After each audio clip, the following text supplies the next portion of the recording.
Okay, what's going on, everybody? Let me make sure my mic is good. Testing. Good. Might be okay. What's going on, everybody? Great. Caught the audio. I knew it. I knew I was gonna have an echo. Don't know why they reset the audio like that all the time. We're gonna get started with the shoutouts. Not gonna be on camera today. We gotta get through this. Just a heads up, news and updates will be on our normal days this week. So it'll be Tuesday and Thursday at 11 o'clock in the morning, Eastern Standard Time. I believe that's like 9 o'clock on the West Coast. Okay, with that being said, let me go break into the shoutouts for the members and the people that have sent super chats, and then we'll get to the chat, and then we'll run over the Sunday show. There is a bit to discuss about Naughty Dog, so we're going to see what's going on with Naughty Dog, as well as just giving my honest opinions and thoughts. Well, actually, just give my honest thoughts and predictions on the future of PlayStation when it comes to the games as a service from what we know. So I'm almost ready. Let's go head on over to the members. There we go.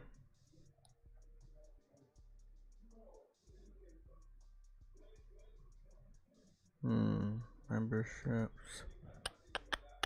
I hope everybody's doing great this weekend. I've got a lot of things done in Cyberpunk. Again, not connected to the main story, but like a lot of side missions. Not all the side missions. A lot of side missions. A lot of leveled up. I think I'm almost at level 45. Loving the game. Loving the freedom. Loving all that I can do. The different characters. Or the assisting characters. Loving it. Okay. We have 57 members right now. Big shout out to the people that have decided to become a member of the channel. If you wanted to become a member of this channel at any time, you can do so. Normally, it's best to do it at the beginning of the stream so we can get you in the shout outs. Memberships start at 99 cents. They go all the way up to $9.99. They have different perks and they have different names. So if you want to become a member, you can go check that out at your earliest convenience. Okay, with that being said, let's run down the memberships. So we're going over 57 people. We got King Manuel. We have Arnold's, I believe that's Arnold's first account. Then we have Frantic Animator, Seattle Chef, Crazy Thai Gaming, Briarios, Jeff B Gaming, Nelson Gaming, Brian V,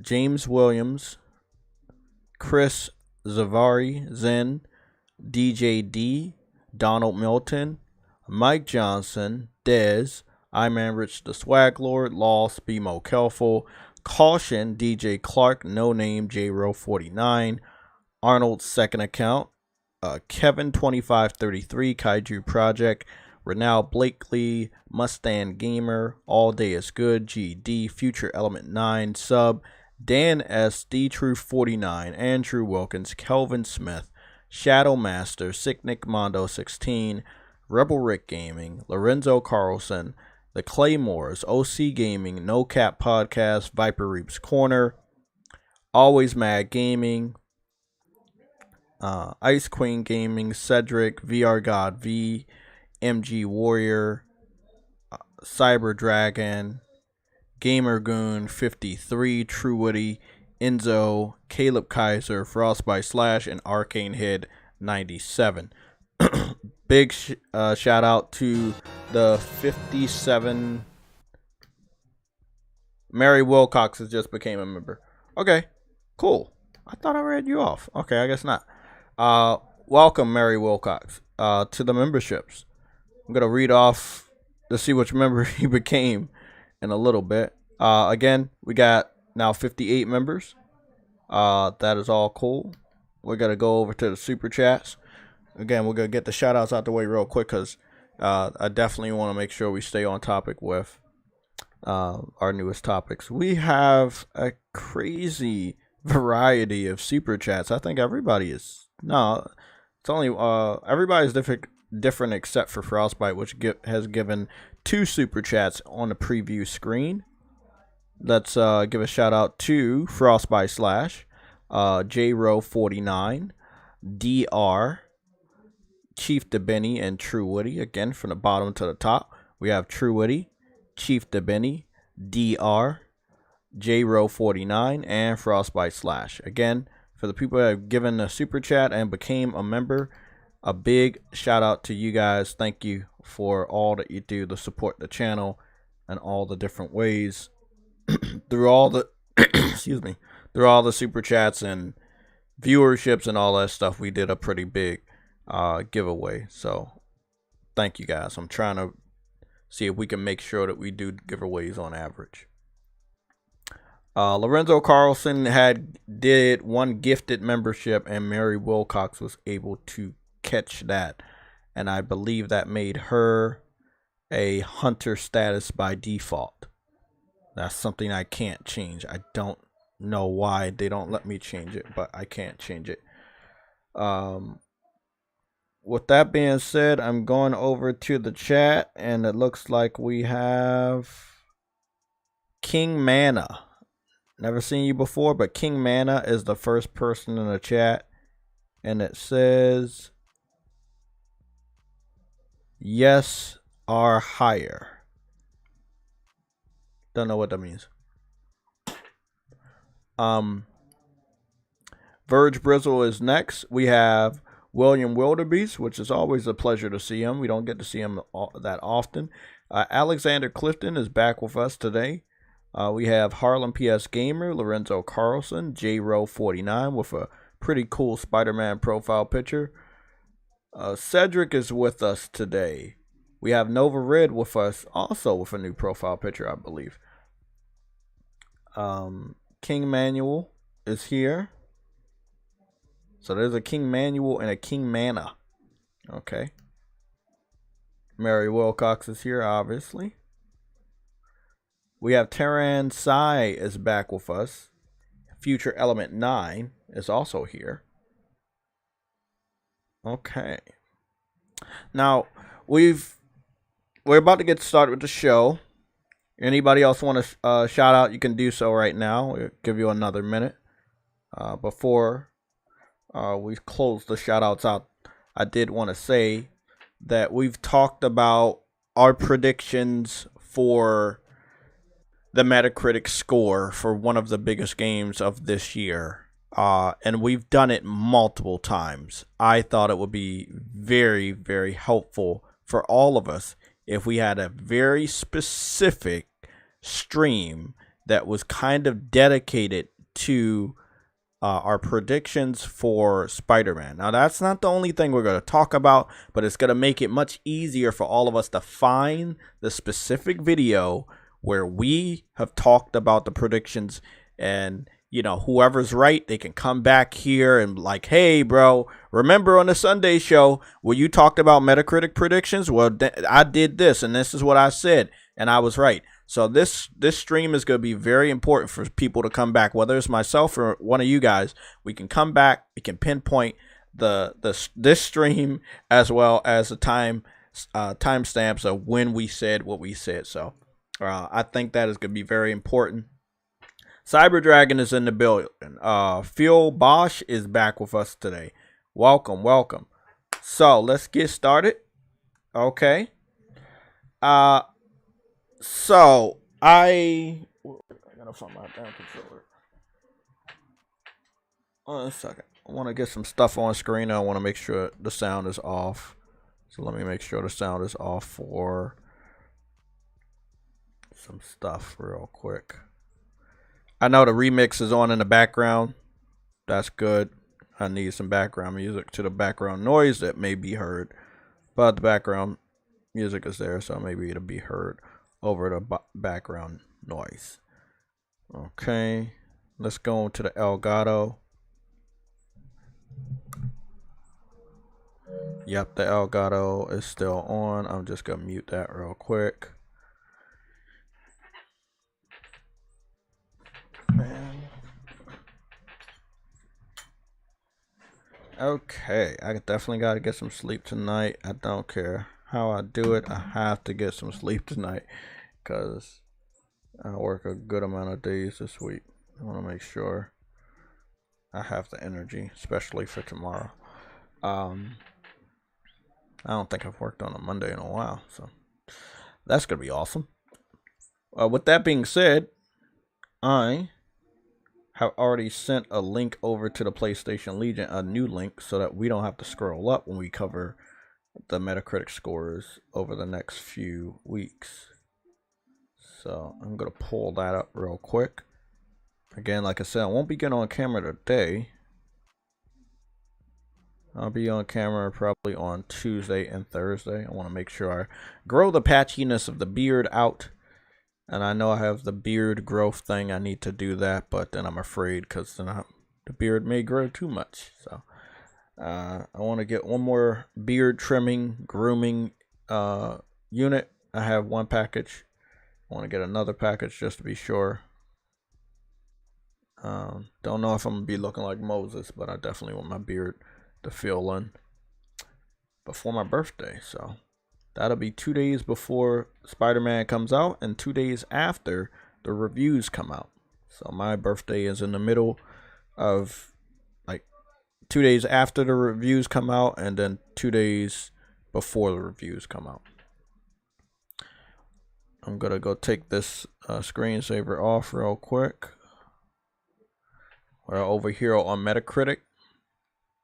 So let's try to go get a rough idea of what we could be looking at. We want to get this on screen if you don't mind.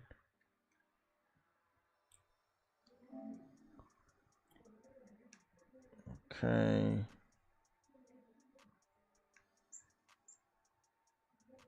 So here it is. This is Spider-Man. This is actually going to be very easy for us to do this first phase of this one right here. Okay, so we're all good. Okay, so right here we have Spider-Man and Spider-Man Miles Morales. Now a lot of people are wondering, Jay, why? Yeah, I got a beard. I just wanted to grow in a little bit better. So it's patchy right now, so I want to do something better with that. And I also want to get my hair cut, so especially for my birthday. Not really sure what I'm doing yet, but still, you know, that's good. My birthday week and Spider-Man and the reviews for Spider-Man. There's a lot to cover, so I'm planning on possibly getting, you know, my hair cut between, well, I kind of don't want to go on the weekend, but I may go on Friday because I don't work Friday. So as soon as I get paid, I may just head out and go get my fucking haircut. So let's see. We have Spider-Man from 2018. That's at 87, and then Miles Morales is at 85. Now, I'm saying an 84 to a 88 because a 84 is lower than the lowest of the Spider-Man franchise that we have right now, and then a 88 is a point higher than the highest one of the two. And that's why I'm saying 84 to 88, because Miles Morales was a very good game, but they still did what they did to make it a 85. And that's pretty bad because that's a fucking launch title. The game itself wasn't bad, but they found the opportunity to shit on certain aspects of the game. I didn't find anything actually bad about Miles Morales. I actually liked it. They didn't have the Mary Jane stealth missions, and I thought that was a big plus. Yes, it was a little bit shorter, but that's what it was supposed to be. You know, this was Miles Morales learning how to be Spider-Man while Peter and Mary Jane were away. And he came into his own, and he protected the city as best he could until Peter came back, and then that's when he takes over we don't take over again for another couple of years, as we now know, and that'll be in the next 2 weeks. So again, 85, 87 for the Spider-Man. Spider-Man was good. It is sitting among the highest score. There is a Spider-Man game for the PlayStation 1, and that Spider-Man game on the PlayStation 1 is also at an 87. So I wanted to say that there you see right there. I don't know if I can have both of them in a picture. I can't. So just zoom in here. So you see right there, that is Spider-Man from the year 2000 on a PlayStation 1, sitting at an 87. An 87 is the highest any Spider-Man video game has gotten. So an 87, by no stretch of the imagination, is low. Okay? At this point in time, it's at almost 220. We should start our predictions, and then we will have timestamps. We will have a timestamp for this, and we have this stream as a reference point to people being wrong or right. I've seen so many people go too high with the 90s. I just don't know when we have the reviewers that we have, whether they're going to speak the truth about PlayStation or lie, or speak the truth about Xbox or lie. Like, it's all over the place. We don't know who to trust. We got content creators that we've never seen before but have been on YouTube and Twitter, and now they're getting engaged in the console war for engagement. So it's wild out there. Spider-Man is a very popular game, and I would assume that majority of content creators are going to want to be playing this and posting content, which they will. You can have content creators from the video game field. You can have content creators from, I guess, the technology field. Then you have content creators from the, I guess, movies and comic book field, which is big. So you gotta have a lot more content creators covering Spider-Man versus a star field. And not just a fact. That's not throwing shots. It's just Spider-Man can cover a lot more areas than another space game that people have probably already experienced that type, or what they wanted to experience, that type of gameplay. So by no stretch of the imagination, let me repeat this again, is an 87 a bad score for Spider-Man, because most Spider-Man games get very low scores. Now, again, the original Spider-Man is sitting at an 87. The Spider-Man 2, which is a legendary Spider-Man game, really, really good Spider-Man game, is sitting at a 83 on Xbox. And I think like PlayStation may have it under another score. The first Spider-Man movie video game is sitting at a 79. Again, green, but back in the day where we didn't care about scores. Spider-Man 3 is sitting at a 63 on the Xbox 360. Amazing Spider-Man 2 on the PS4 sitting at a 49. So Spider-Man didn't really have a big like challenge to reach, right? Like, it was really easy for the new Spider-Man to just do good. And it did good. It did really good. Look at these. Let's just look at these scores real quick. You know, Spider-Man 2000 sitting at an 87. Spider-Man 2018 sitting at an 87. Again, two of the highest reviewed Spider-Man video games out there. There's a cell phone game that we had talked about at another point in time. It's sitting at an 85. Spider-Man Friend and Foe, 60. Amazing Spider-Man 2, we just covered that. That's sitting at a 49. Spider-Man 3 sitting at a 63. Spider-Man the movie video game sitting at a 79. And this one right here is very confusing to me, because I think this was a really good Spider-Man game. And this is Spider-Man Web of Shadows, one of my favorite ones. It includes Venom. It has Wolverine in it, Luke Cage, and so many other cameos like Moonlight and even references to the Fantastic Four. It's a really good Spider-Man game. It was a little buggy, well, a lot buggy. It was glitchy, but the combat was great. The swinging was great. The transitioning from the red suit to the black suit was fucking awesome. But it's still sitting at a 68. That's like, and I found that to be one of the best Spider-Man video games until Insomniac did what they did. And it's still sitting at a 68. Even though people love Spider-Man, when it comes to the video games, it's like anybody that didn't like Spider-Man has an opportunity to shit on Spider-Man. So they may not do it out publicly, but they find it like, hey, this video game is, most people not going to care about it. I can say what I want to say.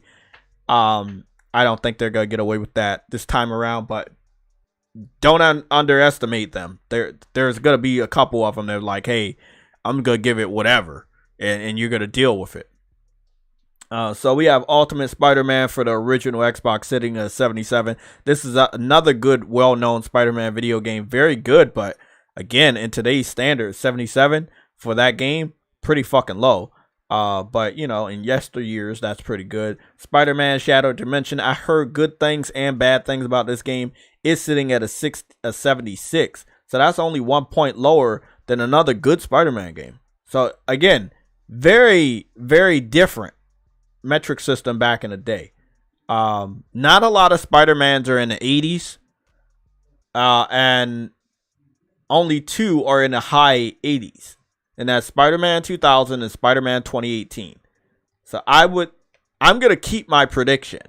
My prediction of an 84 to 88. I'm keeping my prediction. And the reason why is because you see what's going on here. Now, they did give a duplicate score to Spider-Man Remaster. It's sitting at an 87 on PC. Let me go see what they gave the PlayStation 5 version. Me personally, I don't think they should be giving it any different, but we'll go see.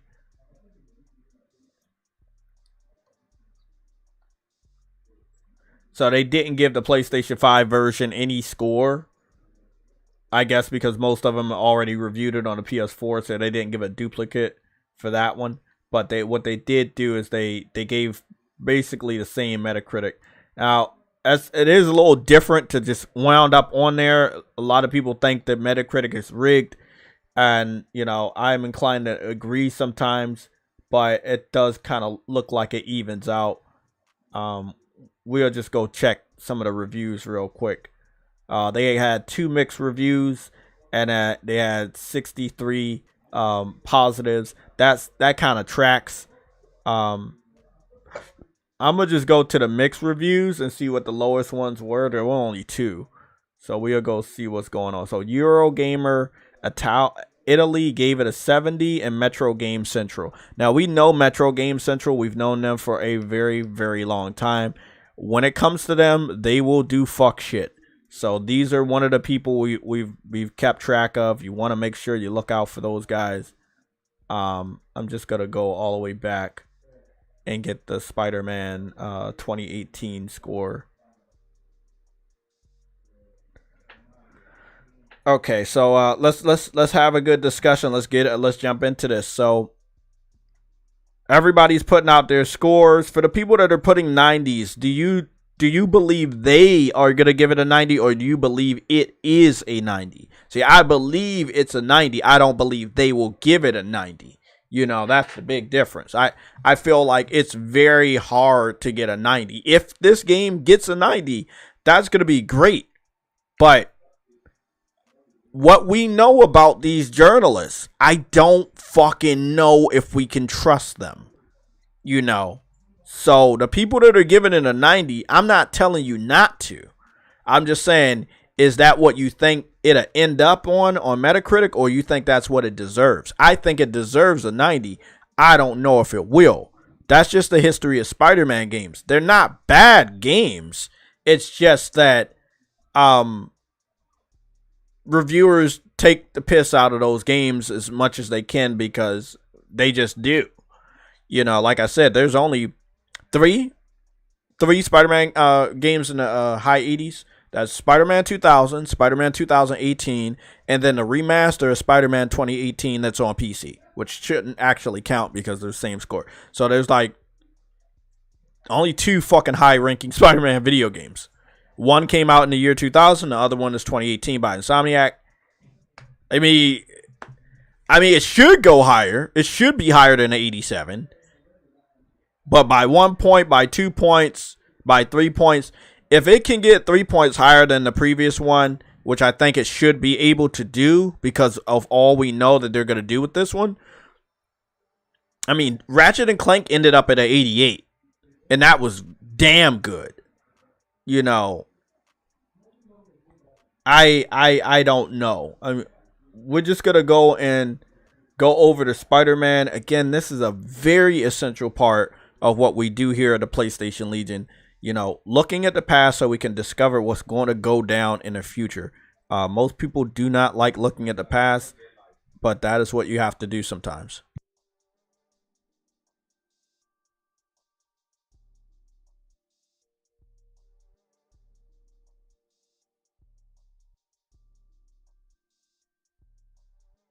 This shouldn't be that difficult because they only got 6 mixed reviews. So we just want to go make sure we get a a good idea on. There we go. There's the pattern. Metro Game Central gave the original Spider-Man a 70 on PC and a 70 on PlayStation, but we don't know why. Slant Magazine, GameBlog.fr, Riot Pixels, Guardian. So again, Guardian gave it a 60. We know Guardian, they're from the UK. And then we know Metro Game Central. We just pointed them out as one of the dudes that will give a negative score and not give much of a good reason. They gave what? One fucking sentence? So they said the best Spider-Man game ever, but only just, since it fails to move the superhero video game genre forward in any important way. That's it. It's one fucking sentence. They said it doesn't move anything forward, and we gonna give it a fucking 7 out of 10. And this is after they gave it a flattering compliment saying the best Spider-Man video game ever. Which isn't very hard to do, if we're being honest. Because, you know, some of the other Spider-Man games are just not really good. Most of them are not very good. We can name a handful of ones that we have good memories. Spider-Man 2 from the movie version. Web of Shadows, I like that one. And there's like maybe like 1 or 2 others that were good. Ultimate Spider-Man was really good too. I like that one.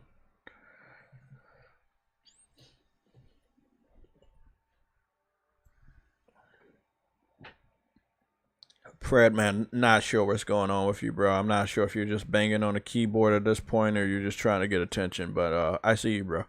I see you.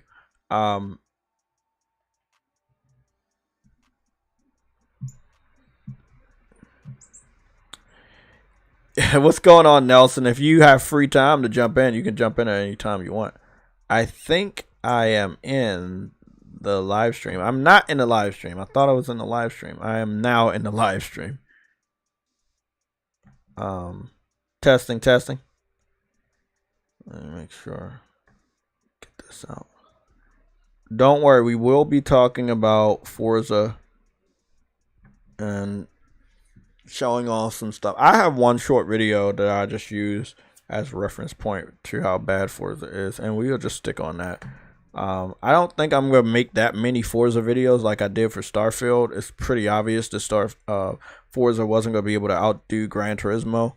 Anybody thought that was a possibility? It's just, you know, you got some serious fanboy problems.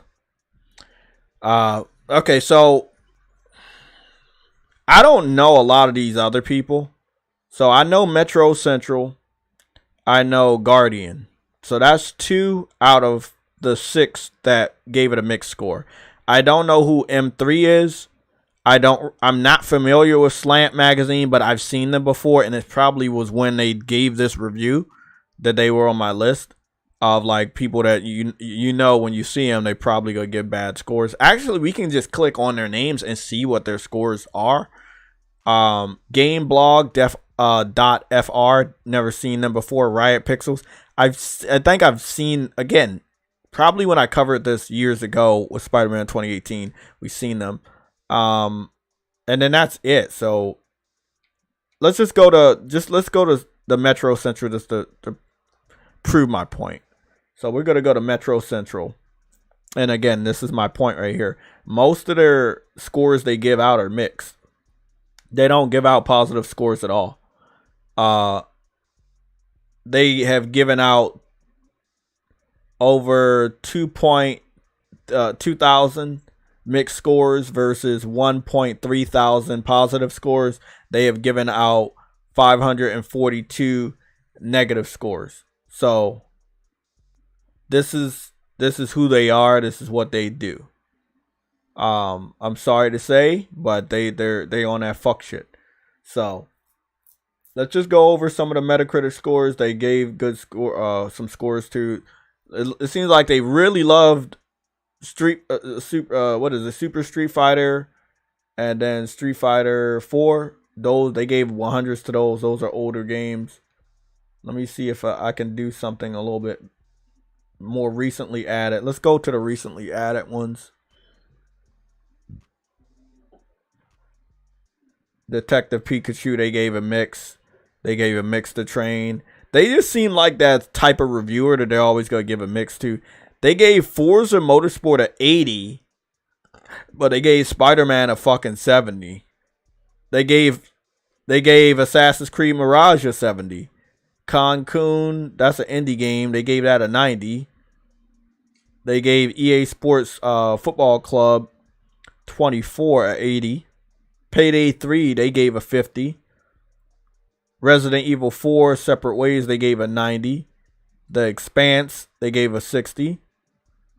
Pokemon, there seemed to be a DLC for the main game, they gave a 60. Cyberpunk, Phantom Liberty, they gave a 80. A lot of people think that's much higher. Lies of P, they gave a 50. Mortal Kombat 1, they gave a 80. I'm just going to go out on a limb and say that they're very hard to please. And that if they have the chance, they're going to automatically give your game a mixed score. They gave Starfield a 60, although Spider-Man was a 70. And I know 2018 Spider-Man is a much better game than Starfield. And I think Starfield should have definitely been lower than a 60. Because it's only 10 points from Spider-Man. And Spider-Man ended up with a higher Metacritic score than Starfield. So I don't agree with that. It should definitely be lower. Especially knowing what we now know about Starfield, it should definitely be lower. They seem like the people that's always gonna give your game a fucking 70 or a mixed score. Like they were like, hey, nah, man, we're not giving it an 80. We're gonna give it a 70 or lower. And again, we just looked at their ratings. Most of their ratings are mixed scores, not positives, not negatives, mixed. And it feels a little lazy that this is what they are. Like, hey, these are the people that give out mixed scores. Baldur's Gate got a 90. They weren't going to be caught slipping on that one. Everybody else was giving it high scores. They did the same. This is another 70, another 70. Mario, they ain't going to get caught slipping, disrespecting Mario. They gave it a 90. Sea of Stars, indie game. They seem to really like indie games. And if they are from the UK, like I do believe, then this kind of makes sense. Blasphemous, another indie game. Both of these games got 8s. Armored Core got a 90. Bomb Rush Cyberpunk got a 70. Immortals of Avalon got a 50. Baldur's Gate 3 on the PC got a 90 again. Everspace got a 70. Vampire Survivors got an 80. That's an indie game. Quake 2, can't disrespect Quake, so they not gonna give it an 80, not gonna give it a 90, not gonna give it a 100, but they can't give it a mixed score because that's where their metric is either 70 or lower. So they gave it an 80. Moving Out, that's another indie game. They gave it a 90. Atlas Fallen, they gave that a 50. Retro Force, they gave it a 90. I would assume that that's an indie game. So I guess we understand where they're at. They're from the UK. They like their indie games, and the games that have to get a high score because of legacy, they're going to do that. They're not going to get caught slipping, being that one, journalist that like, hey, bro, we're giving it a bad score, but nobody else is. So I would assume that they are probably still give Spider-Man a 70.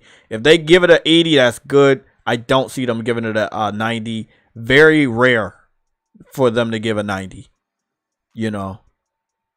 It's an 80 or lower.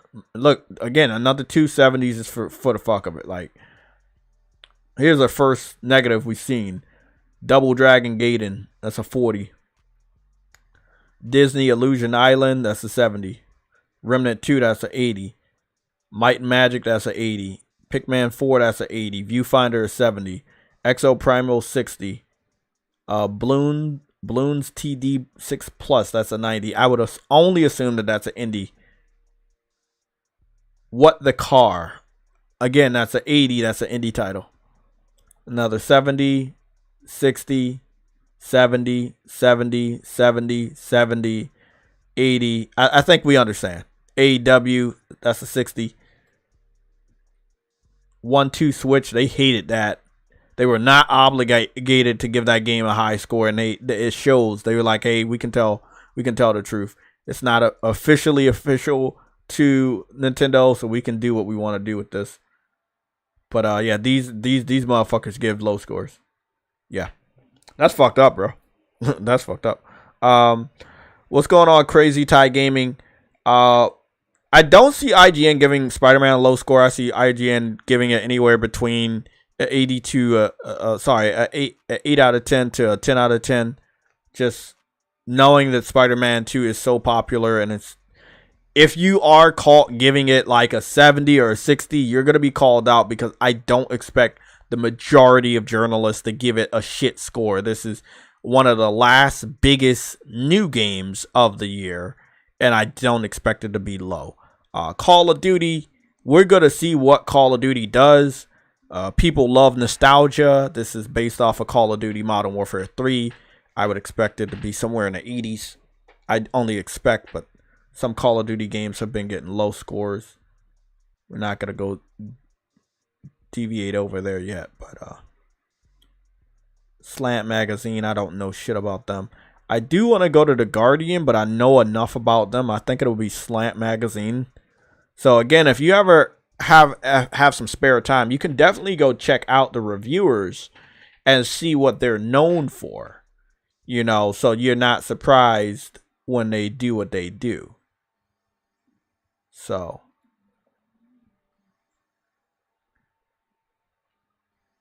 we went over to the game specific, not their general, and that's probably what we should have done for the other one. But the good thing is we get a true idea of what they do with their games, and they're another person that gives out more mixed reviews than positives. So they give out 376 mixed and 310 positives, 137 negatives. So again, I'm just going to go over here and look at their most recent reviews to give a review of their reviews. Harlem PS Gamer, you said December 9th Game Awards. Yes, it is. That is the day of the Game Awards. I don't have a lot of faith in Jeff Keighley on having a great show, but let's see. I know next year is going to be the year of games as a service, so it'll be interesting to see what games they show off.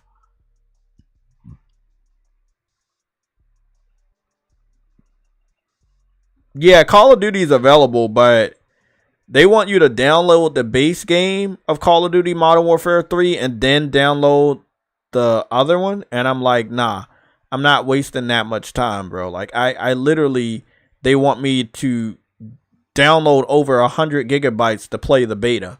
I'm just not that pressed. You know, normally I would do it, but it's very confusing. Like, why do you split the beta download into two different parts? You know, 80 gigs for the Modern Warfare 3, which isn't out, and then what, 20 something gigs for the beta pack. I'm like, why? And they have two different versions of the betas pack, and I don't know which one I was even supposed to download. So it sucks, but again, that's Call of Duty for you. They eat a lot of your money and they eat a lot of your space, and I'm just, because I don't really care about Call of Duty, I don't feel like I have to analyze shit. Most of you guys don't even watch this channel for Call of Duty coverage. So this year I'm skipping the beta, and probably going forward I'm gonna skip the beta, because if the deal goes through, which it does look like it's gonna go through, I can't say it will, but it's looking like it will. So we're gonna analyze that shit when we come to it. Possibly this week. I don't think we're ever going to get a Call of Duty beta on PlayStation ever again. You know, Microsoft will be smart to keep the game on PlayStation so they can continue to make money off of such a heavy investment. But knowing them, they're going to have to find a way to entice people to buy an Xbox based off of the Call of Duty name. And the only way I see them doing that is to make Call of Duty exclusive to Xbox as soon as possible. Mary Wilcox, Jay, the Game Awards are on the 7th of December, not the 9th. Okay. Look, I'm just reading off the comments, but where is my phone?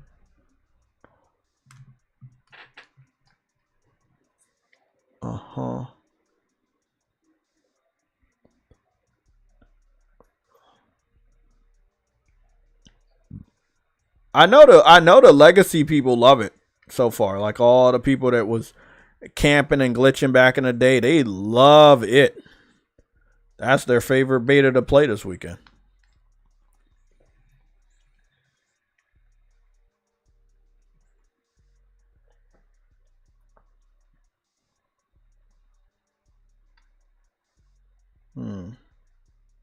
I'm gonna just go to the Jeff Keighley shit.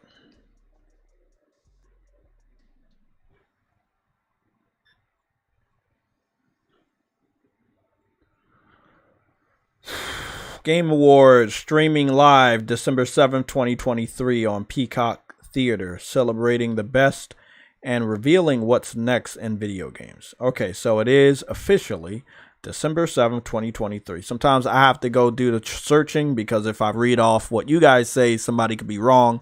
And then I read it off and y'all think that I'm wrong, even though I'm just reading off the chat. And I don't want to be wrong. So then I have to go review what I've said. Even if somebody else corrects me, I have to go make sure that that person is also right because the first person steered me wrong. So I got to be sure that I'm right next time I cover this stuff. Thank you for correcting me, Mary Wilcox. Now, let's go over and give somebody an L for giving me the wrong date. Now, who was that?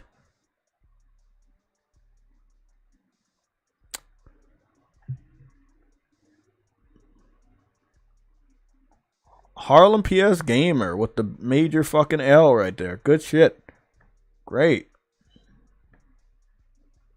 Oh, you do get an L. Yeah, you're not even a member. Good. Remember, all members, even at the standard tier, have L protection. There you go, buddy. Look, it's not hard to use Google. You don't want to steer me wrong because then I read your stuff off and I may steer somebody else wrong, and that's not what I'm here for. So please, please, please try not to do that. Then I got to correct myself and then I got to correct other people. So sorry. You got to get that. Hold that L. Okay. We were on Slant Magazine's Metacritic reviews.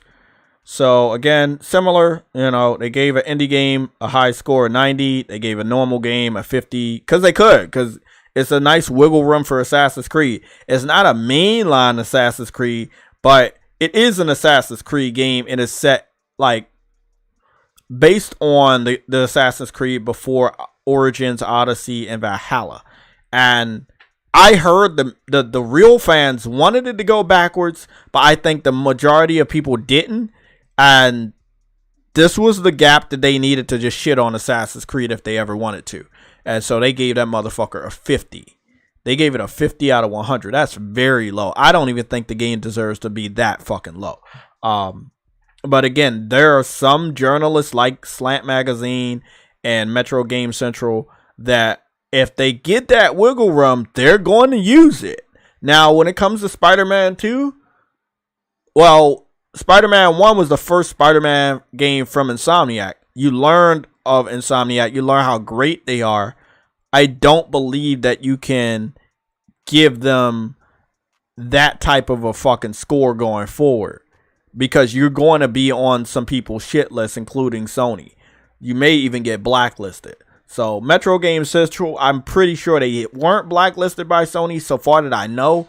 So they're probably going to have the review up. They're going to try to have as many reviews up as possible on Monday, the 16th. So it's going to be very interesting. Lies of P, they gave it a 60. I heard good things about Lies of P. I heard only a few bad things about it. And then they gave Cyberpunk a 90. That's pretty high. That's much higher than Metro Game Central. Stray Gods, they gave it a 70. Goodbye Volcano High, that's an indie game.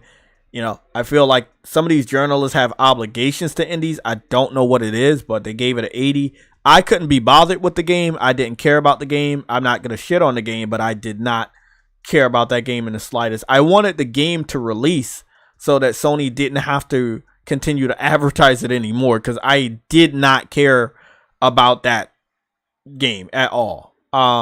Chance of Sinner, I don't know what that is. That's probably an indie game or a PC game. That's a 70. Bomb Rush, that's another 70. Shadow Gambit, 70. Texas Chainsaw Massacre, 70. Moving Out, 80. Atlas Fallen, 70. Vinba, 60. Disney Illusion Island, 60. Pikmin Force, 70. I feel like Slant Magazine and Metro Game Central are basically on the same page. Like, what one gives a 70, the other one's going to give a 70. They seem to be pretty much twins. I could not tell them apart. Which is kind of odd. But I don't know who runs the websites. I'm not very familiar with those people. But I do see that they give an indie game a break, and then like a main game that's in the middle, that it's like it's not a numbered game, but it may be like the first game from a developer. They find some wiggle room to say, okay, this is their first thing, it wasn't good. But not everybody sees eye to eye with them. You know, Spider-Man 2018 was not a bad game. I didn't like the Mary Jane missions as much as anybody else did, but it was not a bad game. Metro Game Central seems to only be video games. I just wanted to go back and make sure I was right about that. I didn't see any sections the first time I was there, but just wanted to make sure.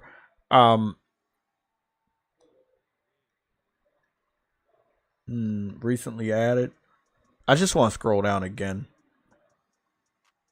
Actually, I want to see if I can get that score off Google. Metro Game Central, Ratchet and Clank, A Rift Apart, score. Here are some results. Let's go see 2021. Let's go see what they gave it.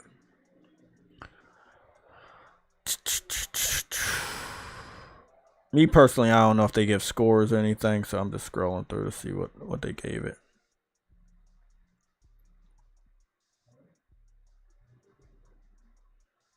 Yeah, they gave it a 7 out of 10.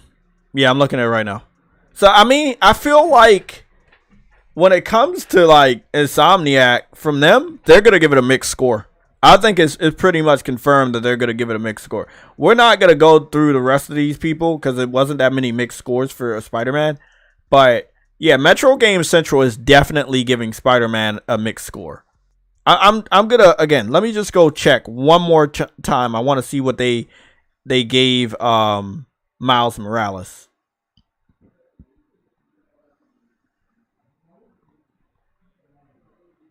Let me see. Miles.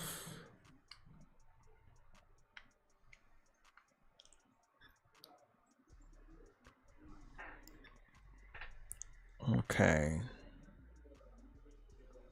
The year 2020. I think I saw 8. I think I saw 8 out of 10 on that one. I thought. I don't know. Yep, they gave it an 8 out of 10.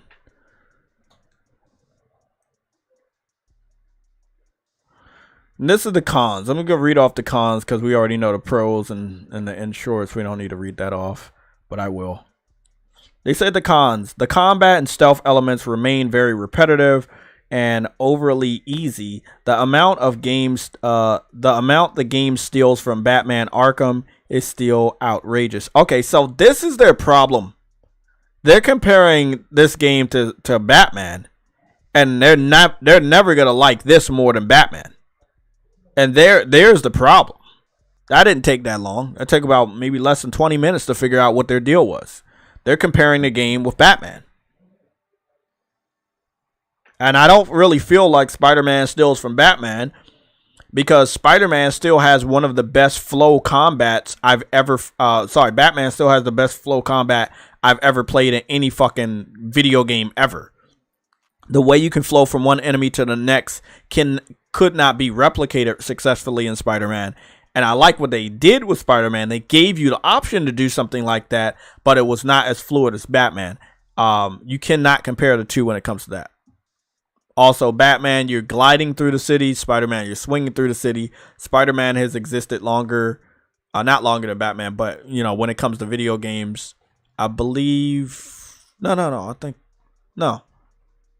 think when it comes to like really good video games, Spider-Man has been doing what Spider-Man has been doing for a very long time versus when the Arkham game showed up. So even though Spider-Man games weren't like the best, you were still swinging through the city the way you swing through the city. And that has existed before Batman Arkham came out. Batman Arkham story was great. Combat was great. Once Arkham City came out, being able to, you know, glide over the city and shit and use the grappling hook, that was pretty awesome. Again, he says the amount they steal from Arkham, like it's a superhero game. You're supposed to be fighting criminals in a city-based game. I mean, what are you supposed to do differently? Like, not have the criminals on the streets of a city environment? Like, it's a very weird con. But they gave it an 8 out of 10, and let me go see what the pro. Highly assured storytelling and presentation with a great villain and spectacular final act. Ray tracing works very well amongst the skyscrapers, as does fast loading and other next-gen tricks. They call it tricks, not features. Wow, great. They be on that shit. You know what? I'm not even gonna worry about them. They gonna be on that shit. They're hard to please. I said it earlier. Metro Game Central is hard to please.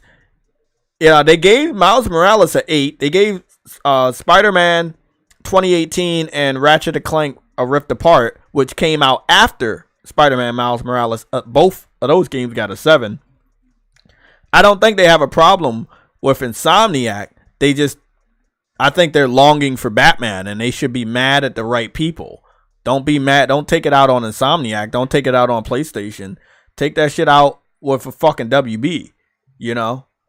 I think that's a really, really good idea. What did they give Gotham Knights? That's gonna be really interesting. I would assume a 7. Could be lower though. This is how you draw these patterns, these conclusions. Just do simple research and you'll find out. And it's just one person right here. They seem to have given it a 3.0 out of 10. It seems like that may be a 7. But I'm gonna scroll down on the review to see what the score was. It was a 6. And from what I heard, Gotham Knights was actually way worse than that. So they were very lenient on that one. Did they have any pros? They said pros, the 4 characters all have distinctive abilities and uses with lots of the customization options. Fun co-op works surprisingly well given the complex mission structure. Yeah. They're co-op did work well. Customizations were awesome. Different characters did have distinct abilities, but this is all. I don't think that could have been pros. Those were just things that were there, but I guess I feel like they were very lenient on this. They gave it like 1 point lower than Spider-Man 2018, which is, in my personal opinion, that's very biased because it should have been much lower than that. I feel like they can go lower on bad games, but they don't, and they go as low as they possibly can on good games. And that's what I found out about Metro Game Central. Now, they're in the UK, and although I have a certain amount of respect for the UK, some of the journalists and critics over there are very, very, very picky. They're very picky. They're very judgmental, and this kind of continues with that. So, hey man, it is what it is. We should probably expect that a 7 or 8 from Metro Game Central, and then everybody else will probably do all right. Again, you know, the first Spider-Man game from Insomniac got 6 mixed scores. We may get 3 of those. We may get 3 mixed scores this time around. Again, if they feel like they can get away with it, they're going to load it up on mixed. But knowing Insomniac, also knowing Guerrilla Games, they knew what was bad about the first Horizon. And they still got an 89 on the first Horizon. And people were, you know, they didn't like some of the things that was wrong in Horizon. And then they fixed all of that. They did much better in the visuals, much better in the realism, much better in the storytelling, much better in the face animation, much better in everything. And then they still didn't get a higher score than the first one. So that's the only reason why I'm saying that this game could easily get a much lower score than the first one. Because we've seen this shit happen before. Very, very often. So again, this is all a part of the segment. Don't worry. We see all your stuff in the chats. We'll go over it one more time. Ice Queen, what's going on? Cold Blood Sensei, what's going on? Future Element 9 is in the chat. How you doing? Nelson Gaming is also here. And Mary Wilcox, what's going on?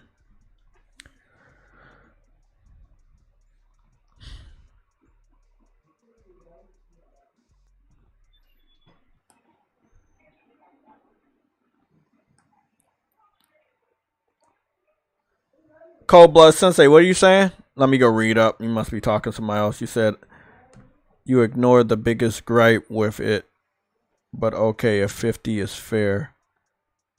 Are you talking about me?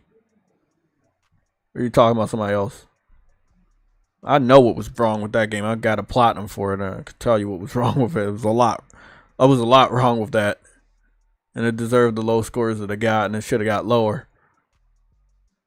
It was a fucking cash grab. It used the Batman name. It gave us the hopes of getting a new Arkham game. It really fucking disrespected the fans. Very similar to what Suicide Squad is about to do. Which is, we're going to actually go take a look at Suicide Squad gameplay. Although, I cannot stand that game. We will be covering that game as a reference to games as a service. And obviously, we'll touch on Helldivers as always.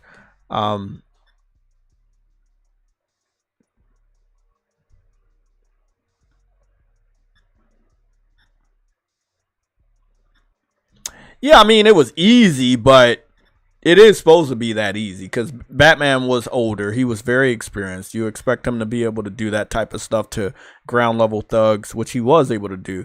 When it came to the boss battles, it was much challenging because, again, it's a boss battle and you have to be more tactical.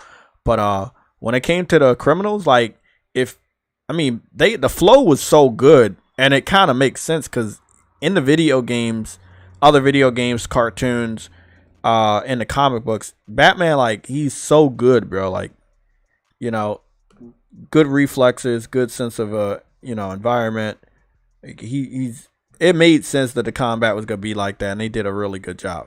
As far as Metro Game Central saying that Spider-Man copied too much off of Batman, Spider-Man and Batman are two different people, and they have two different types of play styles and stuff like that. So it's just weird for you to say that shit. And I hope Spider-Man 2 is a great game. And I'm saying I hope because seeing just this one journalist, and we know how some of these journalists can impact the future of a PlayStation game. PlayStation devs will definitely take feedback from these journalists and then try to fix stuff that in some cases aren't required to be fixed. Now, in other cases, when it came to Horizon Zero Dawn versus Horizon Forbidden West, the criticism was very much used, but they did not get what they wanted, which was a higher score, which could have been a 90. It ended up sitting at an 88 for unknown reasons. Like, they did everything that the journalists didn't like about the first one, and the journalists still didn't like them. And again, and to this day, it doesn't make sense. Nelson Gaming, there is a RoboCop demo. It's currently on PC only. I don't think they're releasing it on consoles because they don't want the console gamers to know how bad the game is, if the game is indeed bad. But yeah, sadly, some devs release demos only on PC, and they don't do it over on consoles. Because sometimes a demo can steer you away from the game, and if they don't have good faith in their game, this is why they do what they do. PC fans, you have a little bit more convincing. Sad.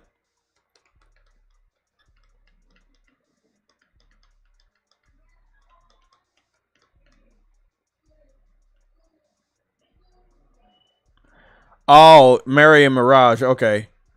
So, thoughts. I don't know how many people picked it up. I heard a lot of people hyping it up, and I do believe it was because of the visuals, but did anybody actually pick up the new Assassin's Creed Mirage game, and are you enjoying it? Is it good or is it bad? This is for the people that picked the game up, because the Metacritic reviews are pointing to either the journalists didn't want to go back in time to Assassin's Creed's, like, Origins, where, no pun intended, where it was just more of a stealth game. And I feel like most casuals didn't want that either. They kind of just wanted them to stay with whatever they were doing with the big open world. Whether they beat those games or were good at those games, that was just the games they got them in Assassin's Creed. And I feel like those people wanted that, and they didn't want the stealth shit. Mary, you say, I picked up Assassin's Creed Mirage, and so far I'm enjoying it at 8 out of 10. Okay, that's cool. Anybody else pick it up besides Mary? Anybody else pick up Assassin's Creed Mirage in the chat?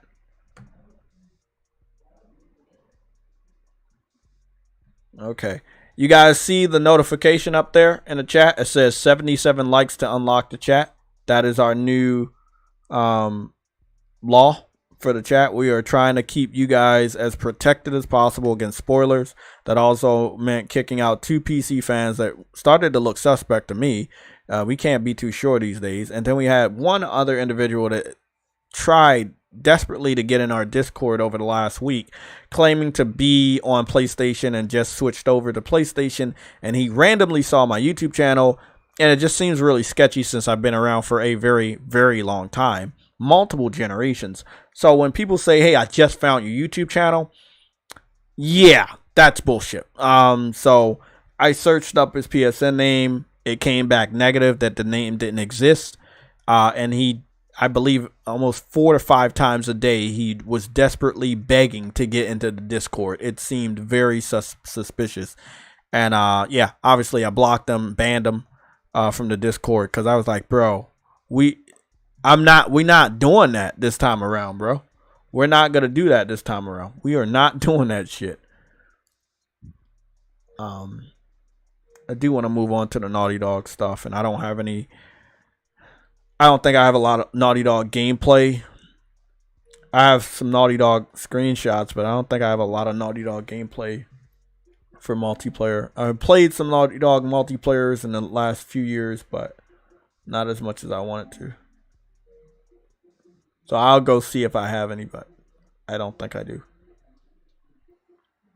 I do want to talk about the Naughty Dog stuff. We're going to come back around to Spider-Man as far as like talking about DLC, ideas, who they could introduce into Spider-Man. I think they definitely should try to find a way to introduce Gwen Stacy. I don't want them to change the Miles Morales story. I don't know what they want to do with it. I have thoughts on what I think they're going to try to do with it. I don't want them to change it, because you change it, you change who he is. So Gwen Stacy is a part of Miles Morales' life, whether they're going to add her without her powers or they're going to add her with her powers. The fact remains, she has to eventually be in the story. Okay, it's just, you just cannot do it. It's like, we already know they're going to build up to Spider-Man's equivalent to Joker, which is Green Goblin. They're going to do that, right? They have to. It wouldn't be Spider-Man without Green Goblin. So yeah, you have to do it. You just have to. I'm not finding this shit. Okay, we got W, we got U. Do we got everything? We do have some stuff here. I just don't have any videos. So I'll use one of these images as a reference about Naughty Dog and multiplayer and stuff like that. And we'll talk about it. And we'll show some gameplay in a little bit from another content creator on YouTube. Because I think I deleted all my clips. You know, I've always had fun on Uncharted 4 and even The Last of Us. Multiplayer, I think was really good. I would rather run with a team than just be one of the randoms, a part of a random built team, going up against a team that is a team and getting slaughtered. But we're definitely about to head into the Naughty Dog phase. I'm disappointed. The topic, I believe, was given to me by either Cooper Clips or Lorenzo Carlson. And I do want to talk about Naughty Dog. So if you guys are done with the Spider-Man stuff, we're going to switch on over. Cool. Okay. So, Naughty Dog, right? I don't know how much of a rant this is going to be. I hope it's not a rant, but it could be a rant. So, Naughty Dog, it seems like it's rumored that The Last of Us Part 2 is getting remastered. And it's probably going to be revealed or announced very soon. And all I can say about that is that I don't feel like we need The Last of Us Part 2 remaster because we had the 60 frames per second update. I'm planning on not buying the game. If it's remastered and it doesn't have ray tracing, then I kind of feel like it's absolutely no point. I played the game with the 60 frames per second update. It's beautiful. I know that when they remaster it, it's going to look even better on PS5. I don't feel like I need the game. I feel like there are much different types of games coming out next year that are going to require my time and my money. And those are the games I'm going to pay for. Final Fantasy VII Rebirth, Grand Blue Fantasy. Those are two games that I know I have to have day one and I haven't paid off yet. So that's my only focus, paying those games off and maybe about one or two more. That's it. I'm not giving Naughty Dog more money so that they can fund the project that's eventually going to PC. That's not what we signed up for as PlayStation gamers. We give them money on new games, right? Not remasters, so that they can give us the next game. You know, we're not trying to fund them putting a game on PC. And that is what I feel right now, just for Naughty Dog, maybe some other devs, but right now for Naughty Dog, because they've done it so often, so blatantly, that we've been funding a PC version of a game that the PC fans don't care about. So Uncharted 4, Uncharted 4 Lost Legacy, The Last of Us Part 1, they have all flopped on PC in terms of sales. You know, one has flopped in terms of sales as well as reviews. Uncharted 4, I think reviews were all right, but the sales were fucking horrible. PC fans claim that they didn't buy 4 because they wanted 1, 2, and 3, but PlayStation wasn't going to go that far back and give them everything. So PlayStation's only giving the PC community the newest blockbusters. They're not going back and remaking and remastering everything else, because that means that they would have to do it for us. So the reason why we're getting a remaster for The Last of Us Part 2 is so that they can have a reason to put it on PC as well. They're like, hey, look, we upgraded it for you. And then at the same exact time, like they did with Uncharted 4, they're going to announce it for PC at the same exact time. Again, the optics look really bad, especially when we're hearing rumors that either the multiplayer for The Last of Us Part 2 is put on hold, it's either being canceled or canceled already. Like, these are predictions I said in the last Sunday show, and over the course of this week, these predictions seem to be very true. I don't like to be right about bad news like this, but one of the things I said is that the PC fans vocally telling the Naughty Dog that they don't like The Last of Us is not a good look for the PC fans, but it's not a good look for us. So they didn't buy the game. They claimed the game was broken. People like Frantic Animator that used to be a part of the PlayStation Legion, he is no longer a part of the PlayStation Legion. He used to share a lot of screenshots and video clips of The Last of Us. At a time period where the game had just launched, and everybody else said they had problems, but he had no problem running the game at maxed out settings on a maxed out PC. And he was not shy when it came to showing off screenshots and video clips in the PlayStation Legion Discord of him running The Last of Us very well. So what I'm thinking is most people try to run the fucking game that was a next-gen version of the original game, was running it on weak-ass PCs, and they knew they were running it on weak-ass PCs, and they came across problems. Others were probably at a pirated version, and maybe they had some sort of a safety lock on it, safety lock, that it eventually, made the game look bad. I know EA had some sort of safety measure for pirates for Sims 4 on PC. When the game launched, it was only on PC, and that if you pirated the game, the Sims, when they get naked, like this blurred out, well, the entire game would look like that. And there's some, obviously some footage of that, some screenshots of people that pirated Sims 4 in the very early days, and that's what the game looked like for them because they pirated it. So we don't know. What we do know is that most of these people running Last of Us were probably not running it on maxed out PC, because the people that was running on a maxed out PC produced content early on and had absolutely no problems. A lot of people were trying to run that on the Steam Deck, which, again, I thought PC fans were the master race. I don't understand why they would buy a fucking handheld instead of investing that money into a better PC build. But these are the things that happen. So, after their PC couldn't run The Last of Us Part 1, then they turned to the internet and started to shit on the game. They started to shit on Neil Druckmann, which, again, they didn't like Neil Druckmann. They haven't liked The Last of Us since Part 2. They wish that Ellie wasn't gay. They wanted a father-daughter relationship with Ellie that was similar to a drama show, and they didn't get what they wanted, and they started hating the game. Then they went on the internet, joined the Xbox fans, and started to spoil the game for the PlayStation fans. This is one of the reasons why I know 100% that they're not going to buy that game. You spoiled the game a few years ago, so why the fuck would you expect these guys to buy it? I don't know what is wrong with PlayStation. I don't know what is wrong with Insomniac, but how the fuck are you not learning your lesson? Now, again, they didn't buy The Last of Us Part 1 the beginning of this year. And obviously it looks like you're going to be putting out The Last of Us Part 2 in the beginning of next year.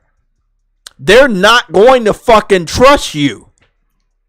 Even if you say Nix's is connected to it. There have been countless games that Nix's has been a part of, and they didn't buy the game. So again, I'm gonna get off of this image right here. But again, big shout outs to Naughty Dog for the past. Uncharted 2, Uncharted 3, Uncharted 4, single player and multiplayer were great. They did a great job. But I don't understand what's going on with them right now. I feel like they are in the palms of the hand of the PC community, which is not what I should be saying, because we're the people that give them the money. We're the people that support the games that they have created over the last 15 plus years, or 20 plus years, that made them who they are. Not the PC community, us, the PlayStation community. I just wanted to go and check this one thing out. I just want to carbon date it. Okay, Uncharted 4. 1 second.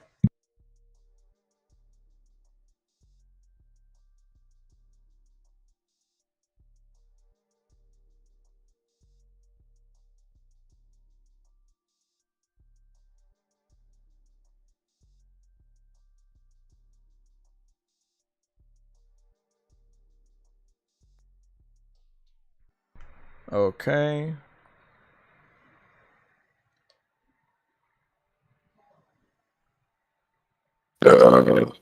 What's going on, Sam? Truity. What is up, dog? Yeah, I know you're the only person that burp in my ear when you come into the chat. True. There was also a person named Afro Samurai that did the same thing. No, he fucking didn't. He didn't. He doesn't do it upon chat entry.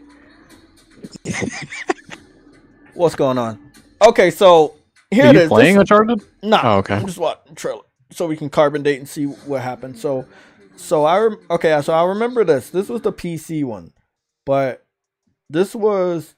I'm trying to remember the Uncharted 4 Legacy of Thieves. It was like Uncharted 4 Legacy of Thieves. They got all the other countries, but they don't got this. Is this it? There it is. Uncharted Legacy of Thieves Collection launch trailer. Here we go. So I think this is it. So at the end of the trailer, and Sam's gonna love this. That's why I know you showed up. At the very end of the trailer, they showed off blah blah blah. Maybe we want to play the game again. No, don't do that. They said kick this guy out. Please.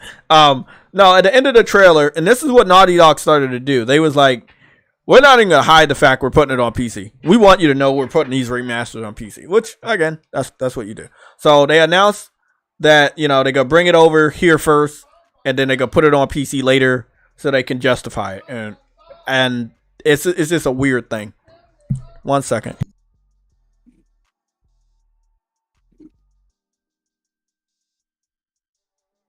Whoops.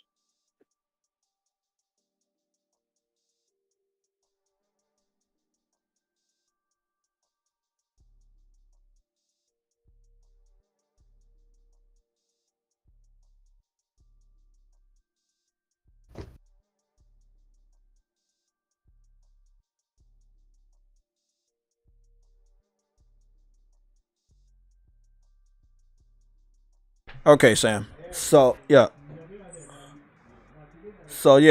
long story short, this is what Naughty Dog has done. I don't think other devs have done this. Just only Naughty Dog. They did it with Uncharted, and then they did it again with The Last of Us Part 1. They're like, hey, we're bringing it out here. We're going to put it on PC at a later date. They ended up making PC fans wait a whole year for this. I don't know why. They did strip the game of the multiplayer. I think they should have kept the multiplayer, but if they would have kept the multiplayer, that means they would have been putting a multiplayer game on PC. It doesn't look like Sony is ready for that from their first party yet. They wasn't ready last year. They're not ready this year. So I don't know when they want to do it. Obviously, Naughty Dog was also supposed to be working on The Last of Us Part 2 factions. And from what we're hearing from these rumors and reports, rumors that became reports, it seems as though The Last of Us Part 2 factions is on hold right now or possibly canceled internally. So I'm automatically going to blame the PC community. I'm going to blame them as much as I fucking can. Because we need them to get that game, because that's the only reason why Naughty Dog is putting it out. They're putting that out to try to get the people that like games with guns on PC. And they know that there's a big demographic of people that play gun games on PC. So now that they're finding out that the PC community does not care about their IPs, they would stand to lose millions of dollars by putting out a games as a service title day and date with PlayStation and PC. This is why I said day and date is not good. And it's not good for single player, and it's not going to be good for multiplayer, because it all depends on what the game is. If they don't like the IP, they're not going to support the online. I didn't see a single PC fan beg for the multiplayer for that game. Like, I didn't even see PC fans really upset about Uncharted 4 not having a multiplayer. They just didn't care. Once they got the game, they got what they wanted. They don't really care. Helldivers, again, that Helldivers game has been on PC for a while. What I'm hearing from the Helldivers community, and don't worry, we're not going to dive into that segment yet, is that they want crossplay. So some people are saying they're not going to buy the game if they don't have crossplay. Some people are saying they're not going to buy the game on PC if it doesn't have split screen. I don't know how you do split screen on PC, but somebody may be able to educate me on that. I knew split screen was a big thing for gaming consoles, but I did not know it was a big thing for PC. You could. Oh, I'm sorry. You could probably just hook up another monitor. That's what I was thinking. I was like, yeah. Bro, I think the split screen they're talking about is what they experience on console, but these are PC people begging for split screen, so I kind of don't understand. Well, they're PC people that probably used to be on consoles, and then they switch over to PC, and they. I think a lot of people are nitpicking when they do that, but one of the major ones I'm seeing from PC right now is just make sure that it has share play. I've only heard a few PlayStation fans say no to share play because PC fans are cheaters and it's stuff like that, and they don't want any of that. So, me personally, I already know Afro's gonna be True Woody with the $50 billion super chat for Game Pass. What's going on, buddy? Call him True Woodox. Call him the Legacy of L's. That's what we call him. He got 2 tag team champions last night by himself. That's how many L's he collected. 2 belts. You're a freaking idiot. They call him True Witty 2 belts. You know, the 2-time L champion of the galaxy. Like the Road Warriors? Yeah, exactly. Cool. But just him. Yeah. Just no, him. only person that was called 2 belts was Becky. You're True Witty 2 belts now. Pass it on.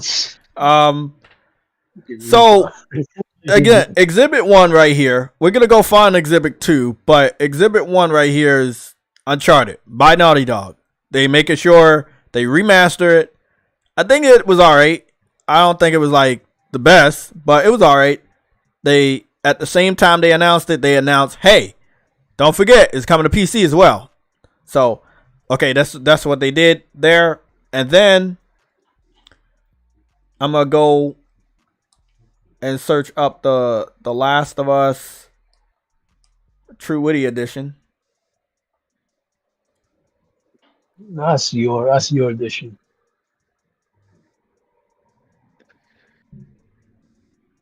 You say something? Nothing, Jay. Just okay. Getting to what you doing, bro. God damn, bro. Thank you. I thought you said something about. I thought you said the L edition. Don't worry. Don't worry. I truly believe there's gonna be a game that has the L edition in it, and I can't wait. I do believe we're gonna see that one day. Bro, you're an idiot. Hey, man. I believe. Let's see. Reveal reactions. Blah blah blah blah blah blah blah blah blah blah. Okay. I think it was The Last of Us Part 1 launch trailer, but I thought it was. Oh, maybe it's this one. The Last of Us Part 1 announcement trailer 1 year ago. Yeah, this is it. It's just Ellie kind of looked like Ellie looked like the PS3 version of Ellie, even though it was the same exact scene. I know what it is. Okay, here we go. So this is Exhibit 2 right here. This is The Last of Us Part 1 announcement trailer. And at the bottom, just like on Uncharted, they say also in development for PC. This is the only studio right now reminding you, hey, yeah, we're working on a PC version. Other than that, the only person that did it was really, really, really stupid. Was Kojima. That 3 days. Well in advance. I think it was 6 months in advance. Yeah. They're getting... Yeah. Kojima was 8 months. It was an 8-month gap. Oh, God damn. Even worse. Yeah, it was an 8-month gap. For them, it was like, hey, it's in development. They didn't want to give a date for the first one. For Uncharted, it was like, okay, well, we're releasing it in January 2022. It's also going to PC in 2022, but we don't have a specific date. To kind of say like, hey, we're giving you a heads up. And I was like, you got me on that one. Now, seeing that you're definitely going to cancel the multiplayer, is no fucking way in hell you're going to have me pay for The Last of Us Part 2. Man, you're not bringing out the multiplayer. a lot of people expected to have the multiplayer by now for part 2. So you want us to go pay for part 2 again without the multiplayer. How does that work? Oh shit, it doesn't. So I would expect the Last of Us Part 2 announcement anywhere between now and the Game Awards. It's really up in the air when they're gonna do it. They may be doing it under the shadow of Spider-Man. So when Spider-Man comes out, they'll maybe just announce it randomly out there. Oh yeah, it's remastered, it's coming out, and blah blah blah. Bro, no, I'm good. And if I do get it, I get it at a much cheaper price. But I'm good. Yeah. It's nothing for, like, if I go buy that game, what am I gonna brag about, Truity? I can't brag about shit because in the next couple months it's going to go to PC and it's going to look better and it's going to play better. So it's nothing. Well, and I already played the game. I already platinumed the game. So I'm good. It only depends on if these niggas got the best of the best hardware and they not 90% done. I agree, but They still. fix that other port? No. And even if they did, no one cares. I think they released a series of patches for it, but I don't think that the PC community forgave them. I wonder if they care if this one's going to be a bad launch too, if it happens.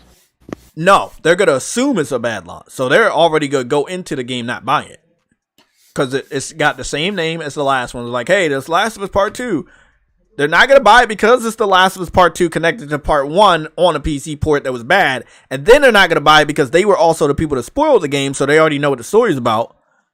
And Part 3, they know what the story's about, and they didn't like what the story was about on Part 2, so they're definitely not going to buy it. And it doesn't have the multiplayer. Or? There are so many reasons for them not to buy this. Ellie being gay as well. I mean, I can go along with Part 2 and 3.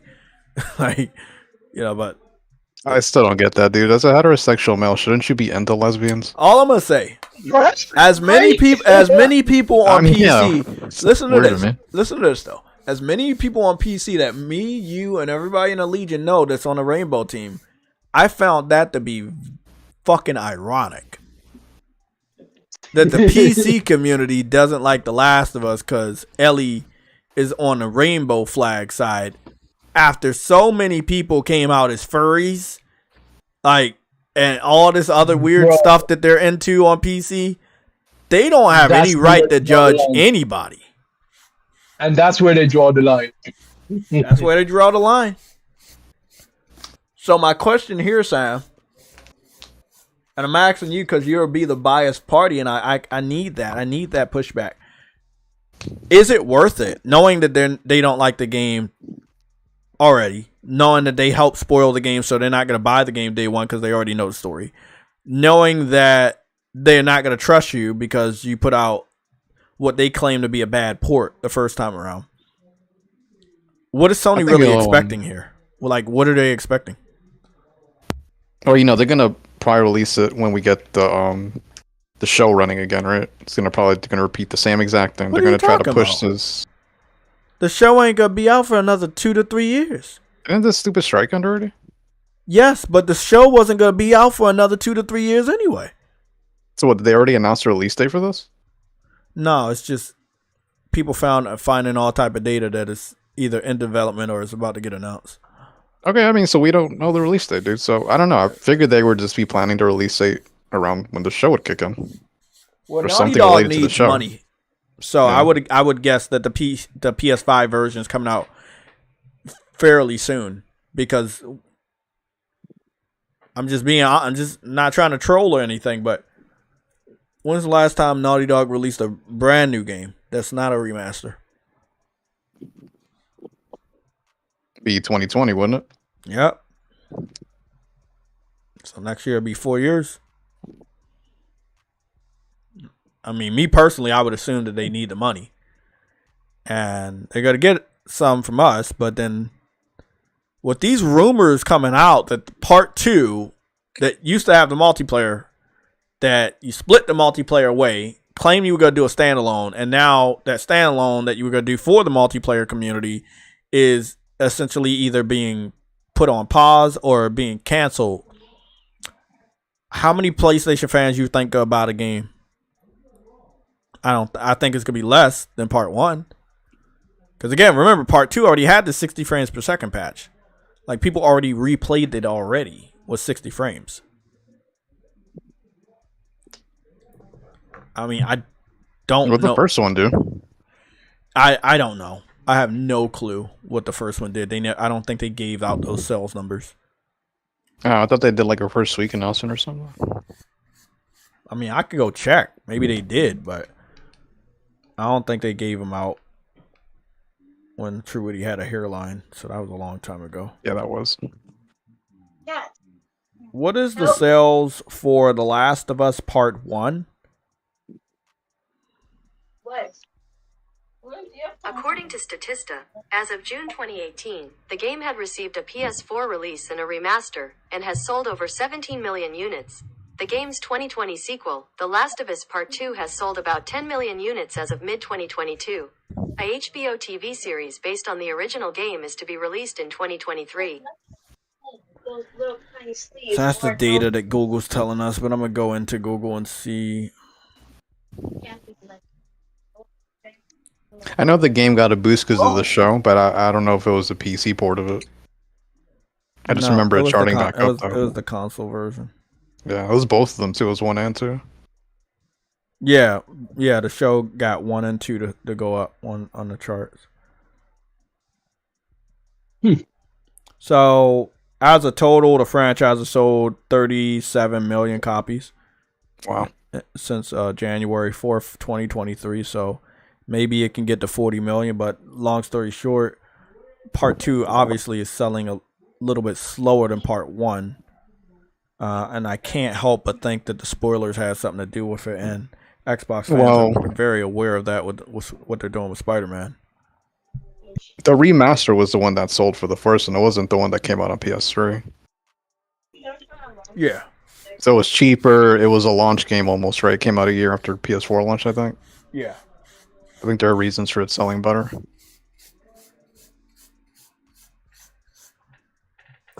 So, what do you think? I mean, I don't know what to think here. Like, why would you put a game on a platform for a community that literally hates you and hates your real fans, that they went out in unison with your competition to spoil the game for them? It's kind of like what's going on with Insomniac. Like, they better not think about putting Spider-Man 2 on PC, even though I know they will. But it's not their choice, though. Yeah, but again, go to the overlords. Like, you're fucking with my investment, right? The shareholders, they should be thinking like, okay, these PC fanboys, these Xbox fanboys, they're fucking with our investment. They're trying to spoil the game, which will make people probably not want to buy the game, or not talk about the game, which is free advertisement. And we're gonna just give them the game so that they can go pirate the game. I mean, I feel like there's not progress there. There's no growth there. Like, again, example, you put out The Last of Us Part 2 on PC. What type of growth are you looking for when so many of the other games in the last 3 years have not sold anything, and they're not getting sales boost on PC anymore? Like, you're marking them down. Black Friday is approaching, so all of the PlayStation games should be marked down at least $30 or below on PC. Just try to get anything to just get some numbers on the board. But as far as like making significant amount of money to get a new IP out, with knowing how expensive everything is, and price hikes are inbound for everything, again, from food to gas to everything. It's just, I feel, Thanks, Biden. I'm not gonna say I feel, I know that Sony won't be making money off these PC ports going forward. Whatever little money they made, they're gonna make 80% less. And releasing your game on PC without any piracy protection is a certified way to, again, they don't like you. PC fans are threatened by PlayStation because PlayStation can give us games with ray tracing at a cheaper price point, and they make PC games look bad. Not on purpose, they just do. So they're not gonna sit up there and say, "Hey, I'm gonna support PlayStation." They already know if they do, they know what they're doing. You know, they're helping us fund another game that's going to be exclusive for maybe ever or for a short period of time, and then it comes to them later. And I feel like they already know the strategy, and you're going to have to change the strategy. And I think next year is the year that they change the strategy, and it's like, hey, we're going to release a lot of games as a service. They're going to be day and date. Now, what happens if the day and date shit doesn't work? They're losing out on a lot of money because they're investing a lot of money. You know, I think Helldivers is not going to be like as expensive as God of War or God of War Ragnarok, but I feel like the return that they want may not be realistic. Huh? The return is not going to be. The return is not going to be there. You said the Returnal? Returnal? The return. Oh, okay. The return. Okay, I thought he said Returnal. Okay, cool. Sony about to be looking like Square Enix in this piece. Hey, cut that out, Drip Man. That's right. This nigga said Drip. This dude, his superpower is turning his dreads into a fist. He can, yeah. Hey, that's not a bad power, bro. Okay. Yeah, cut that out. We gotta find out what response. You mean Medusa up in this? Yeah, exactly. He's the male. He's Hemdusa. He's a. We gotta call you Hemdusa. Oh man, no. Yeah. cut that It's out. It's 2023. Gotta use those pronouns. You mean He Dusa. He Dusa, him Dusa, something. Pronouns, yep. Oh no, him, Medusa. He man. Yeah, me. There we go. He man, she man, something like that. It started then. You can't use she. She, her. You remember that, man? You remember when people used to use he, she? Wow. Yeah, she's. Remember that? Wow. Oh, yeah. I haven't heard that shit in 80 years. Goodness. They'll arrest you now if you say it. You can't. They arrest you if you say that now? I don't even know what it means. Like, just saying that's it. Fucking. Jay. You can't use that. I do that, Jay. I don't know what a he, she is. I just know I used to hear it, but it wasn't like pronouns. It was just like to describe. Oh, it was like a trans person. That's what they used to call. Yeah, I think so. I think that's what that was. I used to hear that shit.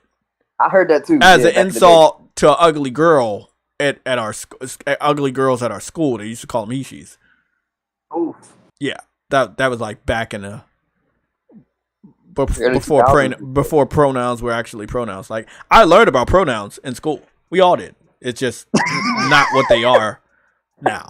Like, it's not the same thing. Yeah, Joanna Man. Joanna Man! Oh, shit! And all the other comedians that dressed up like fucking females, including Martin Lawrence. Like, bro. Sinead. Like a Hollywood entry, son. Yeah, it's an initiation thing. Yeah, I know. I know some comedians that refuse to do that shit, but yeah. I hate it. When I found that out, I was like, and I started to look around at the comedians that did it, and I was like, wow, you're not wrong. Like, some of the best comedians dressed up like females, but now they can't. You can't do that shit no more. That was a different fucking time. Goodness, ain't that funny? Back to it. Good old days. Good old days of comedy, not giving a fuck about the internet because the internet had no power back then. Right. Exactly. Man, those were the days. Yeah, those were the days. Damn, we feeling old. Fuck. Jaded as fuck. Shit. But so what? I'm glad that everybody showed up today. Thank you, panel. Thank my lot. What? Thank you, Dread Man.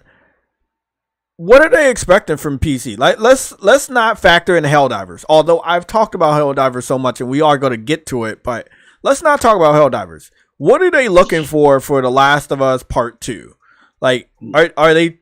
What are they looking for? Like, Part 1 didn't do good. They already don't trust you. They don't like the IP. They also helped Xbox fans spoil the game for your loyal fans in 2020, which means they know the story, so they have no real incentive to buy the game to play the story.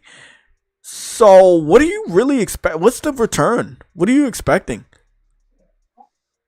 At the end of the day, they're still hoping to get a profit. Yeah, they're hoping people rebuy that shit just like they did with Horizon. But how much?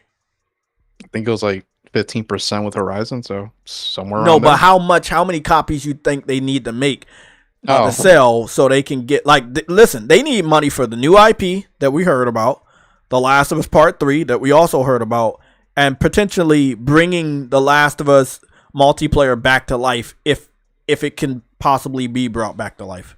Yeah. So So that's 3 projects that them doing nothing but remasters over the last almost 4 years now. I don't think they're making enough money to fund 3 different projects, and that's probably why we're hearing reports of the multiplayer project being canceled. Well, this one it's gonna be a remaster for the console, at least, so that'll help. You said what? Oh, part 2 instead of just for the PC. So this time it'll be for both, right? Or is it just PC? No, it's gonna be for both, but I'm just like, Okay. how many PlayStation 5 fans you think could buy part 2? I mean, Dude, look, you're gonna rebuy it. Yeah. you got some people that didn't buy it back in the day on a PS3 or PS4, and they brought part 1 after the show. So maybe some people like, hey, well, we can get part 1 and learn about part 2 before the show airs. So I mean, that demographic is definitely gonna be engaged in buying it on consoles. PlayStation fans that played it like 2 to 3 or more times with and without the 60 frames patch, I don't know if they're gonna buy it day one. Me personally, I'm gonna just wait for the price to drop. I don't feel like I'm missing anything. If that multiplayer is not there day one, I'm not missing a damn thing. So I'll just buy it at a later date. A lot of people are gonna do what I did, man. I see me with Last of Us 2. I waited to buy that bitch until it was $10, and I bought it. Last of Us 2? Because I got spoiled. You know what I'm saying? Oh, yeah, you did get spoiled, yeah. So I waited to buy that shit like 2-3 years later, man. And, well, see, now knowing that what we pay for is also essentially helping put this game on PC, I'm not gonna be a part of this strategy right here with what Naughty Dog is obviously doing. They're doing it so blatantly in front of our face. No one else is doing it. Like, other people they're not doing what Naughty Dog is doing. Like, hey, we're bringing out this remaster. Just know it's also coming to PC. I've not seen another Sony PlayStation dev do that. Say, hey, we bring out the remaster and it's also coming to PC at the same day. Like, nah, man, that's disrespectful. Yeah, it's kind of weird. Like, you should not do that. You need to let them know at a later date. Don't mix the communities, because you're going to get less money when you do that. Day and date is not going to make you more money. Unfortunately, this is what I see. And that's like when they do announcements like this. Sorry, game. When they do announcements like this, it gives people the hope that day and date is coming. And you don't want to give them that hope, because guess what? They'll never be a customer. They'll never buy your console. They'll never subscribe to Plus. They'll never buy your games day one. They'll just keep waiting, especially on PC. They're waiting for that glorious day that you go day and date with your single players. And you will see a major drop in revenue from PlayStation, and they could go the way of the dinosaur. The enthusiasm, the hype would be gone for PlayStation console gamers if day and date gets set in. You know? Yeah, kind of would be. And you know, they have an opportunity here with this new management and leadership that's about to happen soon next year. They could pull back and change strategies with this new management, or they could go full force, continue with the full force, or go even fuller force. And every game that gets announced from PlayStation from then on will be announcing PC at the same time. In other words, not saying it's going to be day and date, but letting us know, it's coming to PC as well, just like they did with The Last of Us. So I think that's what they're going to end up doing. From now on, all the games are going to say also coming to PC. Like, we ain't gonna get that wait and see when it's coming to PC type shit. You know what I'm saying? Do you I don't disagree. Mm-hmm. But I do acknowledge Naughty Dog's the only person currently testing that marketing out, and I'm being honest, it's not working. Nah, it's not working. The show did good. The show did good. It put sales on the board, like I was telling Sam, but that was majority. That was for consoles. Part 1 and Part 2 was like, that was because of consoles. And I know it was consoles because Part 1 didn't come to PC until like a month or two after the show stopped airing. And Part 2 wasn't available on PC at all. So part 1 and part 2 was selling because of the show, but not on PC. When it came to when the shit went to PC, you didn't see that shit on the top sellers. Not for PC, because they didn't buy it. We know they didn't buy it. So that's why I'm saying this strategy, at least with Naughty Dog and PC, is not working to their benefit, because you're not supposed to just make a little extra money so I can buy a soda and maybe some ice cream on a fucking Friday. No, you're supposed to be making enough money to get us a new fucking game. Yeah. You're not making enough on PC to even keep the fucking multiplayer afloat. And if if multiplayer is canceled, bro, you already know who I'm pointing the finger at. Yeah. You know what I also heard, man? And this could be an actual reason why they're really doing this, but who knows, right? It's the fact that they could be just doing these PC ports and shit just for straight bonuses, and that's it for their employees and their devs. I could see that, but like, is it really worth it? Okay. You know well, PC fans had told me multiple times in debates that that's what they were doing. These PC ports were being put on PC so that they could go directly to the developers. And PC fans years ago, they were like telling me, "Hey, we want to help the developers, blah blah blah. Sony should put them on PC so the money can go to the developers." Okay, cool. If the money goes to developers in the capacity that you're saying, they didn't know this, but in the capacity you're saying, it's going to bonuses. Okay, then wouldn't it mean that they would need to make even more money on PC so that the money can go to the devs for bonuses, but also have enough money from revenue from PC that you can get another game made? You see what I'm saying? Yeah. Now, I've been saying this since the beginning, and I'm gonna ask everybody again: do you think they're making enough money for bonuses and to get another game made off of the PC revenue alone? And this is just Naughty Dog. Oh, no. Okay, that's all I was saying. That's all I'm saying. They got 2 games. Basically they got 3 games. They got Last of Us Part 4, and then what is it? They got Part 4 of Last of Us, and then Lost Legacy, and then the last. You mean Uncharted Part 4? Yeah, I'm fucking up. Yeah. Uncharted Part 4, Lost Legacy, and then The Last of Us Part 1. And I think the Uncharted thing is a bundle, right? They didn't split them up, or did they split it up? They didn't split it up. Yeah, it's together, right? Yeah, it's everything except the Golden Abyss. Okay, cool. Oh yeah, the PSP game. Yeah. Should have been on there. No. They only got Part 4 shit. They didn't get Part 1, 2, and 3 yet. Oh, it's just the thieves in that. That's what you mean? Yeah. I thought they already got the Legacy Collection. No, we got it. They never put that over. That's why the PC fans said they wasn't gonna buy 4 because they didn't get the Legacy. Okay. Yeah. That's what they were saying. They said it's weird. But again, PlayStation, their promise is let's put the biggest games over there. I'm not saying Part 1, 2, and 3 of Uncharted wasn't big. It just wasn't big to what PlayStation, like blockbuster big. Like, you know what I'm saying? So they're putting their biggest games over there because they think it can make a big return. And for Naughty Dog specifically, if this money is going for bonuses, but then obviously you should have more money left over, right? Didn't they get a bunch of shit from the show, man? Like, how many more bonuses do they need? Look, I'm just saying, we're just brainstorming here, but do you think they made enough money off of the show? Which I don't know how you make money off of that. Maybe, I don't know how you. It's a HBO record, so I would say so.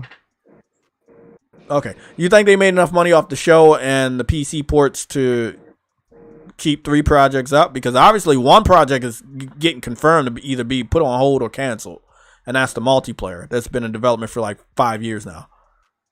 So, Sony's given. I'm trying to think. Like, Sony Santa Monica got a pass, and they almost got bankrupted. I don't see why Sony wouldn't give them. I mean, didn't it say when they were doing The Last of Us 2, they basically had carte blanche to just spend X amount of money, dude? Like, they had an open checkbook, essentially. For Part 2, remember with the contract and development, all that shit that was going on? Yeah. That was confirmed, basically. Yeah, Sony was spending a lot of money that gen to make sure that they could climb back to the top, and that's one of the reasons why they may have been on the verge of bankruptcy, because they were doing whatever they could do to climb back to the top that gen. You know, including the free online. I just this is at the end. That Sony Santa Monica project was at the beginning of the gen. Yeah, so that made sense because you said, like you said, they're coming off the PS3 gen. Mm-hmm. And a good launch too. Like the PS4 had a good launch, and it's like, hey, yeah, we can spend that money. No, after those Uncharted 4 sales too, man, they're like, okay, here. Yeah, I mean, me personally, if it, like, I don't. Do you see a reason why they would cancel the multiplayer? No, it was the whole problem is the quality, man. That's the problem. So they don't think it's good enough. It's not because of monetary shit. It's because of what they're seeing. And this is why I wanted to have a debate with your eyebrows, right? So, do you think it's good enough for us? I think yes. I think they're overthinking it. Just let us play it. Dude. Okay, there you go. That's all I want to say. Because you're not making a product for console gamers. You see what I'm saying? You're making a product for them, the broader audience on PC that everybody should know is very, very picky. So maybe they're right. I don't want to be that person, but maybe they're right. Maybe they're right. It's not good enough for them. Just do a Counter-Strike graphics filter. Problem solved. That's all you gotta do. Illegal. If that's the case. Cut them out. I think it's good enough. Looks too good and sounds too good for them to buy. Then go the opposite route. Yeah, and see that right there is probably what it is. Naughty Dog went all out. They already confirmed they were going all out. They were making it a standalone game, and it's not good enough for them. And they know it's not good enough for them. And Bungie probably said, "Nah, bro, you know, y'all doing too much." They don't give a fuck about that. And I just don't know. I don't know. It's sad because we all they had to do is give us the same thing with the updated engine. That's really all they needed to do. I mean. There you go. There you fucking go. To me. But I'm just going to say, bro, the optics, if it is confirmed that they're canceled on multiplayer, the optics are going to be so bad. Yeah, because it's not really giving like the players, the people that's been looking forward to part 2, any real incentive to buy part 2. Right? And all the bullshit they said about Neil Druckmann, I mean, whether it's going to be true or not, people are going to say, hey, man, he's bad for the company, blah, blah, blah, blah, blah. Like... Bro, like, PlayStation hasn't canceled a game, you know, in a long time. Yeah. You know? Publicly? God damn. I don't think they ever did it publicly, though. Like, talk about a game for multiple years and even confirm that it's still in development earlier this year. And then by the end of this year, you get it's almost all but confirmed that it's getting either put on the shelf or canceled. It's not the Last Guardian lasted, like, what, 10 years? So, you never know sometimes. The Last Guardian? What the hell is that? Oh, the Last Guardian. Remember, they thought we were never getting that? They just popped it out of nowhere. Oh, fuck. I almost forgot about that game. You talking about Clifford the big red dog? Yeah, Cliffy B. Cliffy B the big gray dog. Okay, I like that one. Yeah, I agree. I mean... Look, man, I don't like Michael Patcher. Not Michael Patcher. What's that dude name? Gilly? No, he's like Michael Patcher, but he keep leaking shit. He works at Bloomberg. Damn, I forgot his name. Oh, Schreier. Michael. Is his name Michael Schreier? Jason. No, Jason. God damn. I goodness. He's not in our orbit anymore. We only see him like once in a blue moon now because he blocks so many people. He just doesn't do anything unless he's trying to announce like leak bad news. Yeah, like he definitely has a chip on his shoulder from PlayStation. He's basically bad news Barrett. Yeah, he definitely is, bro. I think I've never seen him in the news for giving good news. He's always been there for giving bad news or leaks or that's it. Yeah, what a toxic position, bro. I know, right? He looks like one of those people that, you know, was in the remember the locker people? Back in the day, the people that was in the lockers a lot. They were warming up the lockers. Yeah. God damn it, True Witty. You're not even getting what I'm trying to say. You ain't supposed to say it. Shit. He warmed the lockers. He was the locker warmer. He looked like a locker warmer. He looked like even to this day he could warm up a good locker. You know. Man. He looks like a locker warmer. You know, he really does. Fuck that guy. Yeah, I hope that Naughty Dog know what they're doing going forward. I'm gonna pick up The Last of Us Part 2 on PS5 at a later date at a cheaper price.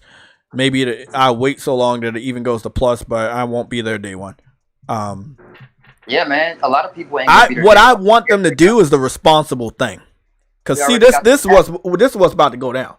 If you announce Part 2 and don't give us an update on the fucking multiplayer, you're gonna have people chatting. It's best for you to just come forward and say, either confirm we're still working on it or confirm that it's canceled. Yeah, But do not just go out publicly and say, hey, we're doing a remaster of this, and then go away for months at a time and not come back with anything. Like, right now, like, Naughty Dog, bro, has definitely fell in the ranking of PlayStation Studios.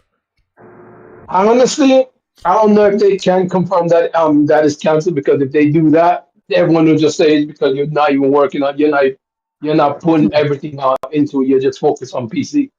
People will just say and it's not wrong. They're not wrong. We just tracked 2 of their fucking games of this entire generation. They're remasters, and their third one's on the way, and it's also going to PC. That'd be 3 games that they put on PC, and no PlayStation exclusive game that was focused on PlayStation that isn't old. So, I mean, we're not wrong. No one's wrong. No, none of y'all is wrong, and the community won't be wrong. But how long can you hide the fucking truth when people are constantly leaking the shit out? It's best for them to come forward. Maybe it's just not canceled. It's just optics. If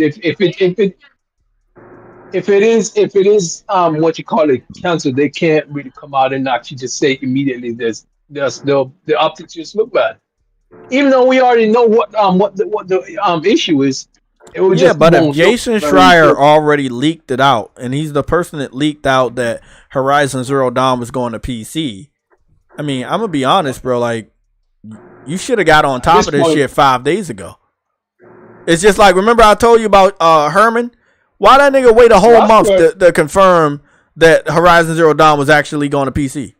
Like, I'm not understanding Sony right now. I'm not understanding Sony. I swear one of these companies are gonna put out a hit on Jason Schreier, bro. Like, low key.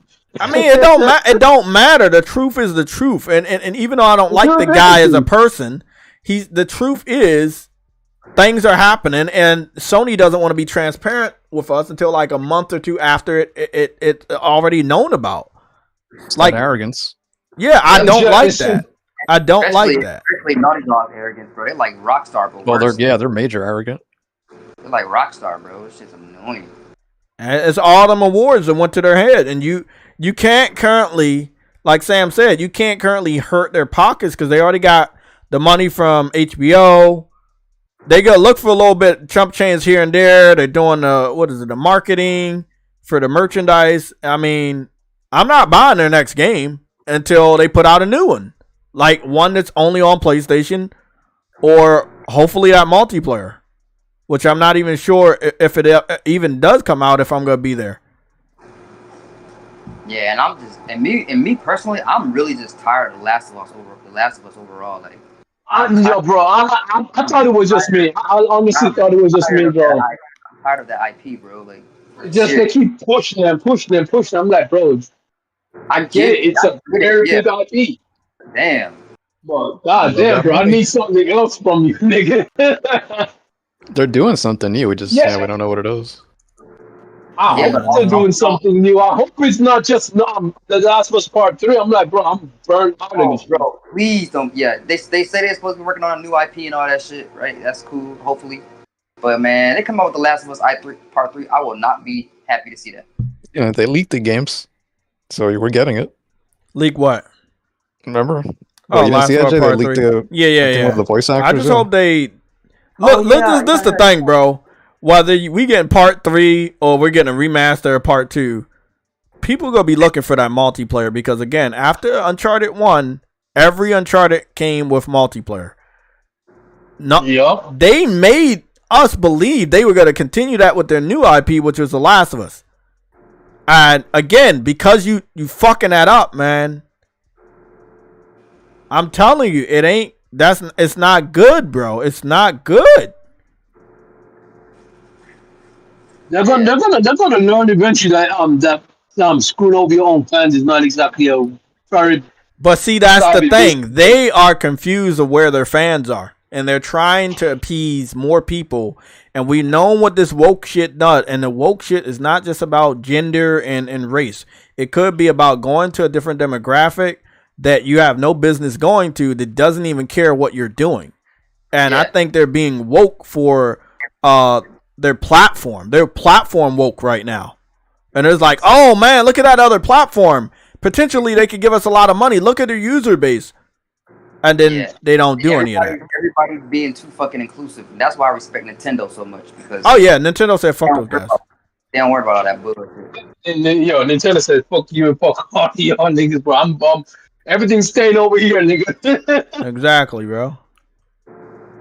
Hopefully Nintendo don't get pulled to the PC shit, but they may one day. I believe one day they will, because they're greedy. Yeah, they're just behind. They will eventually. I just think they're greedy, so they'll try any tactic at this point. Dang, Yeah, man. I love it, bro. Gotta love these corporations. Corpros. You call them corpros. Corpos. This thing again cyberpunk savvy, bro. What the hell is wrong, bro? Hey, shout out to Jay for that shit. Jay. Hey, my next playthrough, I'm gonna be a corpo. Jay's going to eventually turn into a nomad.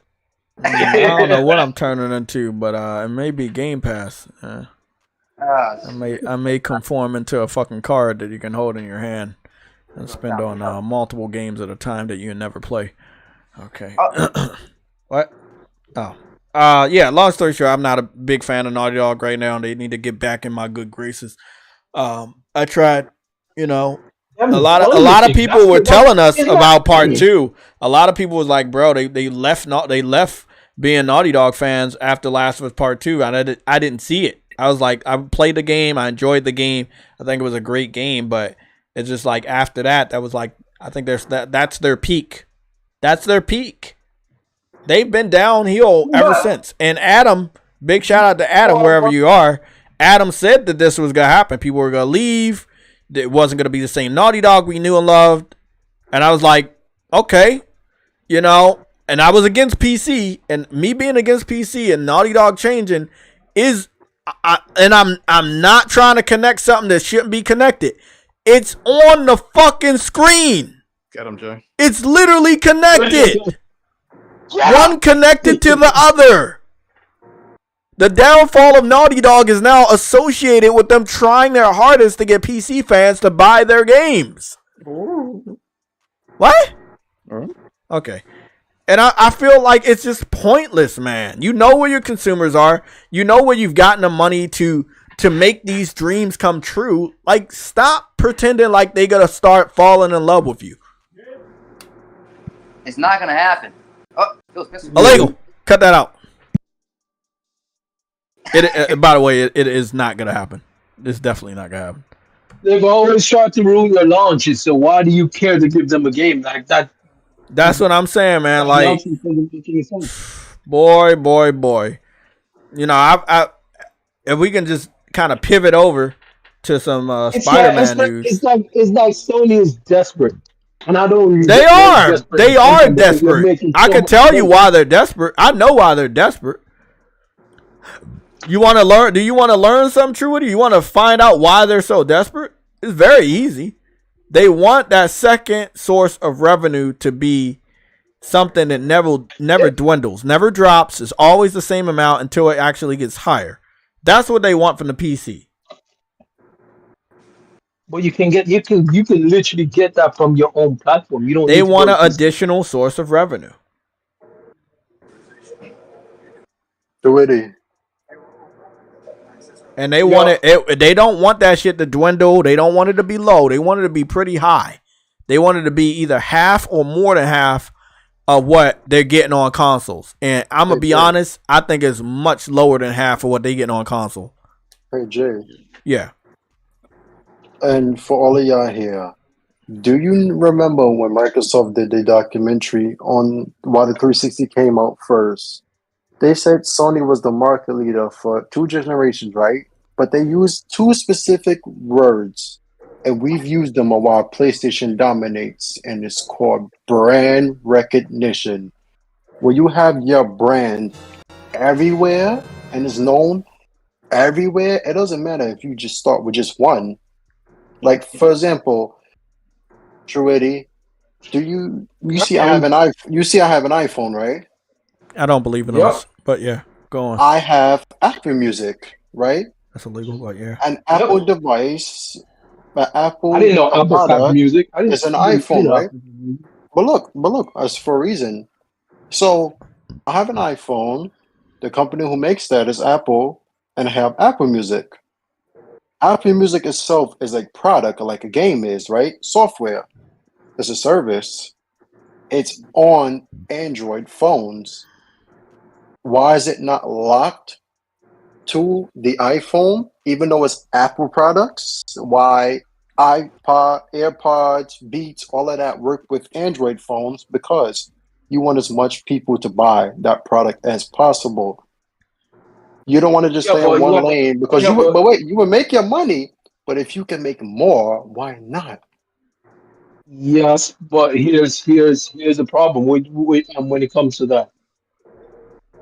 If all your stuff is everywhere, there's no need to come to your platform.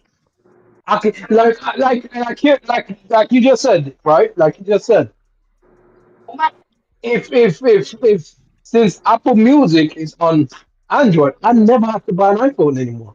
I don't. In fact, I don't see the point anymore because Notice there's one thing that's not on Android phones though. From the iPhone, it's one app. Well, it's multiple, but it's one main app that's not on Android phones, and it's fucking FaceTime. What is Doesn't going matter. on?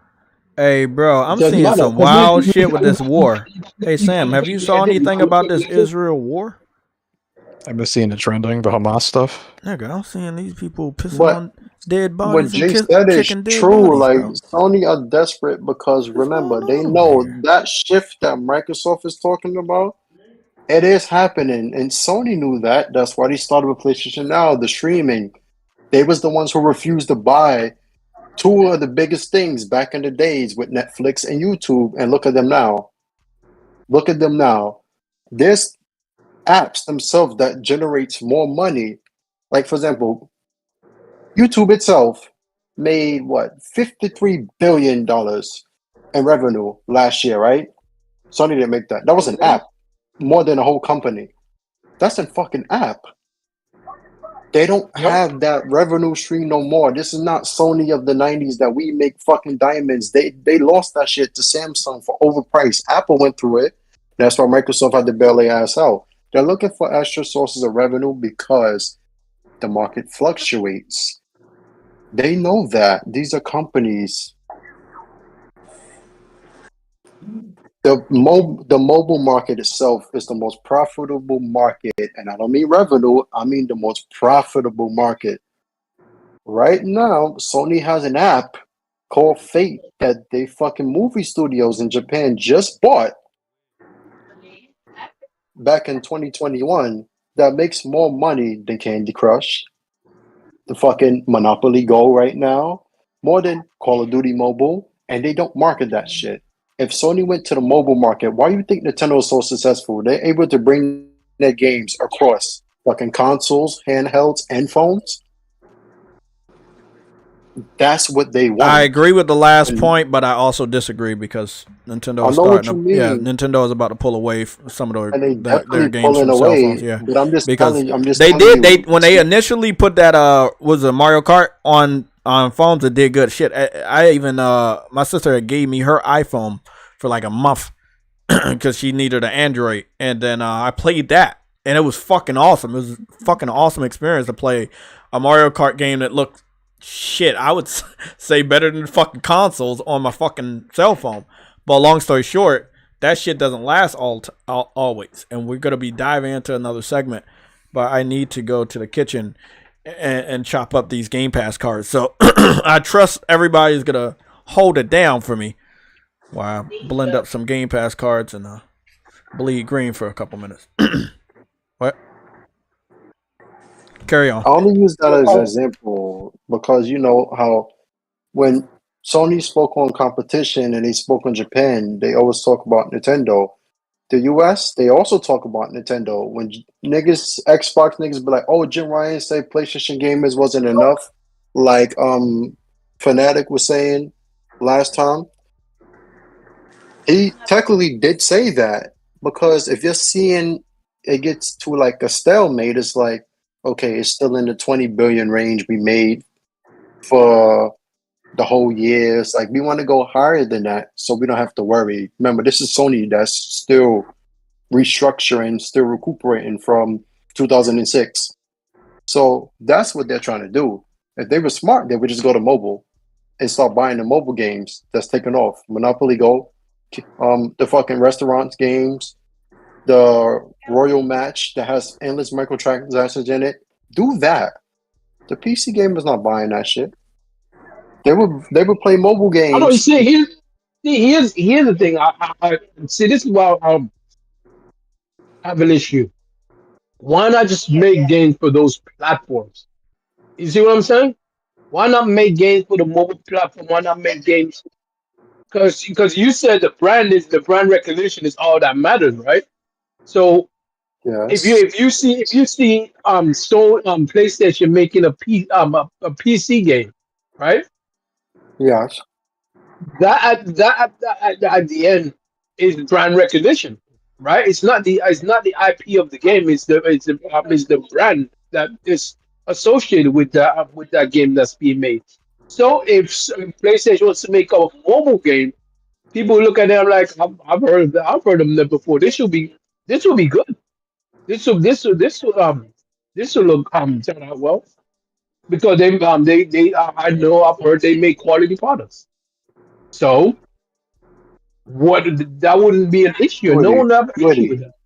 Truity, do you know how many products Sony makes that people find out is Sony and would be like, oh shit, for real? Like people still remembering the name Sony. Sony wasn't in brands. Now, like last year in 2021, Sony, the name Sony itself is in the top 100 known and popular brands. PlayStation is higher, but remember, that's their product. So things like that is what I'm trying to say to you. Like everybody knows Samsung. Everybody knows Galaxy is Samsung, but they know the word Samsung, the company name. People didn't too remember Sony.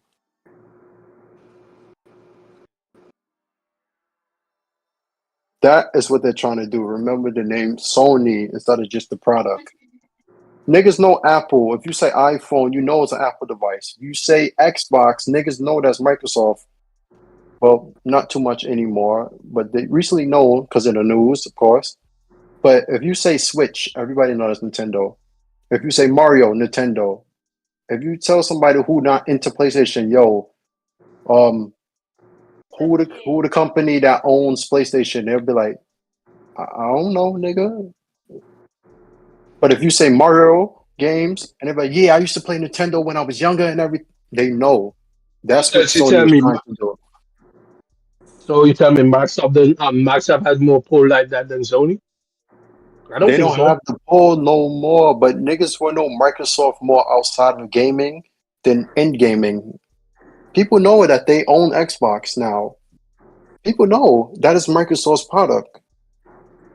They didn't know. They know Sony runs PlayStation, but they also know Sony makes TVs. They also know the Xperia phones. It's Sony's phones, and it's some of the best fucking phones on the planet, even though they're expensive, yes, and you can't really sell them in the US without carrier issues, but people are starting to know that. That is what Sony wants. You know Uncharted is a movie like Tomb Raider, but you would never know Uncharted to be like that or The Last of Us without knowing fucking PlayStation. Would you? You're right. You There's wouldn't know always that. an attachment to something. That's what they're trying to do. Their name is attached Okay, to God of War. hold on. But isn't that what they're doing right now with the movies and shit? Right, So that's what they're doing. so wouldn't that bring their name out there? So if you want to bring up gaming now, Wouldn't that be as simple as just saying Sony Interactive, or better yet, Sony Interactive Entertainment is making a game on PC. Sony Interactive Entertainment is making a game on phone. So the name will still No. be out there because everyone will know who Sony is. Niggas, like we went through this on the stream on Tuesday when I said Sony fuck with PC. When Jay said they had Sony Online Entertainment was They everything, did. right? They did. SIE. People don't know that shit. They know Oh, okay. PlayStation. So if you Okay, so they why? say, "Oh, Sony is putting games," us in gaming know that. But if somebody don't know Sony like that, but they know PlayStation, they're like, "Yo, there's a PlayStation game on PC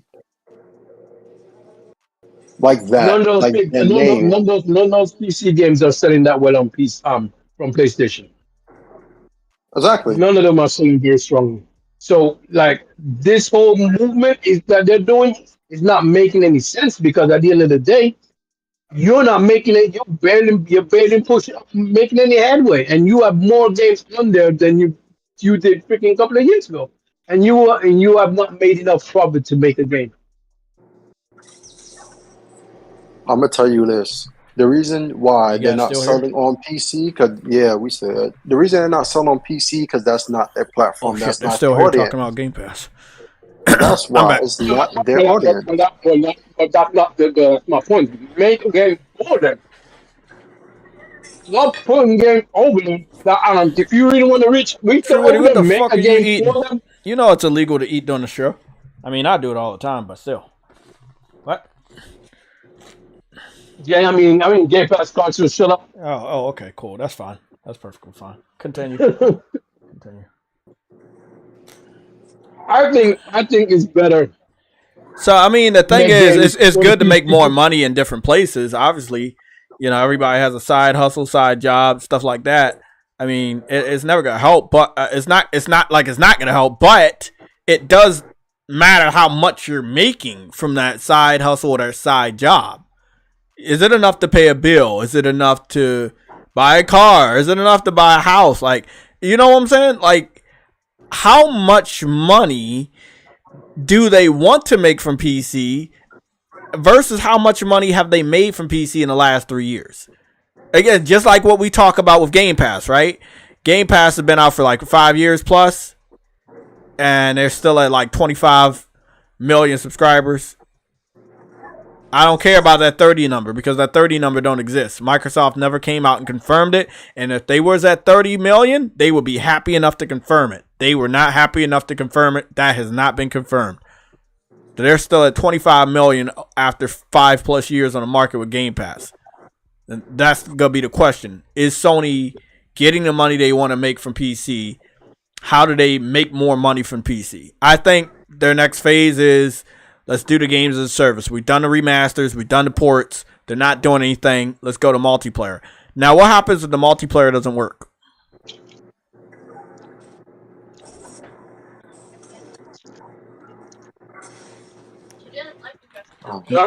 Nothing you can do. I mean, they looking at the users. They looking at the active users. Most PC fans like playing multiplayer games. So, again, what happens if the multiplayer doesn't work? Do they pack it up? They don't get money. Or is the damage done? Because I would assume that if they try to pack it up, if the multiplayer fails, they already gonna be in a red for this project, and it's probably that red is gonna spread to other projects that they're doing. So I would assume that this isn't that's not gonna be good if they eat dirt on PC, on a PC plan, or what I call the PC port begging strategy. Already eating there. It's called the PP. It's called the PPS, the PC port begging strategy. No, it's called PPBS. That's the B stand for. Oh, begging. It's PC port begging strategy, which is actually very successful to the benefit of the PC community, but to the benefit of Sony's wallet, not so much. Again, it's example. You open up a movie theater, right? And you say, hey, between 1 p.m. and 1 a.m., you can come in here and watch a movie for free and get food for free, right? Do you think people gonna come at any other time so they have to pay money? Fuck no. They're gonna come during the hours that everything is free. You see what I'm saying? Hey, you know what's funny? The fact that So you just said that, you're not making any the fact that you money. just said that, What? the fact that you just said that brought make me realize something. There's this place a food place next to us. They serve half off on a Wednesday on food, right? That's where their They're biggest so rush is. yeah, that's when their biggest Exactly. rushes. They're not as busy on any other day except for Wednesday. I fucking knew it. I knew it was a power of Game Pass. And it's simply because this stuff is cheap and you can buy more food at that time.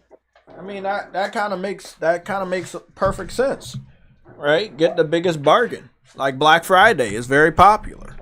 You know, I know how busy, certain jobs are gonna be on Black Friday. Because it's gonna be a popular fucking day. But what the fuck is wrong with Birdman? Fuck it, forget him. What's going on, Afro? How you doing, bro? I hope you're having a great Sunday. Birdman, nigga, we about to take that. We about to take that shit back from you, bro. Does he got mod? I was just gonna take that back from him just for the fuck of it, bro. Does he still got mod? Nigga, we gotta take that shit. Nigga, you gotta take that. You gotta take that shit back, bro. You saying some wild shit, bro. You gotta take that shit back. You gotta take that back for you, bro. Sorry, buddy. You gotta take that back for you. Shit. Hold on. I don't think he's actually talking about the actual BBC. I think he's actually talking about BBC News itself. No, I don't think he is. I don't think he is. I think it's in relation to what I said about the PC port begging community acronym. Yeah. Long story short, continuing. I know that Sony want to like go places where they're gonna make more money, but not every place is. Not everybody likes you, bro. Let me just be real. Not everybody likes you. Not everybody likes your games. Not everybody likes your ecosystem. So you should really be picky where the fuck you go. Because you could fuck up everything you work so hard for. You go on a PC because you see a lot of numbers? Like, that's your only reason to go on a PC? You think they gonna like what we like? Just because they told you that in a message board, in a comment section, or in a petition, does not mean they believe what they saying, bro. Like, again, Sony fell for the dumbest trap. A troll trap.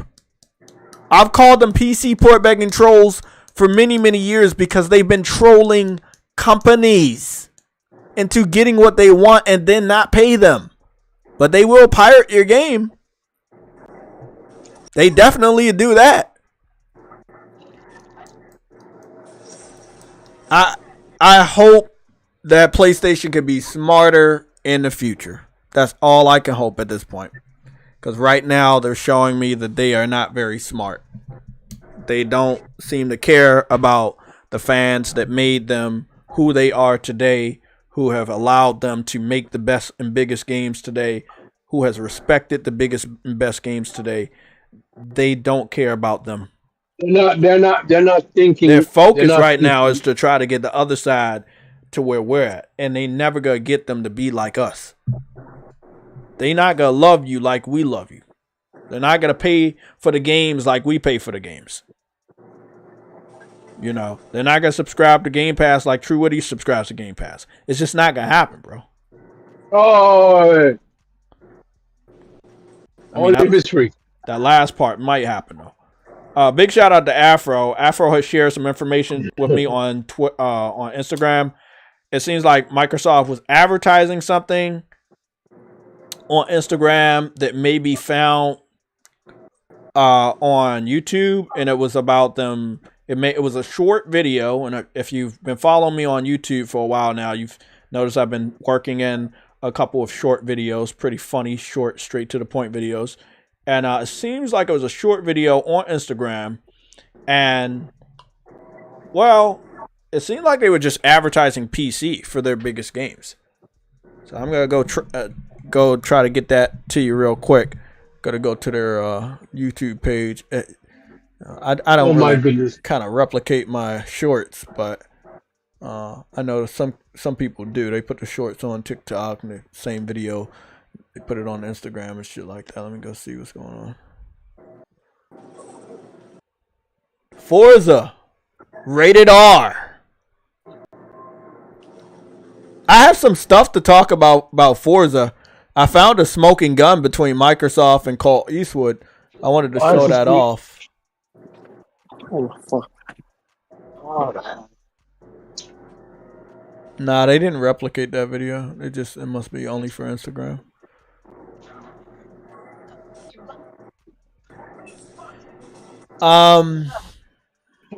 What is everybody's thoughts on Forza Motorsport? Motorfell. The motor game. They said they didn't put no lotion on. Who said that? I want to give them a shake. I want to shake their hand. They said Forza didn't put any lotion on. That's very, very disrespectful. Forza is now sitting at an 85 on Metacritic. People were very, very nice to Forza. Forza does not deserve an 85 on Metacritic. Starfield didn't even deserve an 83 on Metacritic, but it's currently at an 83. It's going to be very, very interesting going forward with these comparisons because we don't need Digital Foundry. And that's one of the best things about all of this is that we did not need Digital Foundry. I'm just going to get a couple of little bit of stuff right there. We got to get this one. This one. I'm sending like 3 pictures to the PlayStation Legion Discord. I think we're all good. Actually, it's 5. It's a comparison of Forza Motorsport versus Forza Motorsport. That should be a really nice comparison. So, actually, I want to show off the Forza Motorsport versus Forza Motorsport. I think that's going to be our biggest comparison today.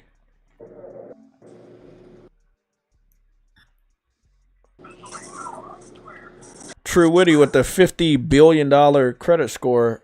What's going on, bro? So, here is Forza Motorsport 2023 versus Forza Motorsport 2005. I was about to say 15. Nick says he has a link of a video he wants us to see. He hasn't posted it, though. I have a video link for you guys showing it off. Yeah, you can send it. Yeah, I get it. I get it saved in the history so we can go pull it up. So Forza Motorsport, the original game, is sitting at a 92. Forza Motorsport 2023 is sitting at an 85. So it's definitely a drop off. We know that Forza Horizon, I believe, Forza Horizon was sitting at a 90, right? Something like a 90 plus for Forza Horizon. I think it was sitting at a 90 plus. They seem to really like Forza Horizon. 2 minutes in. Okay. So, obviously, big drop off. No pun intended, but it does seem like some car models are from the original Forza games. It has been confirmed. People are kind of a lot of people are mad about that because they say that these they just imported into the game from older Forzas. Yeah, I agree. That's kind of cheap, bro. Like, come on, bro. Like that's like mega cheap. They didn't even bother. Like, I mean, again, this is what happens when you don't listen to the fans. And how can you listen to the fans when they're not paying? You listen to money. Money talks, right? So if money talks and you're not seeing the money, then how do you know what they want? Money talk, bitches walk. No, but I'm just saying, like, they don't know what the fans want because they're not getting the money. So they're not going That to is work true. hard because they already know they're not going to get money for what they're doing. So they don't really care what they're doing. They're going to make it look appealing. They're going to hype it up with trailers. They're going to pay content creators to trick you into believing the game is good when it's not. But at the end of the day, like, what are they truly doing? You see what I'm saying? At the end of the day, they're literally just like trying to get you to buy into their hype. And at the end Exactly. of the day, And that's what Xbox does best. Hype up the hardcore and have the hardcore hype up the smaller minions. And then the minions end up buying the game. You know, but it's not enough of them now over there because nobody really likes Xbox anymore. So it's not enough of the minions to buy games that are hyped up by the old heads that don't buy games because they're just getting everything for free through gifts from Microsoft or, you know, Game Pass. It's just not enough people to spend money on Xbox. That's obvious. And now the developers are well aware of that. They stop working hard. If you can trick people into giving you money every year and you don't have to work hard on a game, then that's what you gotta do. Again, that's just Exhibit A. I want to go over here to Exhibit B right here. This is Forza Motorsport 8 versus Gran Turismo 7. Again, I told you people online are already doing crazy shit. So basically, Gran Turismo's Metacritic score is sitting at a 87 on Metacritic. Gran Turismo 7 Metacritic score is sitting at a 87 on Metacritic.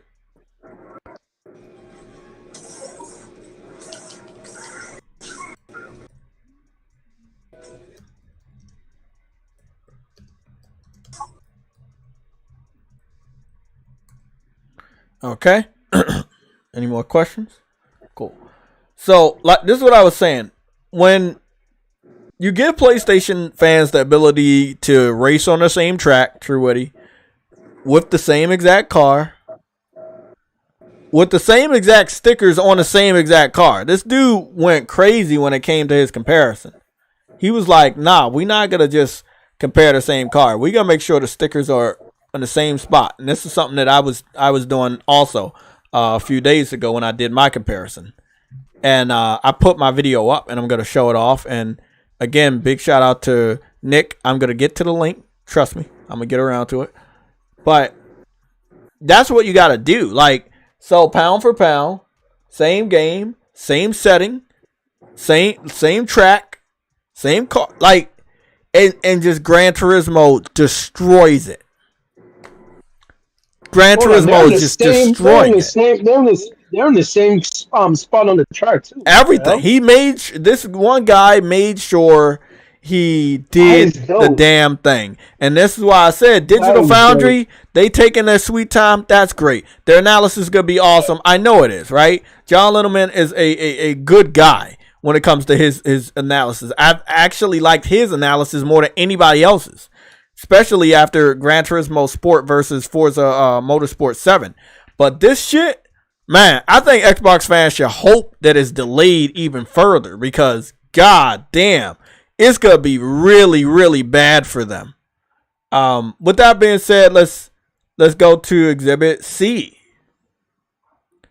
And what does it look like when Xbox fans... Ooh, sorry, I backed out of that. That's my fault. What does it look like when Xbox fans start to kind of try to defend Xbox?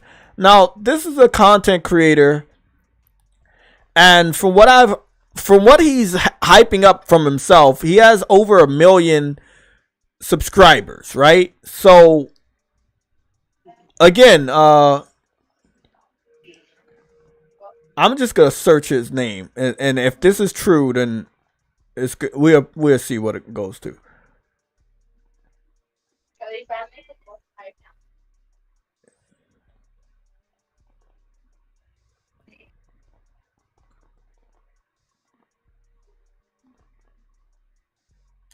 Hold on, let me make sure I'm spelling that name right.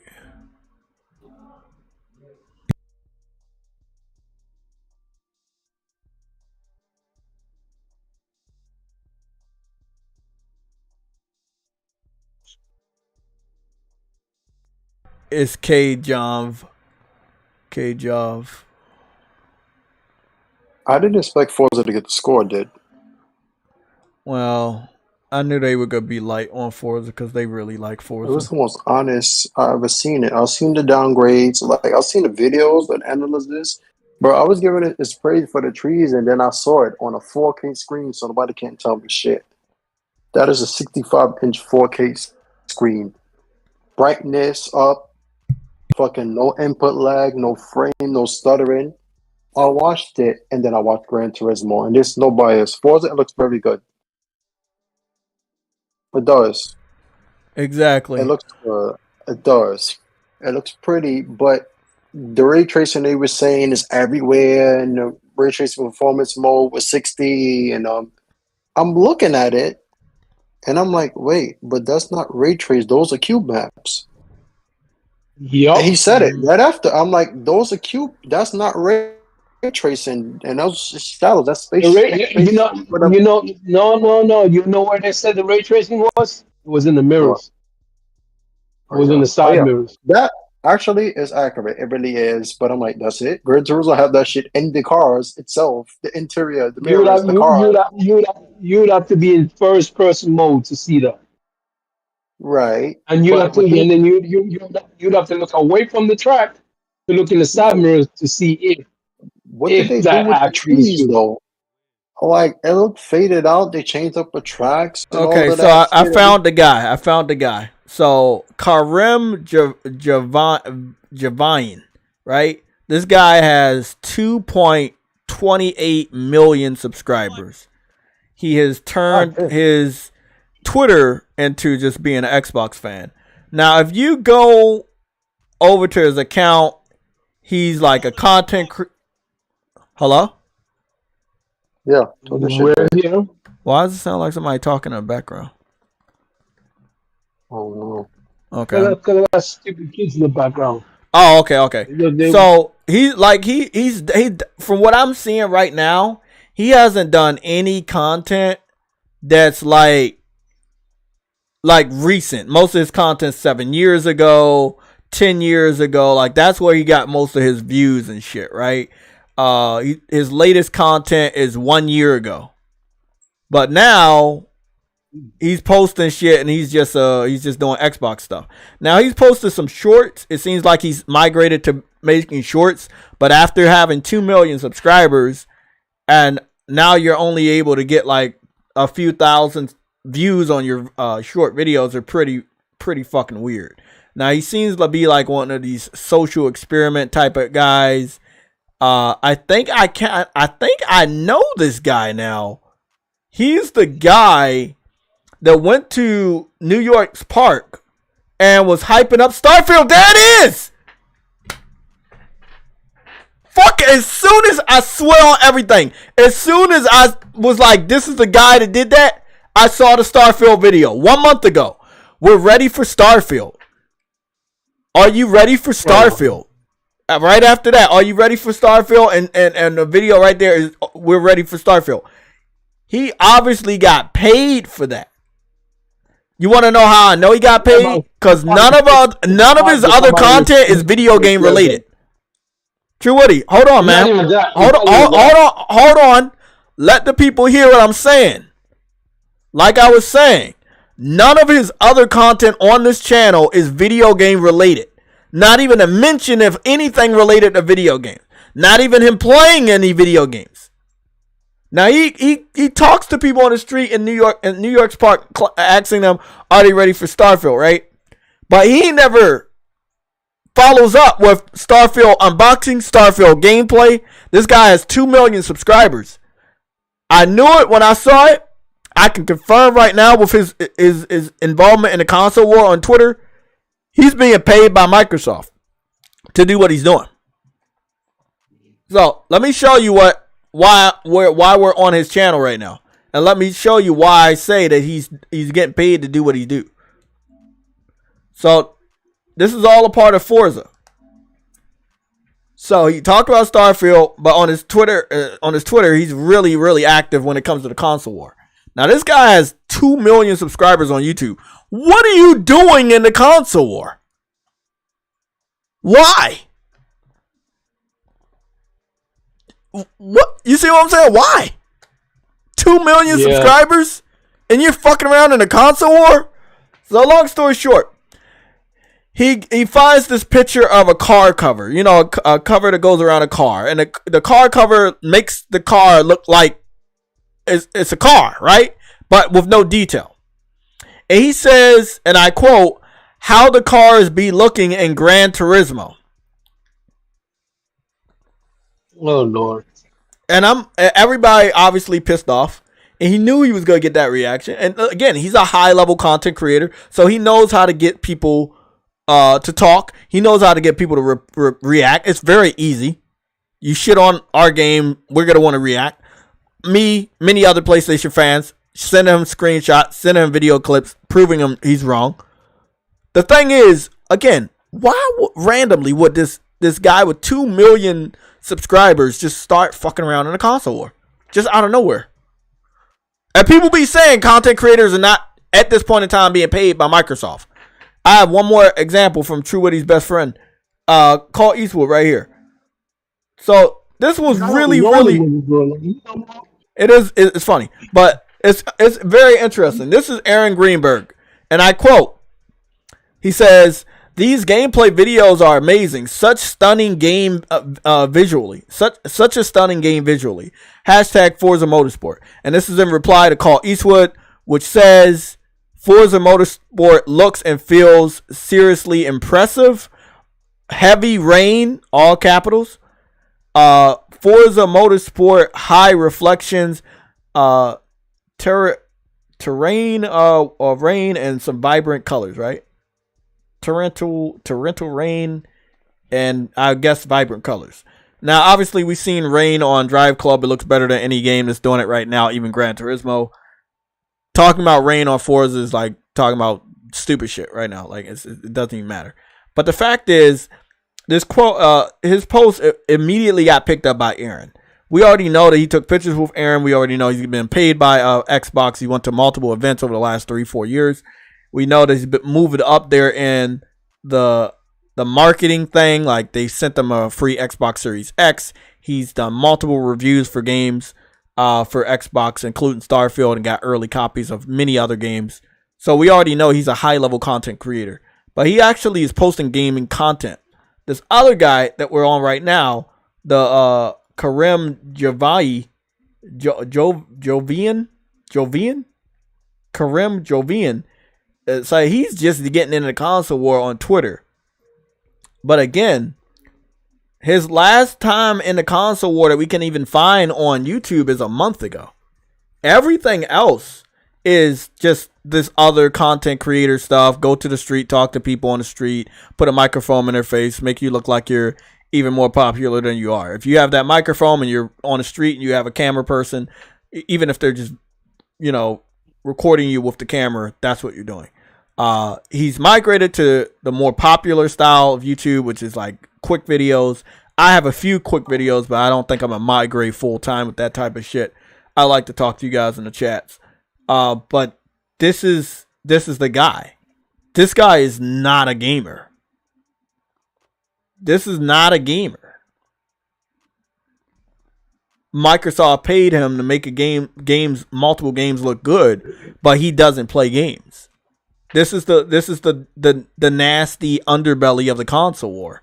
You have people in the console war that don't even have the fucking console. You have people in the console war that don't even like video games. This is where we're at now. Yeah, but that's 90% of Xbox fans, Jay. I know, but this guy is not even an Xbox fan.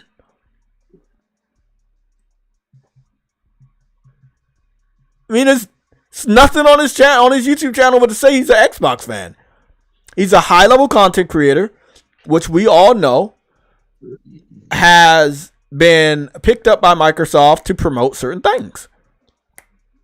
They will be paid a certain amount of money to be,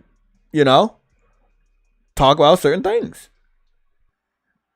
And he's the worst type of content creator. So this is what he is. You know, people haven't really seen him on camera in many, many years, but it is what it is, man.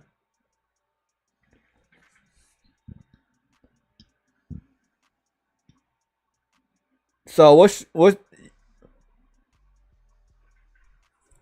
y'all thoughts on Microsoft doing this dirty tactic? Because this is all Microsoft. Nobody told him to do this. From what the content that we normally see him posting, why is he in the console war? Nothing. Again, let's go to this video right here. Something about I have a secret to share, right? He's one of those type of content creators that ask you stupid questions and, you know, and stuff like that. So we're gonna go into here real quick after Domino's tries to entice me with more pizza. So this is the guy. This is the type of guy he is. He got a cameraman. He puts a mic in your face and he talks to people on the street and stuff. Some of the people he's talking on the street are already paid actors. So some of the content that he's posting is already fraudulent, like the multiple girls that he interviewed about Starfield. How the fuck do those random type of girls that don't even have any type of clothing that would confirm that you are like video games, anything in a current pop culture, why would it like that? It doesn't even make sense. Again, let me just go back a month real quick. Nope, that's not it. I gotta go back on his short videos because he hasn't posted anything in his long videos in a long time. So here we go right here. This is a long video. Okay, I'm gonna ask y'all. I'm gonna be honest. I'm gonna finish making my peanut butter and Game Pass sandwiches. I'm gonna mute my mic. I trust everybody in the chat. Do you think they really care about Starfield? I'm gonna turn on the audio so you can hear a little bit about what they're saying. But I'm gonna ask y'all, just from looking, do you think they care or know about Starfield? Let me see if we can get the audio.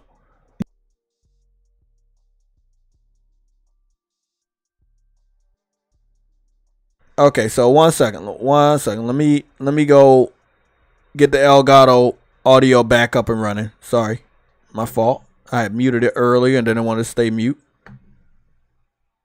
Now I gotta have the audio on this bitch. This shit about to be funny, bro. Where is? Like, he's one of those type of content creators. You go to people up on the street with the microphone and record shit. High level content creators normally have already been approached. I've been approached this year, probably about under 5 times to sell different content. You know, market different things. I'm just not comfortable marketing certain things, especially if I think the product sucks. Some people, that's their stepping stool. But hopefully, somebody actually comes with me with something awesome. Oh my goodness, it got busy up in here. Yeah, what's going on? Not much. I just noticed you got a whole crew now. A whole crew of what? I had to finish KOTOR. I was on a mission. Oh. Yeah, he's got a whole crew like Luffy. Okay, kick him out. Yeah, that was horrible. Yeah, I don't like that one. Okay, let me play it from the beginning, and I want y'all to see what y'all hear. So I'm playing it. Everybody in the chat, I'm playing it on YouTube, so you all be able to hear it through YouTube, but you won't be able to hear from my mic. But just go over to YouTube. I'm gonna mute my mic though. But just go listen to a little bit of this. I'm gonna play a little bit. Let's play Starfield! I love Starfield. What's up, guys? It's me, Kareem Jovian, and I'm here in New York City. I am super duper excited about Starfield. It's coming out in 3 days this Thursday. I've been waiting for it for 10 years, ever since I've been hearing all the murmurs about the trademark Starfield when I was on Skyrim. So I cannot wait to try it. I'm a big Bethesda fan ever since Morrowind on the original Xbox. So let's see if New Yorkers can share the sentiment with me, and let's spread the excitement around because it's coming out in 3 days. Are you going to try out Starfield? Yeah, it looks great. I can't wait to play it. I'm excited. You're excited for Starfield? Congratulations, guys. Starfield looks beautiful. So are you guys going to try Starfield? Yeah, it looks really cool. I would definitely try it. I mean, going to different planets, making your own little world, that's cool.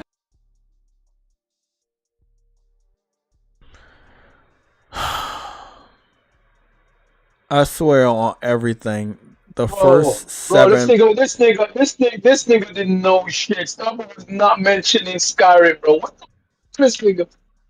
Bro, listen, bro. Hey, maybe When they I didn't give him talk the when I right talk cards. They didn't give about him the wrong right. underhanded tactics in the console war, this has to be the worst that Microsoft has ever done. They just pay anybody that's popular to make their shit look Bro. popular, bro, and it's so disgusting.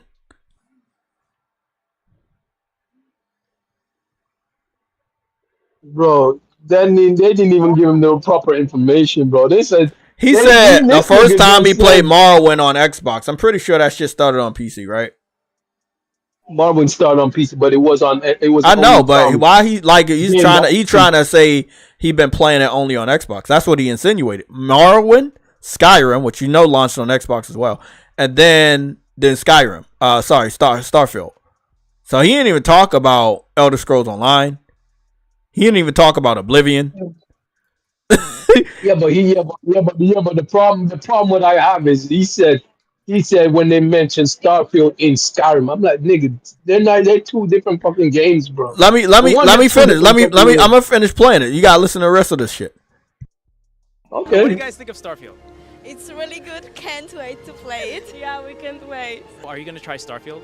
Of course. What do you like most about it? It's an open world game, which is awesome. It's like super innovative, and just like since it took so long to make, like it has to be like years of hard work. So. What's your favorite thing about it? Just like exploring all the worlds and how like creative and cool it looks inside. Yeah. Are you guys gonna try Starfield? Definitely. Everybody here has been given a script. They're reading. Some of them are reading off a script. You can tell, like the guy, whatever type of guy that is, he's answering, but the girl is looking right at the camera as if there's something in front of the camera she's reading off of. She's not looking at the guy that's interviewing her. She's not looking down at the microphone. She's not looking or having a conversation with the other guy about how excited she is. She's looking straight at you, where the camera is. She's reading off her script. Most of them were already given a script on what to say. I watched this video over a month ago, and I know how fake it was. And this was my first time knowing about this person. So yeah, he may have 2 million subscribers, but he's not in our ecosystem. So I don't watch people like this, right? And he's never came up on my feed ever. But he accepted money from Microsoft to make this pointless advertisement for Starfield. Those two might actually be gamers. What two? This one? No, that's Rainbow and that's Rainbow. And that's a photographer. Actually, that's two of them are photographers. I see camera around the one dude's neck and then a camera on the other chick's waist. None of them, nobody he reviewed had anything on their shirt that would represent being a gamer or into pop culture of anything. I know what a gamer looks like. You know what a gamer looks like. No, bro. None of them. No. None of these niggas. No, I've seen. Hold on, wait. What do gamers look like now? They look like gamers, bro. Listen, when you walk past a gamer, you could tell that's somebody that plays a video game. None of these people play games to know about Starfield, bro. Let me finish. Let's finish watching the video. Definitely, I'm so excited about it. Do I look like a gamer? I think it looks beautiful, and as art students, I think we can really appreciate the beauty of that. Yeah, I was looking at the graphics and they look amazing. I just like a It's very dude with some locks. I think Princess Leia from Star Wars. Let's be real. Do you really think that all these people know about the game? I mean, bro, he looked like a person that warms. He would warm some lockers. He looks like a locker warmer because that's what he looking like to me right now. But I can't say what I want to say because, I mean, bro, this is wild, bro. Hey, Jay, like Nick, you saying this is wild, bro? This is not me, bro. This is him. He literally walked around New York, told people, hey, can you say this? I'm doing a big YouTube video. I have a 2 million subscribers. He got the consent forms and shit like that. And he just started giving up scripts and shit. You know these people don't know shit about Starfield. What about you? It seems fun. Yo, that chick on the right, she's low-key staring at the camera, bro, like on the sideline. Oh, that's huge. Yeah. At this point, he can't get them to automatically say shit about Starfield because, again, he's walking around trying to quickly get this content for his video. So he has to show them what Starfield is so that they can say, oh, I'm interested. But they have no idea. Now, he's already familiarized himself with this area. He has already let them know that, hey, I'm a big YouTuber. I have 2 million subscribers. That right there makes you look popular and famous than you already are. Me, personally, I don't even know who the guy is until just, I put 2 and 2 together. Literally, I would say about 30 minutes ago. Because I forgot that this was the same fucking dude that did the shameless advertisement for Starfield. And he's also the same dude on Twitter running around shitting on Gran Turismo 7 using Forza. I'm like, he's fucking the worst, bro. He's the worst. This is the worst type of content creator. Ones that have no soul, that will take the check with no fucking soul. These 2 women don't know anything about Starfield. Nee has not interviewed a single fucking real gamer.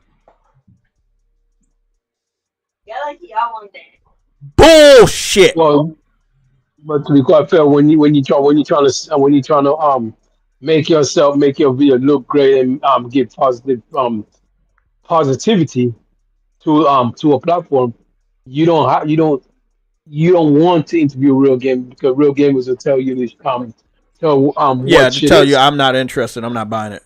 And you can't buy them.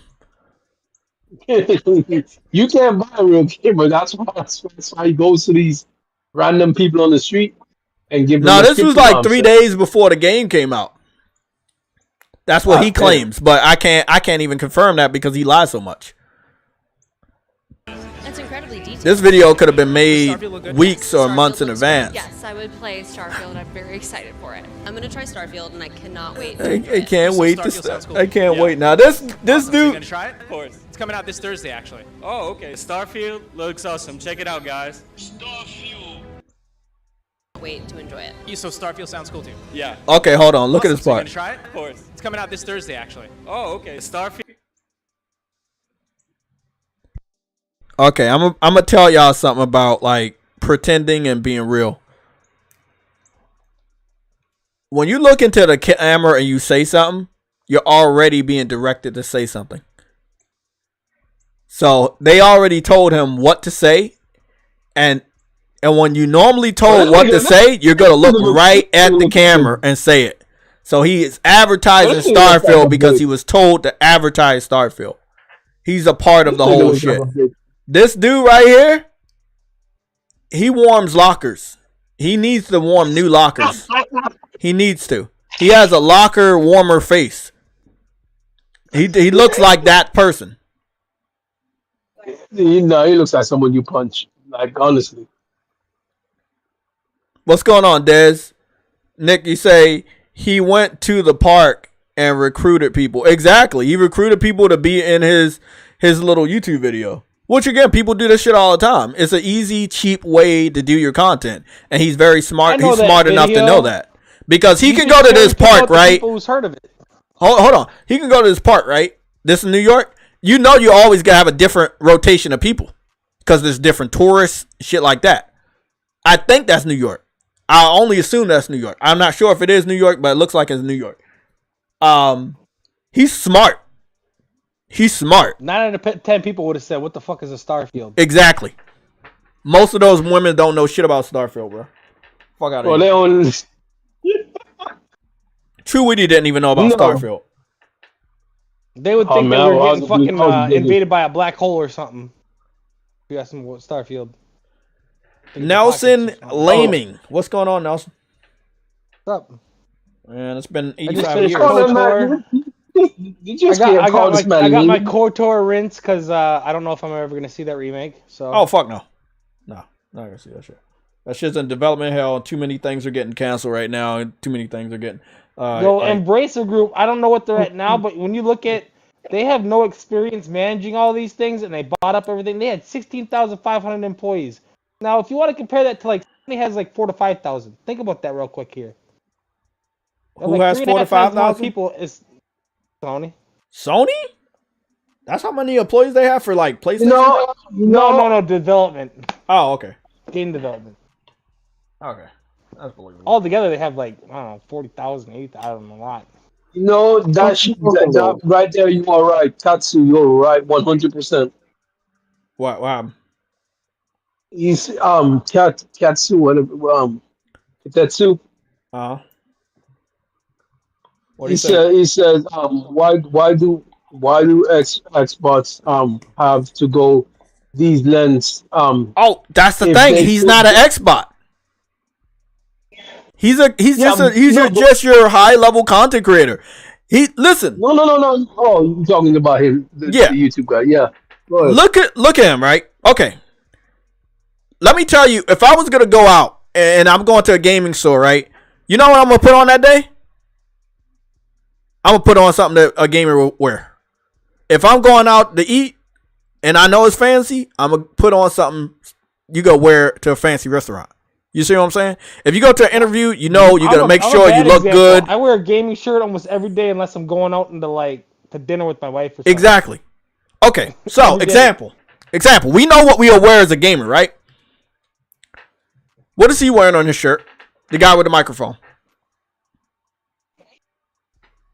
I can't even tell, bro. No. Just wait a little while.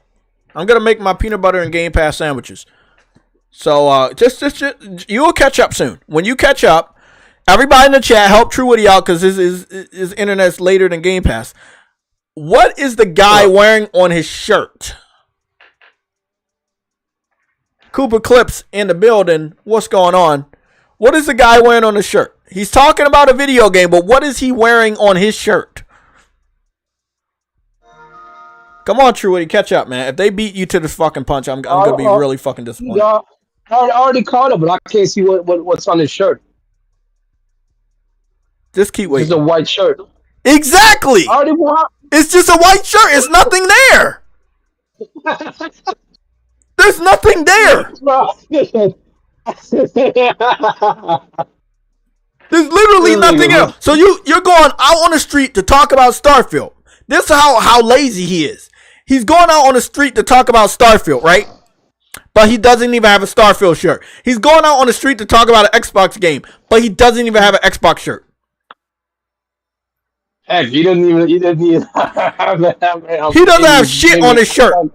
Now, what he did do, he made sure that he paid for a good mic. He made sure he has a mic cover with his name on it. That's going to make you stand out. You have a professional camera guy or a guy that looks like he's professional with a good camera. And you can tout that you have millions of subscribers, right? If I go out and start doing this content, I can say, hey, I have 9,000 subscribers. This is my viewers, blah, blah, blah. I can show off my highest viewed videos. He'll show off his videos that have millions. And then he can kind of strike up a conversation and a contract with people in the public and say, hey, I'm doing this video. Do you want to be a part of it? Get everybody together. Make sure that they get how much they're going to either be paid or compensated or whatever. And then get them on camera. And that's what he did. That's why I said, if we scroll up here, this guy looks like a guy. This looks like a gamer. I know that's fucking horrible, but he looks like a gamer. That's something a gamer would wear. Look like this dude went out for maybe a jog or something. He may not even have a game system anymore in his life, but he looks like he's played video games once or twice, or maybe a lot. I don't know. That guy on the right hand side, that's the biggest fraud ever. He has nothing on his shirt that would symbolize that he is excited. He doesn't even have a Bethesda shirt. He has one of those True Witty shirts. You don't know which side he's on, man. What? What happened? Yeah, you have the strap down the middle, and one's black and one's white. No, one's green and one's yellow. That's what your shirt would look like. You don't know what? So okay, this guy, plain white shirt. Nobody really knows what he's really there for. He already told him no. But you know, if it's me and trying to identify, is he a gamer? He's not a gamer, right? He has, let's say, an Apple Watch, normal book bag, makes him look like a traveler, but he's really not a traveler because he hangs out in that park a lot to do content. He's trying to make it seem like he's a tourist, but he's really not a tourist. That's a really good, strong point. Hey, I'm a tourist. I'm doing content. Do you want to be a part of my content? I have 2 million subscribers. Easy. Easy. But he's obviously been paid by Microsoft because he doesn't normally talk about video games on his channel. Actually, these videos that he made got the least amount of views of any of his other videos. But he got paid to do it. So he did it. Let me continue. He probably told them you'll get, like, you know. There was a couple girls that when he went up to, I was like, this bitch ain't never played a game a day in her life. Not even by accident. So I want to tell you about something else, right? So this guy did not want to be a part of the game. He was like, hey, I know a person that has a video game, and I will have him talk about it. But me, I ain't gonna fucking hype that shit up, bro. But I'll let him go on camera and hype that shit up. But nah, I ain't gonna do that. So black dude right here, he's smoking a blunt. He has his friend video call that knows about video games. He's willing to do it and get on camera and do it. So again, the dude holding the phone said, fuck that, bro. I don't care about no video games. So he can't get this black dude to be a part of the video. But he says, I do know someone in my contacts that cares about video games. You can have his testimony, but you can't get mine because I don't care about video games. Do you see how fucking desperate this guy is, though? Yo, hold on. The man's bringing a microphone to a phone. Bro, that's sad, bro. Because the dude in the green shirt said, fuck that, I don't play video games. It's like, yo, the funny thing is, though, the dude ain't even looking at the dude, just holding the camera with one side in. Bro. Yo. So I cannot wait. You got, yeah, that is New York. I figured that was New York. Because I'm going to that park, too, soon. And I'm going to look for him on Spider-Man. He better not post no Spider-Man content. Because he in New York. He better not post no Spider-Man content, bro. Bro, I'm telling you, Microsoft does not care anymore, bro. They don't care if you're a gamer. They don't care. For this game, I hope to see. Bro, that's wild, bro. What do you mean anymore?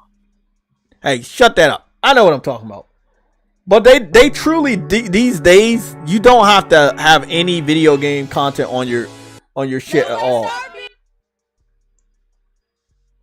This shit, bro, he got some girls off the street. Let me just listen to this shit.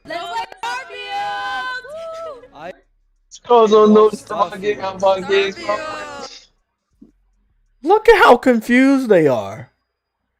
Look at how confused they are. Look at how confused they are about. What's up, guys? It's me, Kareem Jovian, and I'm here in New York City. I am super duper excited about Starfield. It's coming out in... It's funny, he's in New York City, and you can go to New York on Starfield and only see one building. Wow, bro. If this... I'm going to tell you right now... Grand Army Plaza? Huh? Yeah. Grand Army Plaza. I swear right now, if he don't do any video for Spider-Man, I'm gonna look at him strange because you hanging out in New York City. You live in New York City. You hanging out in New York City, but if you don't post any fucking content of Spider-Man and it's based in New York City, I'm gonna look at you weird. He did one other video game. Only one other video game. And this was 8 years ago. It says Super Mario Prank featuring Slim Alpha or whatever. So that's it. That's the only other video that he did. He does a lot of these skit videos like, oh, pulling this lady's hijab. It's all scripted. It's not real. Homeless man salesman. I gave a homeless man money, and then after the cameras stop rolling, you take the money back.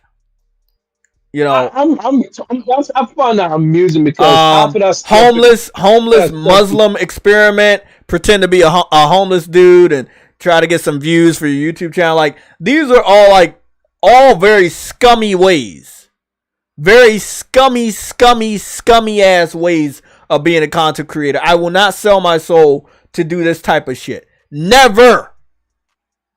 I'd rather say a small, humble gaming content creator. I can't do this. I can't do that, bro. Nah. Now, I do have some content coming up where I'm going to go to certain arcades and some stuff around my area and stuff like that. But it's not going to be, it's going to be all from what I do. You know what I'm saying? It's not going to be from this place, man. I can't rock with this. Hold on, Sister Jay. You're not gonna go around with a microphone and talk to people in the arcade stuff? I'm not saying I won't. I just don't have a microphone yet. But I'm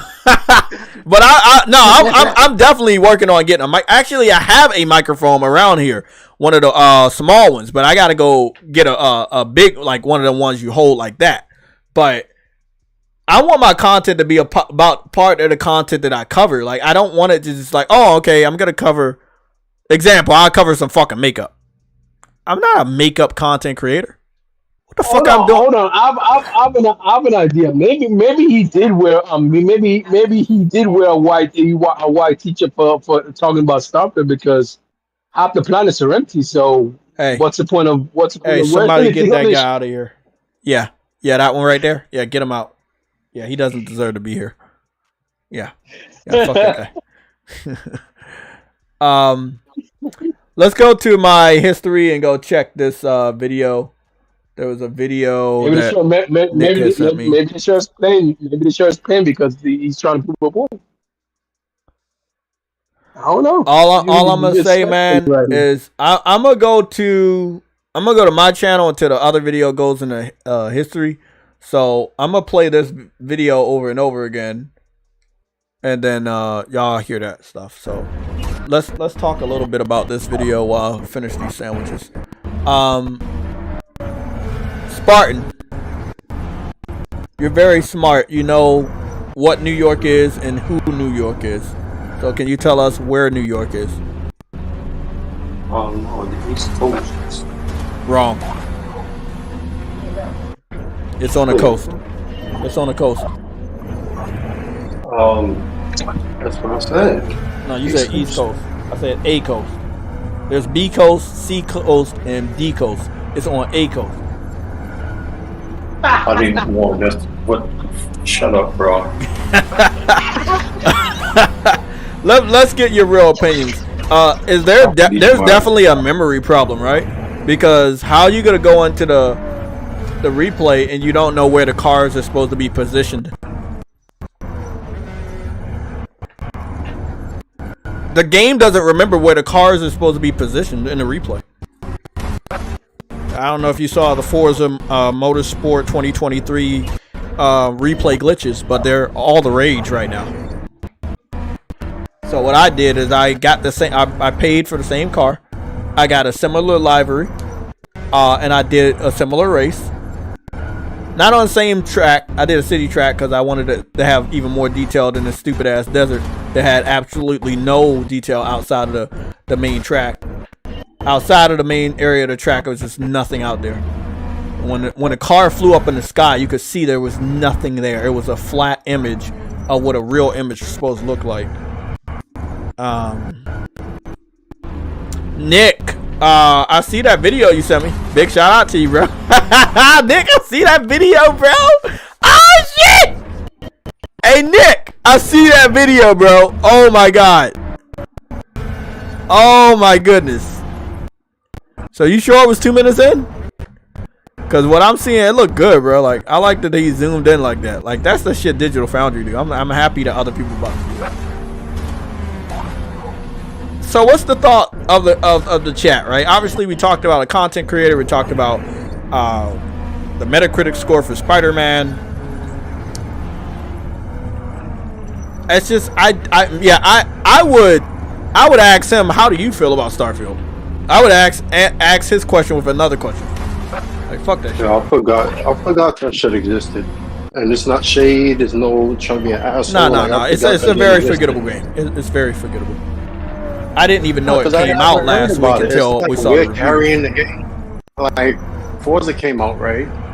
It's like every game that came out. Like, for example, I seen a post from XBOTS dude on Twitter that says the Activision deal will be closed next week. Or this week, because today's Sunday, right?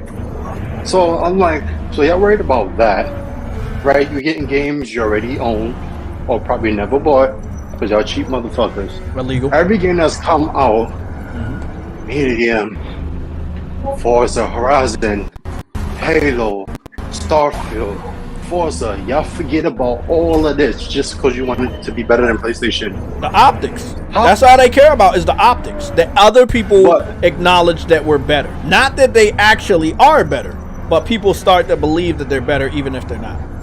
That's all they care about, the optics. But they don't even care. The heads don't even care. Even Peter Moore, he just wanted the best for Xbox because of Sega. Once they got that success, people don't realize that Peter Moore has something to prove when he ran Xbox because they're the successor to Sega. When they made the 360 a success, financially or whatever, he left. He left. He dipped, bro. He dipped in the middle of the night. He left Lily in the middle of the night. Yeah, he did. I remember that. He left in the middle of the night. 8 a.m. That man said he's resigning and had to find a replacement. Cool, right? People don't realize somebody has the ulterior motives. Peter Moore didn't want it for Xbox. He wanted it for himself, for his legacy, that I can run a big ass company and turn it around. And that's a big note to leave on, that you beat PlayStation, or while you were there, you were whooping PlayStation's ass. And I'm not gonna lie, you did. Like, definitely, like, PlayStation was getting their ass whooped by 360 while Peter Moore was in charge. When he left, PlayStation made that comeback. Peter Moore wasn't there. 2008, he was still there. No, I'm talking about 9. 9 was the official comeback. 9 was when Killzone 2 came out and Uncharted 2 came out. That was it. He was gone by then, right? That was Sega. Yes, he was. Yeah, he was gone when PlayStation made the official comeback in 2009. He was gone. Yeah, it's wild, bro. So all I'm saying is, bro, look at Forza. Just look at how bad that game is. I don't even look, man. They made my job so easy. I'm making a sandwich while I talk shit about Forza, bro. Like, for real. One video just wraps it all up. I don't gotta show shit else. You can't even remember where your cars are supposed to be in a replay of the race you just raced. God damn, that's bad. Come on, bro. Make it make sense. I think Thrash said he was doing a roundtable, so you already know me and Spartan gonna have to get up out of here soon whenever that notification goes off. But until then, you got the roundtable? I forgot. He said he was gonna do a roundtable Sunday, and today's Sunday, so I told him I'd be there after the Sunday show, but I haven't seen any notification, even though YouTube is very stupid with their notifications. I'm going to try to see, just make sure that he's not live yet. So we'll get up out of it. We're doing pretty good on our time. We're doing really good on our time. And let's see. No, he has not started yet, so we're good. I sent him a text message. I didn't see any notification on YouTube that he was good. On Twitter that he was gonna do one today, so maybe he pushed it back, because like, maybe he should push it back, because after the Activision deal closed, he can wrap all of that up in a one long ass. Personally, that's gonna be a funny day, because you're gonna see people be like, "Yeah, we told you police it was gonna happen," and then you'll ask them the question this: "All right, so what next?" Yeah, that's the question. Okay, y'all did that, but what's next? Like, y'all didn't even do it. Microsoft did that for themselves. No, I'm just saying. Yeah, they did that for themselves, but ultimately, it's going to benefit their division. They think it'll turn it around, but how do you turn it around if you can't automatically, quickly make those games exclusive to your platform of choice. The platform you made, so you can start to reap the benefits as quickly as possible of owning that company. If you can't fucking do it, then how do you do it? What, bringing out another Tony Hawk or Crash Bandicoot after you already brought out the best Tony Hawks and the best Crash Bandicoot games for your competitor already? Like, what? Yeah, the question is, what's next? We know Activision is not a publisher that produces a lot of games these days. Mm-hmm. They got Call of Duty. They gave us Crash. They gave us Tony. I don't think we're getting another Tony or Crash anytime soon. Spyro the Dragon did 10 million copies, but we still didn't get a Spyro the Dragon 4 because they know people don't like Spyro outside of the nostalgia. Most of those sales came from Nintendo Switch and PlayStation. So, the question is, what do you do next? You have Activision. What are you going to do with them? We bring it back. True crime was going to fail in modern day. Like Saints Row did, if it can't beat GTA. Because if you say we got a new True Crime coming, it don't even matter if it's exclusive. Let Rockstar announce a trailer for GTA 6. People gonna remember True Crime? No. Because they bought Bethesda. You got Ghostwire Tokyo and Deathloop. Both of those came out on both platforms now, right? Mm-hmm. When the last time you heard about Indiana Jones? Oh, yeah. Contraband. Mm-hmm. That was 2020, by the way. They showing that. It's the end of the year now. That's 3 years. You didn't hear shit about that. There was a rumor about Indiana Jones. You haven't heard about it. Cool. Like you haven't heard about Wolverine. Not a problem. But 3 years, bro? Look at Sony's PlayStation Showcase in June 2020. Look at the roster they said was coming. How many of those games came out? Shit, not a lot. I mean, they spit a lot of the small ones out, but nobody really cared. All of them. PlayStation. You talking about the first party roster, or you just talking about the roster of games? First party and even a third party game. None of that. Well, I mean, they released those shitty ones and nobody cared. Medium, Crossfire X, all of those. No. Scorn. I was talking about PlayStation from their 2020 showcase in June. Oh, I think they brought out almost all of them except for Little Devil Inside. I think that's it, right? Like they showed off Stellar Blade only game, the year after, so that hasn't got an update. That is Stellar Blade. Those are coming out though. Yeah, but wasn't Stellar Blade showed off in 2021, not 2020? Yes. Yeah, so they still got time to release Stellar Blade. Was shown in 2020, right? Mm-hmm. Well, 2021 actually, beginning of 2021, because that was a Twitter thing. It was a leak, and then they showed it in a showcase. Cool, no problem. That was 2021 for both of those. Every game, including the indies, from PlayStation Showcase in June, where you saw the console, every one of those games came out. I see Dirt say, "Oh, we know Xbox roadmap, and we don't know nothing about PlayStation first party." That's half correct. Why would you rather keep hearing about shit without seeing it, playing it, feeling it, experiencing it? Why? Like right now, Forza Motorsport, I would play this Forza Motorsport over Horizon. And I like Horizon better, you know that. I would play that one more because of how it looks and how it runs, sort of like Gran Turismo. It does. But why? You're not giving me a reason. Hey, bro. So Nick sent me this video like a while ago. He told me to watch it at 2-minute mark. And he's showing how bad Forza is. So this dude, really high quality video right here. He's zooming in and he's seeing how bad and how low quality it is. It's really, really bad.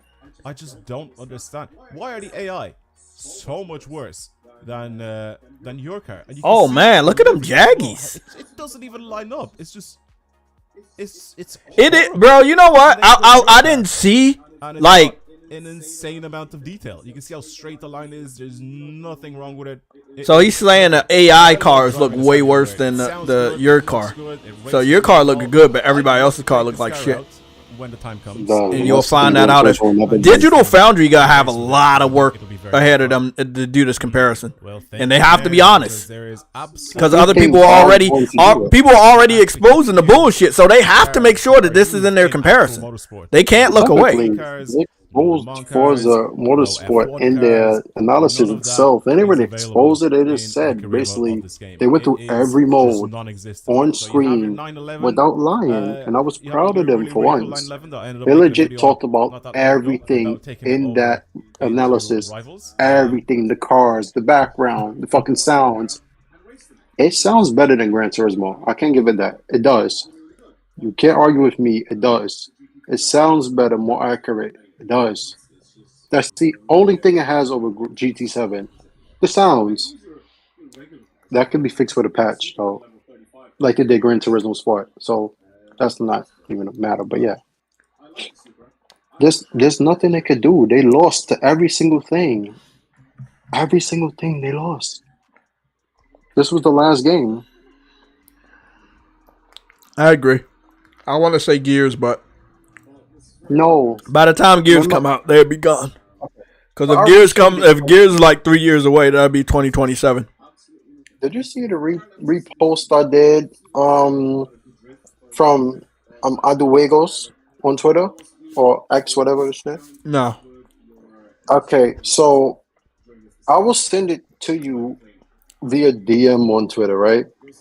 Send a screenshot because I think I'm blocked by that dude. Yeah, I'm blocked by a lot of people. He blocked you for a reason, by the way. He told me why. I know you don't give a fuck, but I know. But what was you talking about? What was you talking about? You take a screenshot of what he said. That'll be good. You can send it. You can send it on Discord. Okay, and I'll post it in what, screenshots? Okay. So I want you to look at this, right? Oh, I saw this video, Nick. He was basically saying that it don't even matter what you do with the drifting. It doesn't even make sense. You have to go through a lot to get it, but once you get it, it doesn't even do anything. I'll send it to you. You don't make money. You don't do any of that. Okay. Okay, I've sent it in screenshots. You should be able to see it.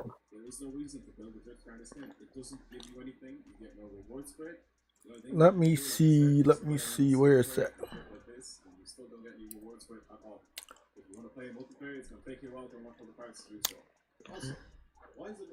Yeah, I remember he blocked me. Okay. To say, by the way, so far, I think Xbox has a much better 2022 lineup than PS5.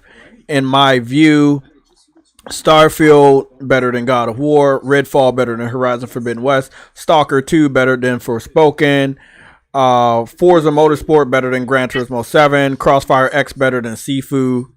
Yeah, he was wrong on everything. All of that was wrong. I said, you see what my message says, right? I can't even fanboy. Legit, when you look at it, every single one of those is true. Yeah, you're right. Bro, I can't even, like, you see Horizon Forbidden West DLC itself, like, it's like, bro, this game itself would fucking murder Hellblade, and I'm legit terrified for that game because the first one, nobody really supported that much. But let's be real. Let's be real. The dude that posted this, right? Can you give me a screenshot of the nigga's screenshot? Because I want to go find out if his post is still there. Because he said, he really believed that Redfall was going to be better than Horizon. I have to screenshot the original screenshot. December 19th, 2021. No, but what's the name of the dude? Oh, cult hashtag bullshit mafia or some shit like that. All right, so I'm going to copy that name. Yeah, just go copy the name and send it, put it in screenshots. Because I got to go find that real tweet and then take my screenshot of that tweet so I can look even better. Because on some real shit, how did he think Redfall was going to be better than Horizon Forbidden West? Okay. So like, bro, I know they on that console war shit, but are you serious? I'm gonna go back. Are they really fucking serious? They really Redfall? It launched without 60 frames per second? I heard it's getting it. That's bro, that's wild, bro. Okay, I'm gonna scroll. Let's see if I'm gonna find this shit. Because if I find this shit, okay. So that's his name, bro. That's the name y'all telling me. Okay, I go. That's the delusion mindset, Jay. Wow, man. Bro, if I find this shit, is over. If I find Game Pass, it's over. Okay, this is March 2023. Okay, pretty good. If I find this shit, JTech. Oh wow, I found another one. Oh my god, Jesus Christ. Oh, that's a game we always forgetting about. That's a good game, actually. Not bad. Hi-Fi Rush. It wasn't that bad. Oh, everybody keeps shitting on it. It wasn't that bad. I played it finally on Thursday. And finished it on Thursday. It was okay game. Cool, man. Okay, I'm gonna go to my Xbox account and go see if I can find this dude. I'm fine the tweet itself. That's what I'm looking for. Okay, so I know that guy. Okay, yeah. Okay, that's not his name. That's his over name. That's not his name. That's not his name. His name is in Rogue. What up? Infra Rogue 89. You gotta look at his real name and then search the real name to find out how to go track his what's name. So he said, by the way. So I'm looking, all you gotta do is search by the way. And then once you search by the way, you should find the tweets where he kept comparing everything. We had this guy on our fucking show years ago, remember? We had him on our show, bro. We had him and the other dude with XBOT in his name. He deleted that tweet. He deleted it? Yeah, because there's one from November that says, there are more examples, by the way. God of War, Destruction All Stars, which was so bad they added to plus and lower price. And Sackboy did really poorly.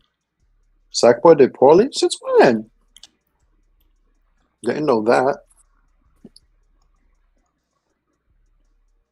That's the first time I'm hearing that. Let me go back and look at the tweet. Damn, why the fuck does people in the chat know him by name? In my view. Crazy. Because he's fucking toxic. Nelson legit put his name. Jay, honestly, I'm really terrified. You can't find it? Oh no, he deleted it. It's gone. Fuck, I'm searching for it. I ain't gonna give up, man. Fuck that shit. I found it. I found it. Wait, so did I. Oh shit! I had to switch to the iPad. I found a different one. He did. He compared Stalker 2 to Horizon, and he compared Crossfire X to Returnal, and he compared the Medium to Oddworld, and Warhammer 40K Darkside to Kenna, and he compared the Ascent to Stray. I found the actual shit. You found the actual? I'm scrolling down, so I'm probably gonna see that one soon. There it is. There it is. There it is. I got it. Yup. Damn, found it. I had to do it again. I was like, wait, I found it. It was down there. Oh my god, he really fucking sat up there and compared. He said that Redfall was gonna be better than Horizon, bro. Fucking clown activity, bro. Bro, why he hid the comments? Why I can't see? They're there. No, I said why I can't see it. And I'm not even muted all right. But I see him. Yes. But it's crazy because Stalker 2 he compared to Forspoken. Nigga, one thing I could say, I wouldn't even compare at least Forspoken's out. That's all I'm gonna say. That's what I was gonna say. Like at least it fucking came out. Like we don't have an ETA on how long it's gonna take. Yes, I know they're in Ukraine, they're at war. I know. But let's be real. That don't mean shit. No Man's Sky didn't that Office flood and some more shit, and they still brought the game out. So they flood, nigga. They had water damage. They fucking data was erased from shit, and what they did, they went to Sony and fucking sent them out. Yes, and actually in California, went to their office, downloaded their shit on flash drive, which is smart as fuck. I don't know how they did that because that was a huge ass shit, and finished and put out the game and this DLC for years to come. And this is a recurring thing. Bro, what, like, my thing is, okay, when you're an Xbox fan, you're just wrong until until other people find out you're wrong, and then you move on to the next topic. Because that's what I'm seeing right now. It's like you're wrong as fuck, and something deep down inside must tell you that you're wrong. You're only wrong unless someone proves that you're right. But there was a game from PlayStation that came out in 2019 that everybody was wronged about. And I see Xbox niggas jump on a bandwagon that they also want the game to get a sequel. And y'all know which game I'm talking about already, just by the word sequel being talked about. Let me see. Who knows?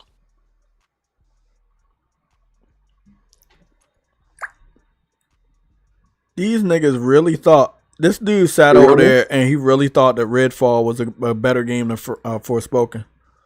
Did you hear what I said? What you say? Or did my audio go? I said there was a game from PlayStation that came out in 2019 and everybody was wrong about it, including PlayStation niggas. And I see Xbox niggas jumped on that bandwagon for that game to get a sequel. And I think everybody should know which game I'm talking about, just based off the word sequel. Think about a game. Sunset Overdrive? Rise? No, wait. From PlayStation, they keep saying it deserves a sequel. It deserves a sequel. Which game? Days Gone. Oh, Days Gone. There you go. These niggas outright just said on Twitter just now, "Oh, y'all may say our game flop and everything, but I haven't seen Days Gone get a sequel yet. I bought the game." And he did, because he showed proof. Right? He did. He bought the game. He platinumed the game. He's an Xbox dude, so he has proof he played it and bought it. The thing is, when the people under his comment section was like, "Why would we buy a game if we have State of Decay?" I was like, "Oh my fucking god, bro!" But y'all, the ones who said PlayStation needs to make more games like Xbox, so y'all could buy a PlayStation. But you said you can't. He was, bro. I'm looking at the cult bullshit mafia guy, and I just wanted to see if I was right. He was hyping up Redfall. I'm right now just capturing screenshots. He was hyping that game up like it was gonna be the best. Yeah, BMO, you're right. They moved out of Ukraine legit the end of 2021. Long time. They're just using that as an excuse to continue to delay the game. Oh, they've been moved to the U.S., bro. That's what I'm saying. They're using the Ukraine war as a continued excuse to continue to delay the game. Which kind of made sense.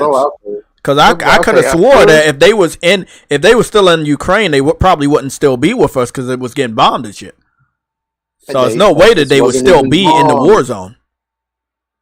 Unless they were fighting in the war. Bomb, bro. That's the crazy thing. Russia did not target that area yet. They moved to Redmond in December 2021. They're legit in Microsoft's office. And they worked there since 2021. So it's the end of 2023. Where the fuck is the game? And that shit is gorgeous. Where's the game? I would have been tight if Stalker 2 got delayed and they made another. What's that game? It deals with Russia and Metro. If one of those would have came out, another one, and Stalker 2 ain't come out, I would have been like, that's bullshit now. Now you have no excuse. Because ain't no way, bro. Ain't no way.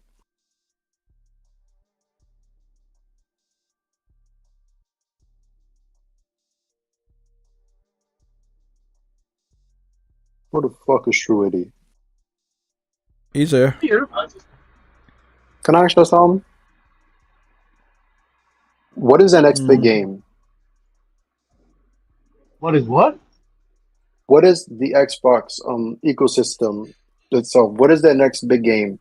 Because Forza was the last. I gotta say it will be Redfall. They don't have one for next year. For this year. Well, they're done. They're done. It's Forza. They're yeah. Forza's out. Oh, never mind. Forza's not out until the 10th, right? So yeah, that's their next big game. That's in 2 days, bro. So they're done for this year. After Forza, next year is Hellblade 2 and Avowed. That's look. You're talking about the next big game. That's the biggest they got. That's it. No.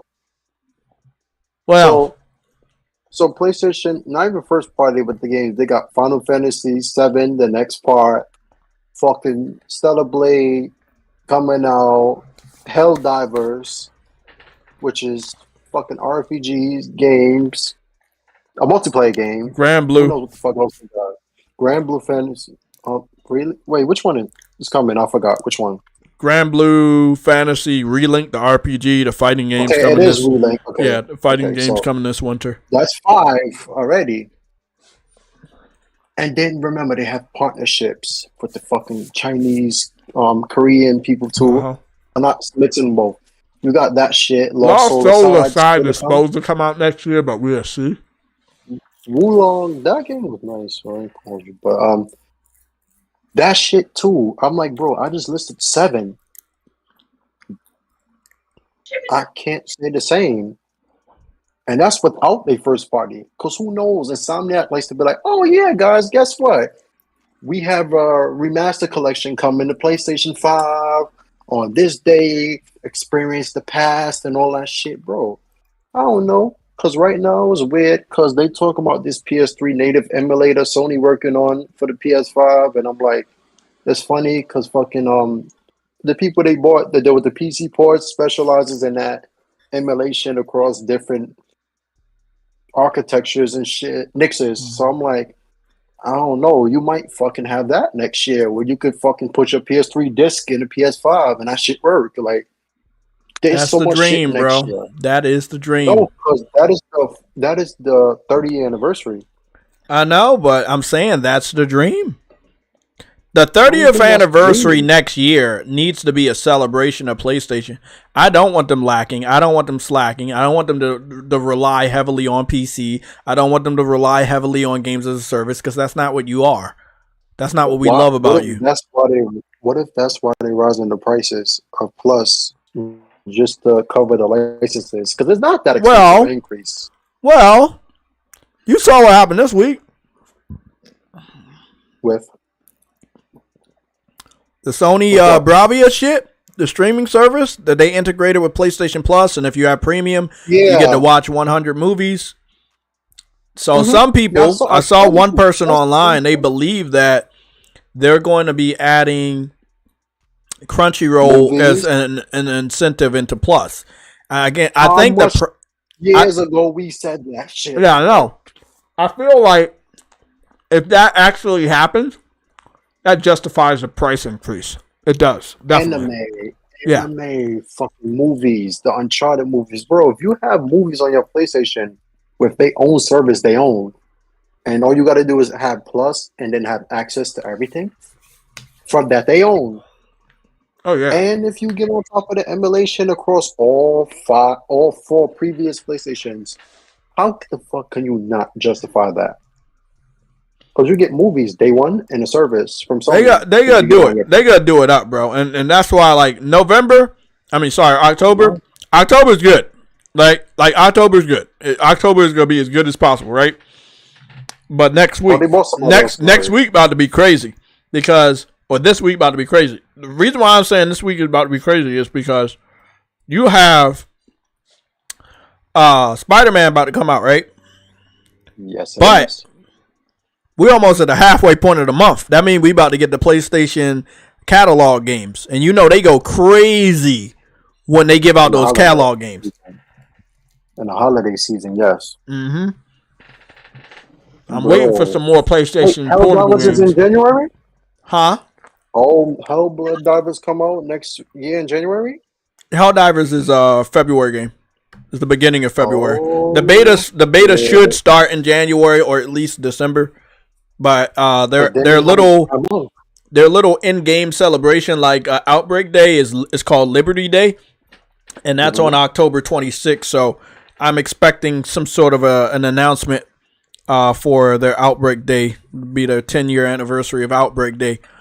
10-year anniversary of Liberty Day. So that'll be October 26th, which is where most people thought they were going to release the game, but they actually didn't. That would have been suicide.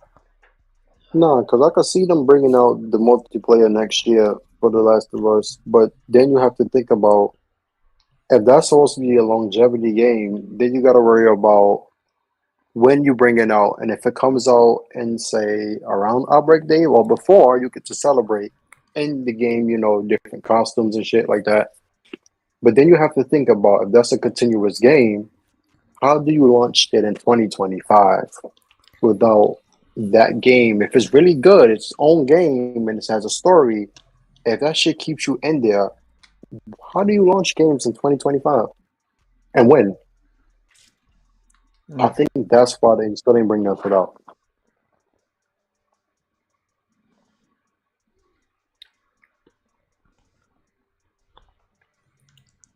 I don't know, Jay. I don't know, Jay. We had this conversation Tuesday. I said, I don't know. We got two celebrations of the 30th anniversary. It's the Japanese one, which is next year, and then the United States and the UK one, which is the following year in 2025.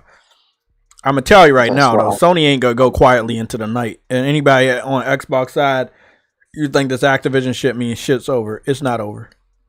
What? When that Portal shit came out? It came out already? The handheld thing Sony came out with? That shit comes out next month, I think. Okay, so people pre-ordering it now, but I think it comes out next month. I think that shit gonna get a lot of love from Sony, believe it or not, because I think the VR didn't take off as fast. I think this time around, because this is their third try, I think that shit is gonna get a lot of remote play and a lot of. It's selling. It's sold out already. I don't know, but I think in Japan specifically, they're gonna start putting their mobile games that they bought onto that shit. We'll have handhelds in Japan. I think they're gonna start buying more Japanese mobile shit and even Chinese mobile shit. Anything in Korea and all of that. I think that's what they're gonna do. Use the Asian markets to boost that, and the US as an option. I hope you're right. I mean, I would love to see PlayStation strong in a handheld, but I'm not a big fan of them doing digital only stuff. I don't like what they're doing with this, just streaming to the handheld remote play. I actually do. You know why? Because the technology that, remember when Microsoft and Sony said they're going to work on semiconductors together? They made that shit. And this in Sony's actually last phone itself, the amount of data transferring you could do on that phone is faster than Wi-Fi 6 on cellular data. That shit shouldn't be possible. And they made that together. So if they integrated that shit, because I think the new Pro is supposed to have this technology too, if they're able to do that and your data can carry over cellular data faster than Wi-Fi 6 but more efficient on batteries tech, I think you have latency reduction and everything. What's up, Cedric? You have latency reduction, you have better battery life, and you're able to have more games on file in the cloud. Because it started in Asia with the technology with Plus. They didn't bring it to the US yet. They have data centers now on chips without hardware. That they have a fucking data center and a chip. There. Huh? They have a data center and a chip, bro. You talking about the portable? The portal? No, the tech that Sony and Microsoft made, they have a fucking data center and a chip. Like a motherboard type chip, they have a data center on it. So if they put that shit in everything, bro, I think at this point, their streaming might be reduced greatly like they're trying to do. I think it's going to be good, right? Mm-hmm. But obviously people wanted a real handheld. Okay. But you're going to get one. I don't think so. Sony's too afraid. I know Sony more than you do. When it comes to the PS3, no, you don't. Yes, I do. And we can fight all night. I think we about the same. Listen, they're afraid. And if you go sit up here and tell me I think we will on a handheld, you don't know them. It don't take, it doesn't take that much failure. They have MotorStorm 1. They had MotorStorm Pacific Rift. They had the RC Racing. They had Arctic Edge. Then they had Apocalypse. Only one of them did bad. And they were like, oh, can't do it no more. That's it. I'm going to give you one more chance with Drive Club. Oh, you gone. You're gone. All those SOCOMs did good. All the SOCOMs did good. They was good on PSP. 4 did bad. Oh, that's it. Resistance was good. 1 and 2, great. 3. Oh, can't do it no more. If you truly believe they're doing a real handheld after what happened with the Vita, you don't know them. I don't. Actually. No. This Portal gonna be the best, and I'm gonna tell you the best compliment I can say about the Portal is the pricing is so good that people don't have a reason not to buy it, and that's why it's sold out. $200 is a great price. They need to do something with the VR. They can get that VR system out of those stores. They can get them out of them warehouses if they come down off of that price. Mm-hmm. They gotta come off of that $500. That for a console gamer, bro. Even the $400, because see, let me tell you this. This is real simple. The system and the VR headset should not be the same price. It shouldn't have been that way for the VR, the first VR or the second VR. I don't know what they're thinking. It has to be at least $100 lower or lower than that. It's not a good selling tactic. Oh, I know you just spent $500. Please spend another $500 to $600 for the bundle on this headset. People looked at them like they were crazy and moved the fuck along. Mm-hmm. Hey, they could keep it as $500. I'm not gonna tell you not to do it. Just know that I won't be there, and I know a shitload of other people won't be there. I've talked to enough gamers that said that if the price comes down, they'll be there. You also got to take into consideration, Jay, that you also need the PS5 to use a headset. So you have to spend $1,000 so you can use a PSP. That's what I said. That's $1,000 in total. Five for the headset without the bundle, and then $5 for the console. If you mix them together plus tax, $50. Yeah, that's a lot of fucking money, man. Yeah, most people got the TV, so they thought it would be okay. But Jay, in your chat, Nova Red and Desmisi said interesting things that I think you should look at. Nova and Desmisi's the last 2 messages and stuff. Nova Red, you said, and Mark Cerny is working on developing games on cloud and making live changes in games. Another level optimizations. That's actually what Microsoft cool. said they wanted to do in the cloud. Yeah, I remember the power of the cloud. Yeah, never came. The difference is technically Mark Cerny already did that within the SSD, somewhat like this. And who else? Who else? Desmisi. He said that was such a long time ago. I think if they tried again, it would take off. He's talking about Sony and the handheld market. Yeah, but see, that's the thing. And I've been there for Sony every time they do stuff early. All I'm going to say right now is I feel like they're so ahead of the curve that in many cases it's their own downfall. There you go. Like Sega. Like, look at PlayStation Home. And I've talked about PlayStation Home so many times I'm never going to stop. PlayStation Home was a metaverse before we even knew what the word was. PlayStation was fucking around with motion controls before Nintendo even knew that was something that they needed to do. PlayStation had motion control cameras before Microsoft even thought that it would be something that would pick up. They were on their second motion controlled camera when Microsoft said, oh yeah, it's time. And it was after the halfway point of the generation. And Microsoft, oh yeah, it's time for the Kinect. And PlayStation already had their PlayStation Move before Kinect was even out. They were already beating Nintendo, and they beat Kinect before Kinect even came out. Yeah, I have proof. I have a video with the fucking ice cream pops cones type. Yeah, I remember. Shit I covered that multiple times years ago when they had the stick and they had the ball and they had the original PS2 iToy and they did the tracking. Yeah, I never forget it. And I had, you know why I never forget it? I had to use that video multiple times to destroy Nintendo fans that kept saying that Nintendo, that Sony was not messing with motion control with the PlayStation Move. And I was like, this was the beta test for PlayStation Move. It was a stick and a fucking ball. There's articles from 2004 and 2005 from gaming magazines that legit has the media saying to Sony, we do not want motion controls. We want traditional gaming. So they scrapped it. And the original 6-axis PS3 controller had motion controls in it.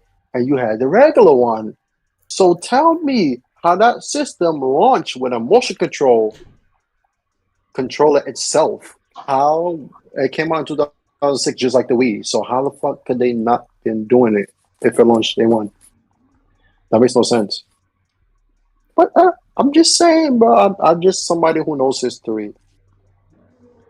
Yeah, because I'm telling you, bro, I had to cover that multiple times because I'm trying to remember what the word is. I think it's dev test. Demo. There it is. Tech demo. Tech. Desmisi says he's trying to believe that Sony does everything they did in the PS3 generation, it would take off.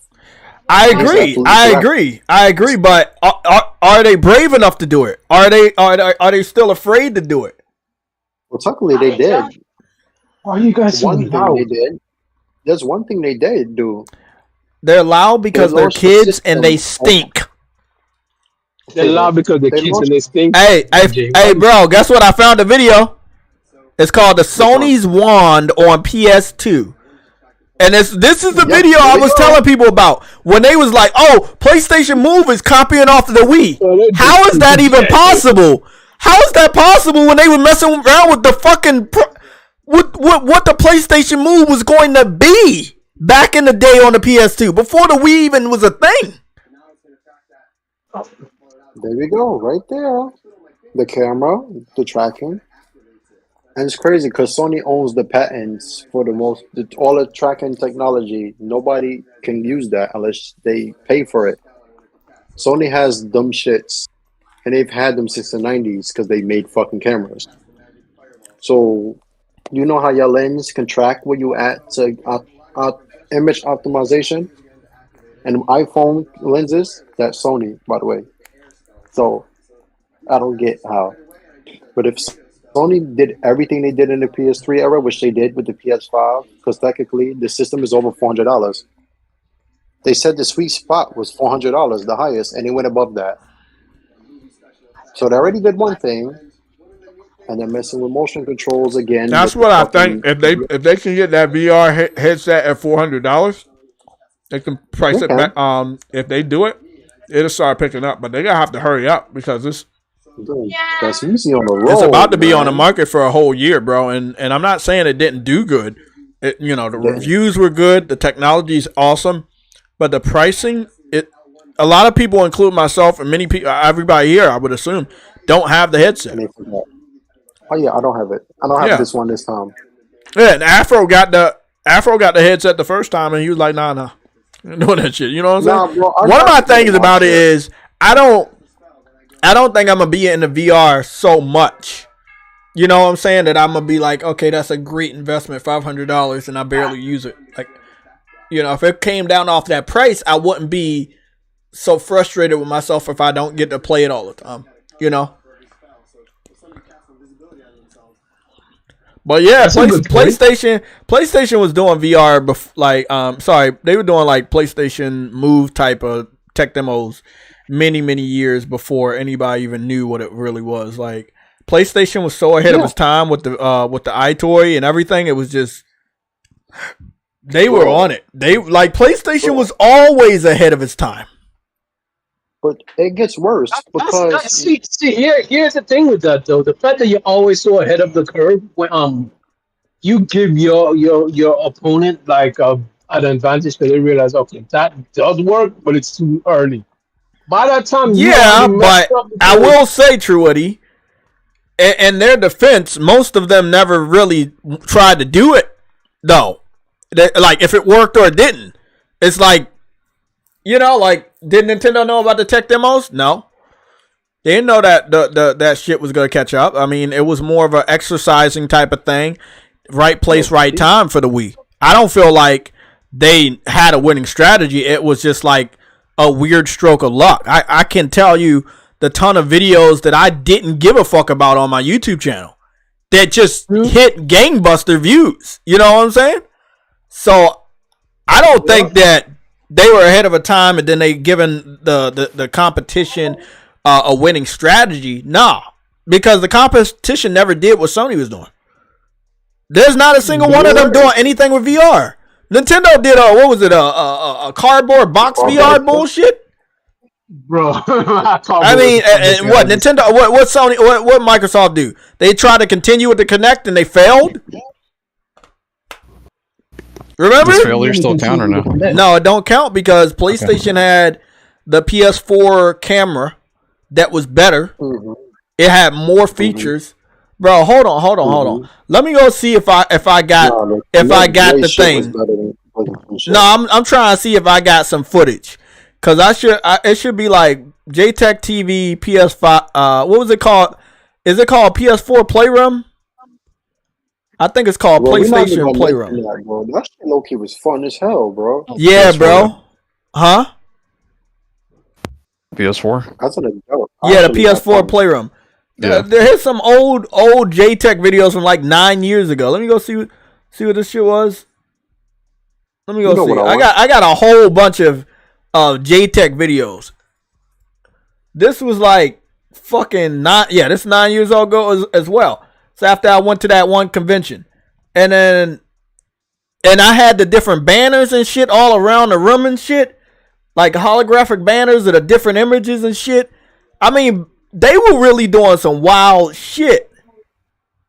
They were doing some really wild shit with the PlayStation camera. The PlayStation camera was very high quality, and it was really, really interesting to mess around with.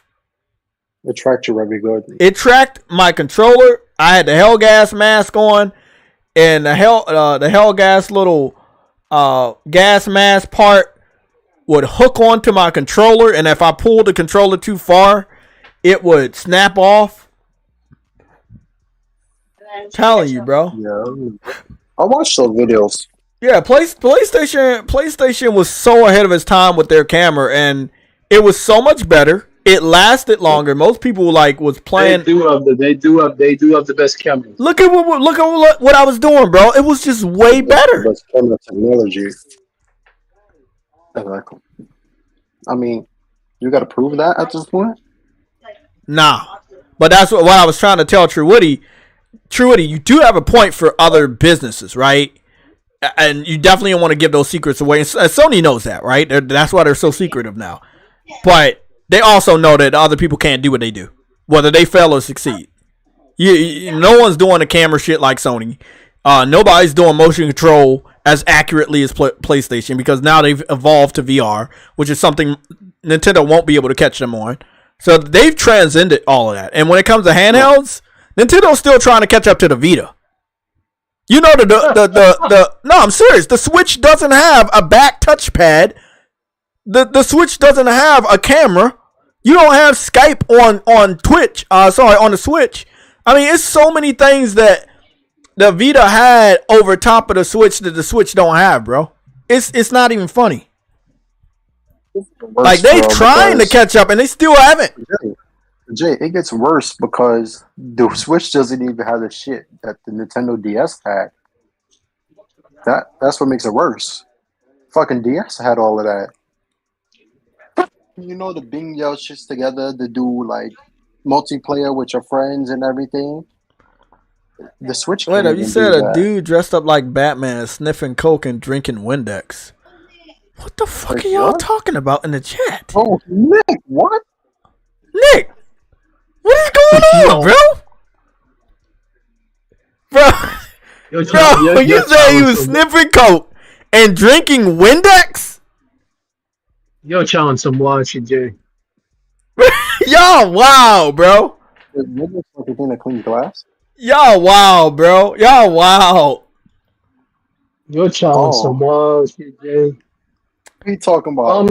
Done, Jay. Oh, I know who you talking about. The dude on Play on YouTube. I don't know, man. I don't know who you talking about.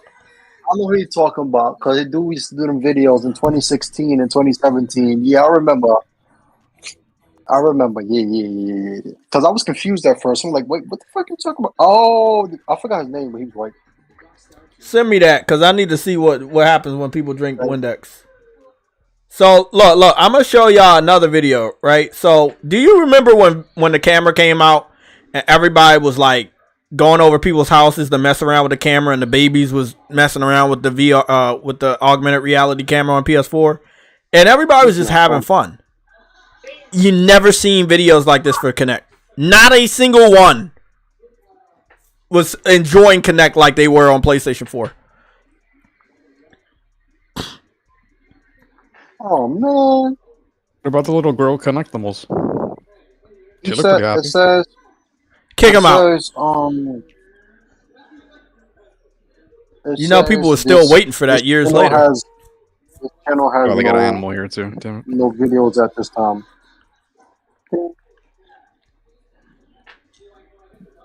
Damn it. I got the dogs just start looking at them like, what the hell are they doing? Yeah, I love how animals are clueless sometimes. Fucking awesome. Nick, it says his videos is all gone. Oh, they're dancing inside the controller? You can do PvP on here too, right? Yeah, if you had another controller, yeah. It never got talked about. I got talked about. They showed you. Yeah, they showed you many times when the Playroom was announced. Astrobot, all that. They showed you that everything. Oh, I meant by like fans and shit. Yeah, no, they definitely did. Oh, you know what? Did y'all remember playing the Ninja game with Astrobot? I won't. Yeah, remember it was like Sonic the Hedgehog, and he was running, and then collecting the coins and shit, bro. Like, I couldn't believe how many little games they had in that. Link. Click that link, bro. Clicking no link. I don't believe in link clickers.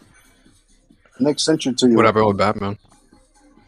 Oh, what happened to Batman? You said Batman sniffing coke, drinking Windex.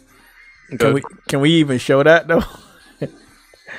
Clicked it because I couldn't see his videos, but I had to refresh the page, so I got it. Are we even allowed to click that? Are we even allowed to do that?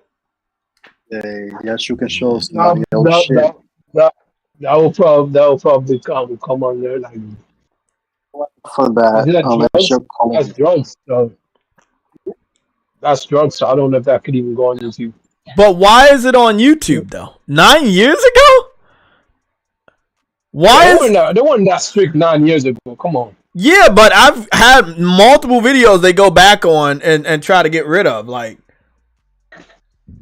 nah, bro. Rudy was blocking everybody back then. You was a crazy motherfucker. On PS4? Yeah. You in general. Yeah, but why? You want to know why? Do you remember why I started blocking people? No. When they flagged my Pyro account down. In the flag? Yeah, when they flagged it down. When I was at work. I remember. Yeah, because back then I wasn't blocking nobody. I let anybody say anything anytime. You see what I'm saying? Hey, sometimes you can't be a nice guy all the time, bro. Jay, watch it though. That's why you block a lot of people now. I saw the video.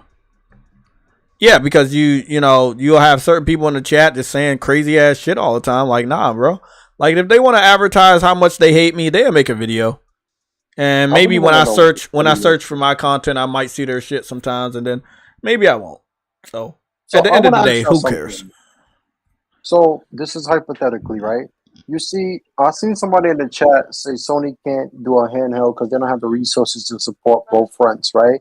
That is bullshit because we clearly see what they're doing in PC and PlayStation with resources, right? They have one person for that. It's better to do it on a handheld because that's still a mobile chip, like the PlayStation itself. So it's scalable down. Honestly, hypothetically, if they was to launch their first party games, 2 different versions on console and like say a Vita too, would y'all buy the system then? If I was going out a lot more, yeah. If my job was even farther like it used to be, yeah. Right. I'll be honest. I like if it was farther like it used to be, and I had a reason to have a handheld, yeah. But right now it's not that far from my job. Right now, just right now. But I think they are. I think I would love a new Vita, and I probably would buy it. I have to try to figure out how to divide my time. But I mean, that's the thing more so. Like, okay, got the VR, got the base console, got a Vita. Like, you got to find a way to divide your time between the four. And between the three. But it's a lot. Hey, fuck a minute. They bought Insomniac Games, who was making a shit ton of VR games for the Oculus, the Vive, and all of that before they bought Insomniac, and they were still making Ratchet and Clank and Spider-Man and all that bullshit, right? So how the fuck I ain't seen Insomniac once touch PSVR? I just thought of that. How? They made 17 games between 2015 to 2017 on VR, and I'm like, how did they touch PSVR yet? But Gorilla did.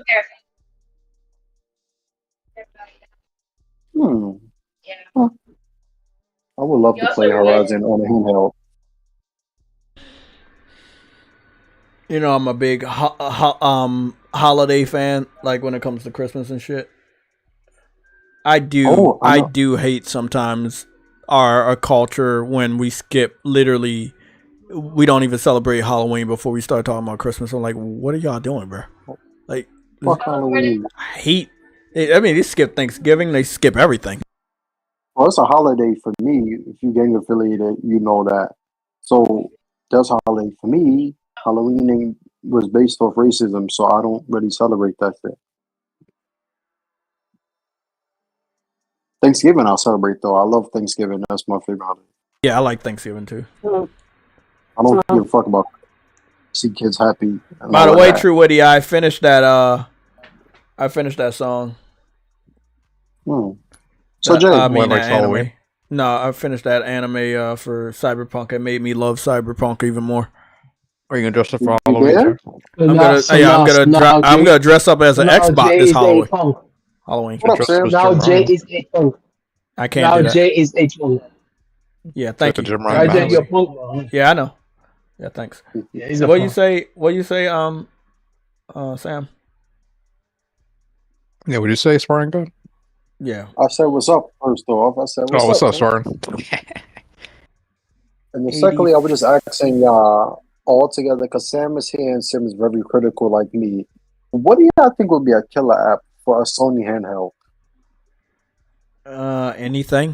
Anything that's from the main line, like Days Gone portable, or fucking bring back some of the classic, like a new Jack and Daxter for the handheld, launch it with another Ratchet and Clank, some shit like that. I feel like you can do anything with the handheld and it'll sell because that's what people want, or that's what they wanted. We can't say that people want handhelds now, right now, as of October 8th, 2023, the way that they wanted it about 2 years ago when they heard about the Steam Deck, and 4 years before now when the Switch was about to come out or was already out and hot. So it's like other people can get that benefit of people jumping on. And I've noticed this even with the PSP, and I was a Nintendo fan at the time, and I was very skeptical, and I hated it, and I thought it was this, and I thought it was that until I had it. And I was just, again, that's me as a Nintendo fan against PlayStation. So all I'm going to say, man. You're the enemy. Yeah, the PlayStation was the fucking enemy back then. I'm not going to lie. PlayStation was the fucking enemy. To a Nintendo fan like myself that's only ever knew Nintendo. You were the enemy. Huh? What? No, I'm just saying, like, I was a Nintendo fan, right? And I grew up with my first time even playing a Nintendo system was the gray Game Boy.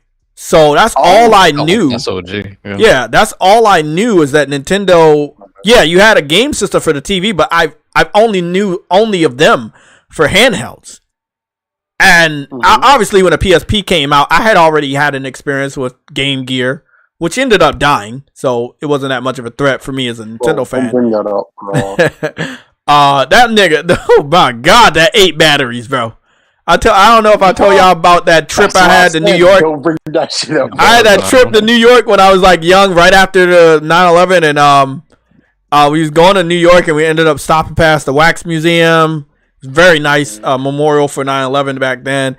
And a dude in charge of the group home gave me his Game Gear. He's an old dude, but you know his son had a Game Gear, so he brought it along. I was a gamer at that time already. So he was like, "Hey, you can play the Game Gear on the way to New York." Man, I can't tell you how many times I had to swap batteries out like it's a fucking gun because it just was eating batteries, bro. Like it was fun playing Sonic on the go, but it was just like, for how long? Bro, like for how long? We're not gonna mention that, bro. We're not gonna mention that. God damn, that shit. 8 batteries. It was again powerful system, great graphics. Powerful. Yeah, if it was in this day and age with rechargeable battery packs, it would have been better. But yeah, back then it was just too ahead of its time. Question. And Sam specifically, okay? And answer if they want. How big should Sony's handheld be? Like the Switch, or should it be A rounded little smaller like the than the Vita? Switch. Make sure the screen is big, but make it a little bit smaller than the Switch. I never, at this point in time, understand how people walk around with the Switches in their pocket because I never do see them, and I know they don't. So they need some sort of carrying case. Yeah. I believe they have the what you call it, the controllers off. Yeah. So they fit better. Yeah, but normally they have a case, and I feel like if the new PlayStation Portable is too big, you might as well just call it a tablet. I look gets away with everything, I swear, dude. Yeah, it's like I feel like if it's too big, I mean, look at what's going on with the Portable, the Portal. The Portal is basically a tablet. It is. Yeah, it's an Android tablet. Yeah, it's basically an Android tablet when the controller is cut in half and pasted on each side of the tablet, and that's what the PlayStation Portal is. And I feel like just looking at that shit, I was like, yeah, it's portable. But it's really not, because I need a book bag or a laptop carrying case or something, because that's not going in my pocket at all. I want to see. I gotta get it and see. I want to see how it feels. I really wish they would have made it look like the Switch, where it had a clip on like analog covers or whatever. Like just like the way it is right here, it just looks so cheap, so cheap. Ice Queen, have a good night. I'll see y'all. Harlem PS Gamer with the $4.99 super chat. You said from Harlem PS Gamer. You didn't say anything though. That was a message. That was that was just super chat. Okay. Yeah. I thought he said probably his message didn't get sent because that happens to me a lot. Game Pass happens to you. That sucks, dude. Yeah. It's YouTube for you. No. Yeah, but I'm serious, Sam. I would have liked the Portal if it had it looked like the Switch, like you snap on the controllers, But wait a minute. What? I'm looking at an ad on the TV, right? And the Nissan logo itself looked like Starfield. Is that what? Okay. Kick him out. Yeah, kick him out. No, for real. Yo, I'm looking at it because it's in the background, and Starfield's background is that brownish desert color, and I'm like, wait a minute, that looks exactly like how the Starfield logo looks. What the fuck? Damn. I'm sorry, that was random as hell. But shit! I just saw a leak. I just saw a leak for Spider-Man. Oh shit! Yeah. Hold on. Because puddles are bad. Ah, damn, that's cheap. Okay, let me do this. Oh my god! I'm so fucking hurt! God damn it! Woo! What happened? What? Oh my god! I just won the lottery, bro. A lifetime supply of Game Pass cards. I can't believe it, bro. I can't fucking believe it. Woo! Yo, what happened, nigga? Oh man. Okay, it's the exact same logo. What's the logo? What happened? It's coming out early. No, bro. I'm gonna show you. Because you know I'm a big fan of clear quality. Just keep looking at the screen. Keep looking at the screen. Keep looking at the screen. He was right. Look at that, bro. That shit, bro. It's clear quality. I know it's in a form of a short. Oh my god, just seeing my boy looking at that good, bro. Oh, hey, this is what we knew. I was talking to True the other day, bro, and I was talking to Afro the other day. What we've been seeing is not the final build. The final build of Spider-Man 2 is gonna blow away all of this fucking hype trailers we've been seeing. That shit is clear. That is vibrant as fuck. Wait, is this? What is this on screen? That's Spider-Man 2 opening screen. The screen, the menu screen. When it's the start screen. Snap? Yeah, that fuck you found that? I found it. Somebody posted it 6 days ago. He has Spider-Man 2 early. Oh well, damn. Just keep looking. I'm gonna put my mic on mute. Nah, I'm not gonna put my mic on mute. But just keep looking, bro. He in another country for real. Like you can tell from that. He in another country for real. But look at that, bro. Look at that. Oh, that shit looks good. That's France. Woo! That's what I wanted to say that. I didn't know if I was wrong. Yeah, because look at the word nouvelle. That means us. Yeah, it means new. Nigga started crying after he saw the fucking menu, bro. Because I was about to cry too. Because I was like, that is just, oh, bro, the hype. I think every fucking day I get closer, I'm gonna be feeling that hype. I don't want to because it's good. Once I start feeling the hype, the days are gonna get long. The week is gonna get long too. Looks like the bad guy from John Wick 4. You know what, bro? You fucking Sam, Sam, stop that, bro. Come on, Sam. Sam, stop that, bro. It was me. Stop, bro. Yes, but I could never go on stream without laughing to my fucking ribcage hurt because this motherfucker Sam just be saying the most outlandish. Yeah, Sam be saying raw shit. What is that called, Sam? Is that called the start screen? That's a menu, yeah. Yeah, the title screen. Title screen? Menu screen, yeah. Okay, come on, man. It's gotta be one or the other. That's the a nerd nerd term my is system title. got stronger. It got faster. With the last update they did. Bro, Yo, that shit look clear, bro. And that's like not direct feed, but it's like clearer than any other menus I've ever seen. It's so vibrant. The red is so red. The black is so black. You know, it is what it is. But bro, they look, and then they sitting up there. That looks like it's on an OLED screen too. That looks really good, bro. That looks really, really good. I see all of these other ones, like this one right here on his thumbnail. There's like it's like off screen, and even though he filmed it off screen, his quality is so much better. And that's all I've been trying to tell people is like, it's all about the quality you share. And some of these motherfuckers be sharing shitty ass off screen quality, and I hate it, bro. Like, man, stop doing that. Show the best quality, man. Damn, bro. That shit was oof. Bro, it's I don't know, bro. Like, I don't know how to explain it anymore. Like, we can't say the Wizards at this point. I just think I don't know, Jay. I don't even know how to explain. I heard Xbox fans shitting on the fucking menu screen. They don't know that it changes. And I know, like, if you, I'm gonna guarantee you, if you sit at that menu screen long enough, they're gonna do different things. Just like on Miles Morales. Wait, FORZA is available now? Yeah, it's been out since this week. Early access. Early access player. Yo. Oh, Jay, what if this game was coming out on the handheld and it had a custom handheld for Spider-Man? That shit would have sold out immediately. Because I know, bro. That's what I'm saying, Nick. That screen has soul, and then they're playing the little music from Spider-Man, and it's just like, bro, that I can't tell you how awesome that fucking looks, bro.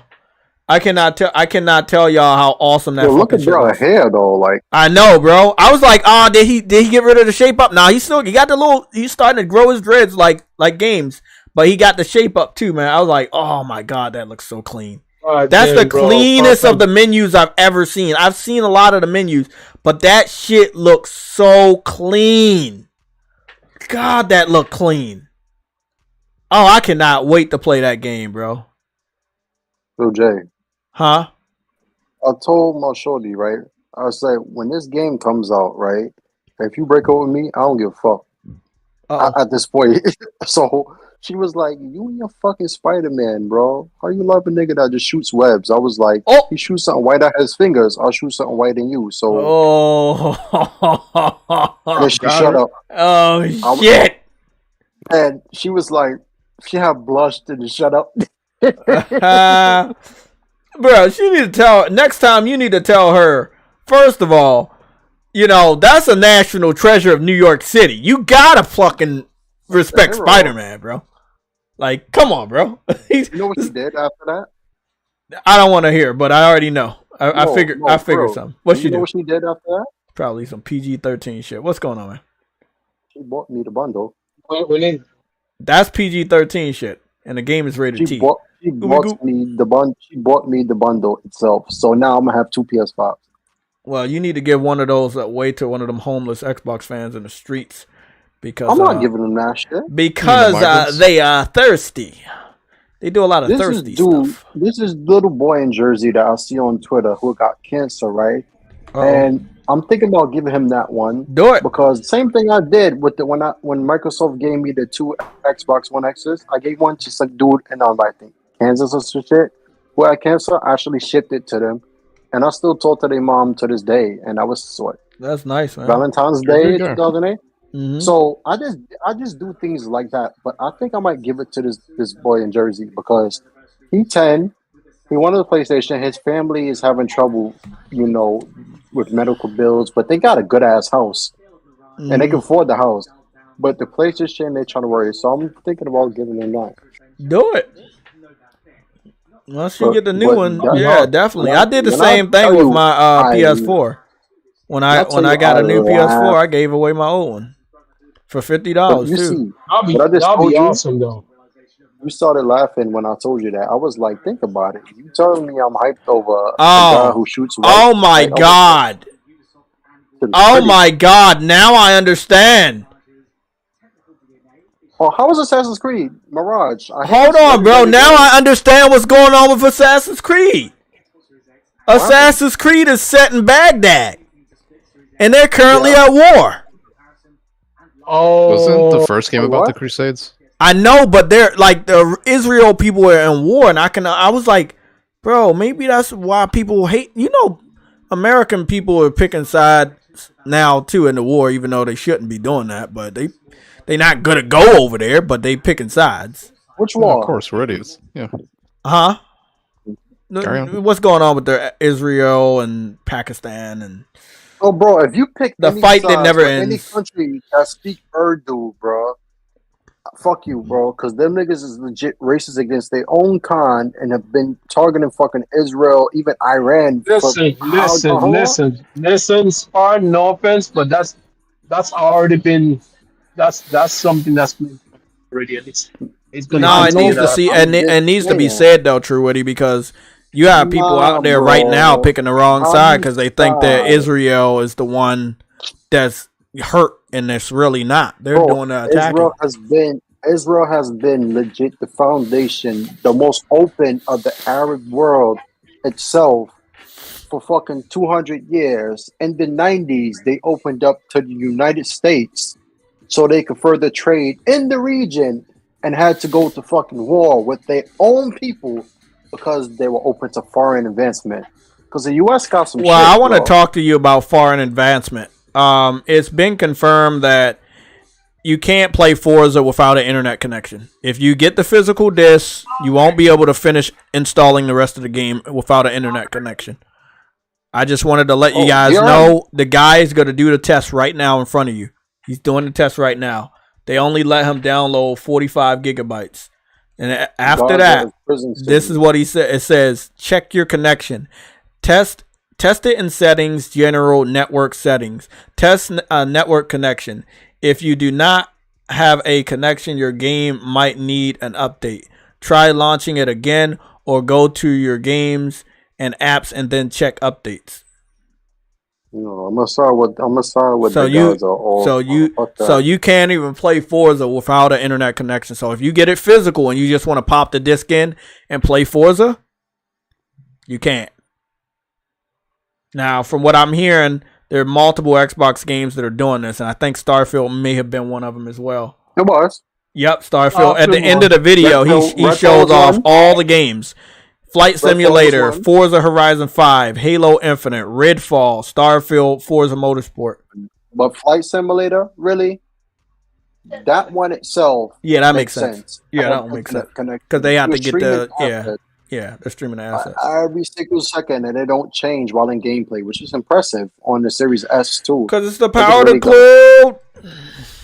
Like, Damn, I'm ready for Spider-Man now, man. Infinite, yeah, Halo Infinite and shitty ass Redfall. Wow, man. So what happened to Halo Infinite? Where is it on Steam? What do you mean? It's dead. What, no. Oh, okay. Died a long time ago, bro. Fucking minute. Wait a minute. Wasn't we supposed to get a sequel to Cuphead this year? Really? I didn't know. No, I could have sworn them niggas said in 2021. Fuck the DLC, they would just make another game. It should come out in about 2 years. Yeah, but then didn't they release the DLC though? I think it was this year or last year. It's a new game. Like, one of the games that came out, Xbox pushed. So loud, but I'm like, wait a fucking minute. Where's Cuphead? That's another game. That's an underrated game. Shit, fire, bro. That'll probably never come out. That's some bullshit. What happened to the game 6 Days in Fallujah? We're not even going there, Fred, man. We're not even going to go there. Absolutely not. We're not doing that.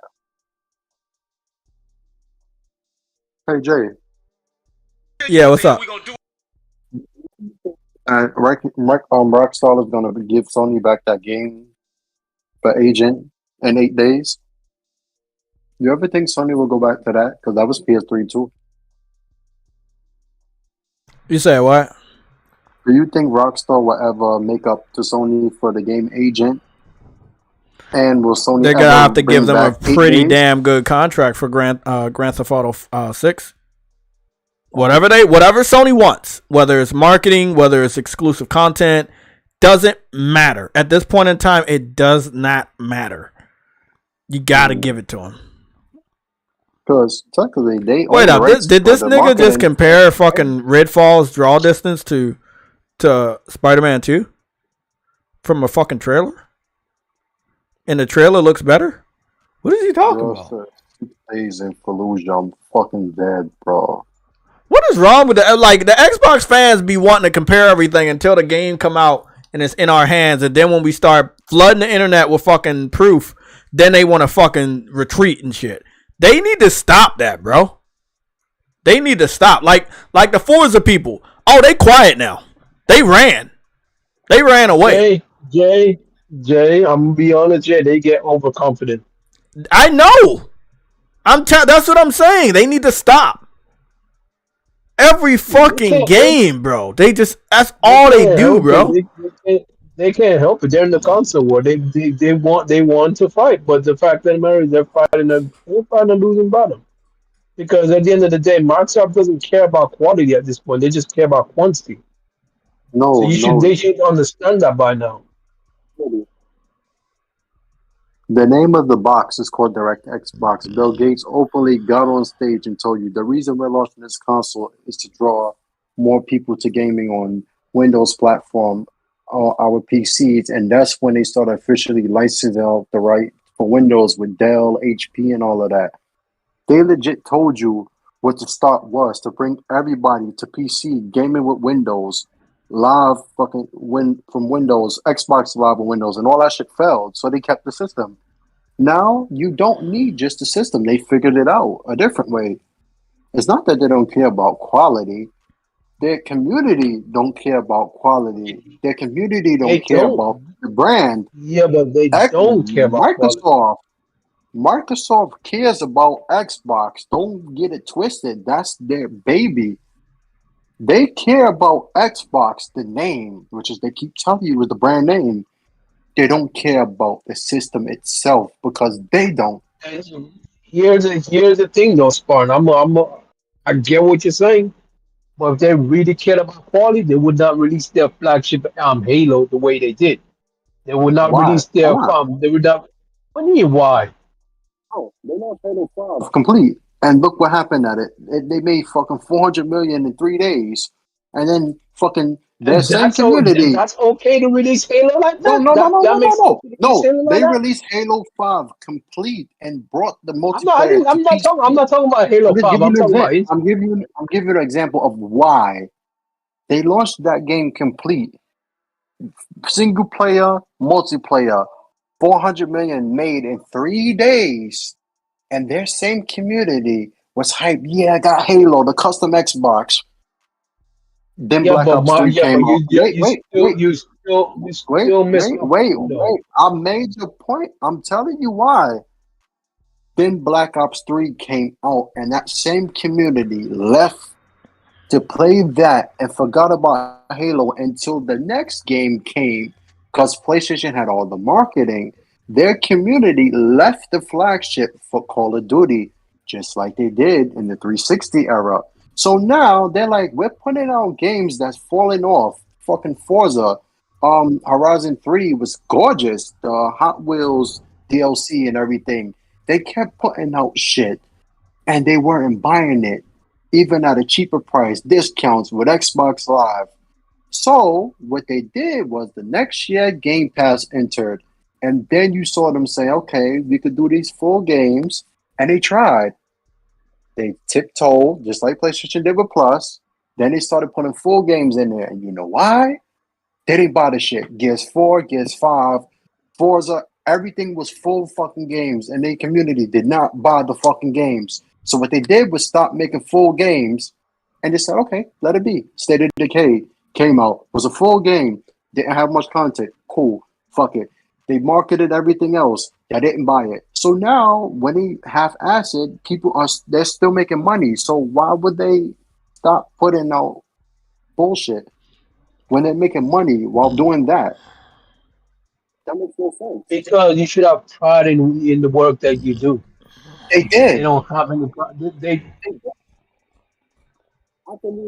Microsoft for that. You're asking why shouldn't they just do what they do what they did before? knowing that they're still making money. But the problem is the product that they're putting out is it's terrible. You should have pride in if you really love this art form and this industry, you should be putting pride in your work.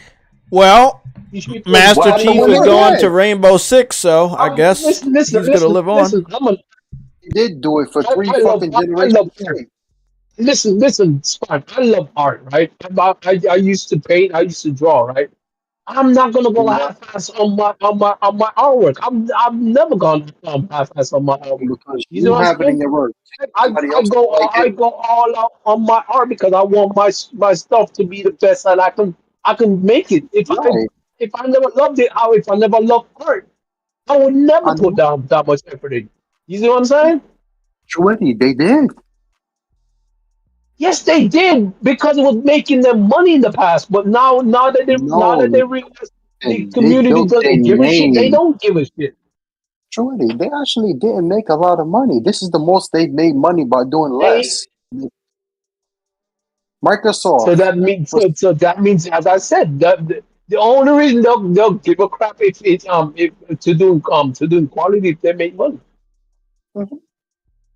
Kind of. They don't Because when you care. think about They it, don't care about. They don't care about the art form or the industry on the how whole. much money they They don't spent care to make on the they 360, don't care to make quality. of That's course all I'm not. saying. Because why would they do it? Because you, that my point is, you love this. And if you claim to love this industry and this art form, you should want to put some pride in your work, and Remember, that's what I'm saying. They don't remember want to earlier do we that. said it's the Because optics? So, true. remember we said that, right? Earlier? So Mhm. I would tell you, the Xbox, the original, came out November 15th, 2001, right? That shit had more killer apps day one than the fucking Game Boy, the fucking GameCube had, and the PS2 had from first party. You can't tell me shit. They didn't even love the industry. They just wanted their name out there. They had more killer apps at launch than the two leaders itself, and people Hello. did not buy it, and nobody can dispute it because I could go back and fucking prove it. Nobody had more fucking exclusives day one than the Xbox. There's no system in history except the PS5. That's the only system day one that had more games at launch than the original Xbox. They came out with exclusive 193 games. People was like, "Oh yeah, I'm That's gonna stay with the PS2 third party and all of that." It was cool, fine. The 360 came. They kept going and kept going, and they made it, and still kept the fucking 360. going. This through the 360 was the epitome the epitome Of of their what they wanted platform. to do, right? I don't think they're getting better than it. I don't think none of their quality will never get as good as the But 360 truly, generation. but then there's more. But then they What? had the Xbox One disastrous launch, The and The Microsoft Xbox One did not itself. beat the Xbox One did not beat the 360 generation Exactly. in, Well, in technically, quality. if we count raw sales without the double counting of sales for replacements, it technically did. It actually technically, because if you think about it, the original 360 really sold 50 million without the replacements, and I'm not. I'm not. you I'm could not tell talking. by the attachment I'm rate. not talking about the console sales. I'm not You talking about the talking about console sales. I'm talking about the popularity games. and all that and success. They made more money in the Xbox One generation than the 360 by doing less at the end. But I'm saying there's more because with DRM and all the fucked up launches and the weaker version of games, they put out games from launch. Forza, Dead Rising, all that shit. Titanfall the next year. Fucking Gears Master Chief Collection came. The Ultimate Edition came.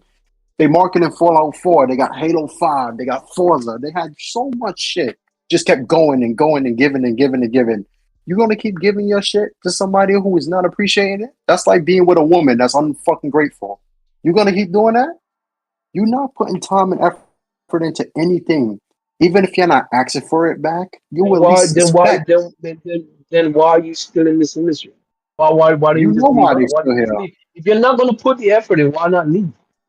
Well, according to Phil Spencer, he's doing it. One, they make money. Two, and because they actually want to be here. This is actually challenge for Microsoft. Or if you want to be here, do better. But when they did better, their community didn't do it. Then They you did don't it. need your community. You don't need your community. Go third party. But if you That, really wanted to be here, you would do better content. but truly, If your community you have don't want you, go third Xbox. party, reach everybody But, else. but But the fact truly, of the matter is, if hold on, the fact of the matter is, if you claiming that the reason you're not making quality is because your community doesn't care about it, then leave your community and go elsewhere.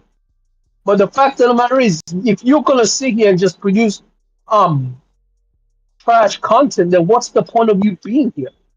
I get it. no. Your fan base buys shit and they don't care about the quality because they get a quote unquote in a service, so they don't give a shit how bad the service how bad the service is giving them bullshit.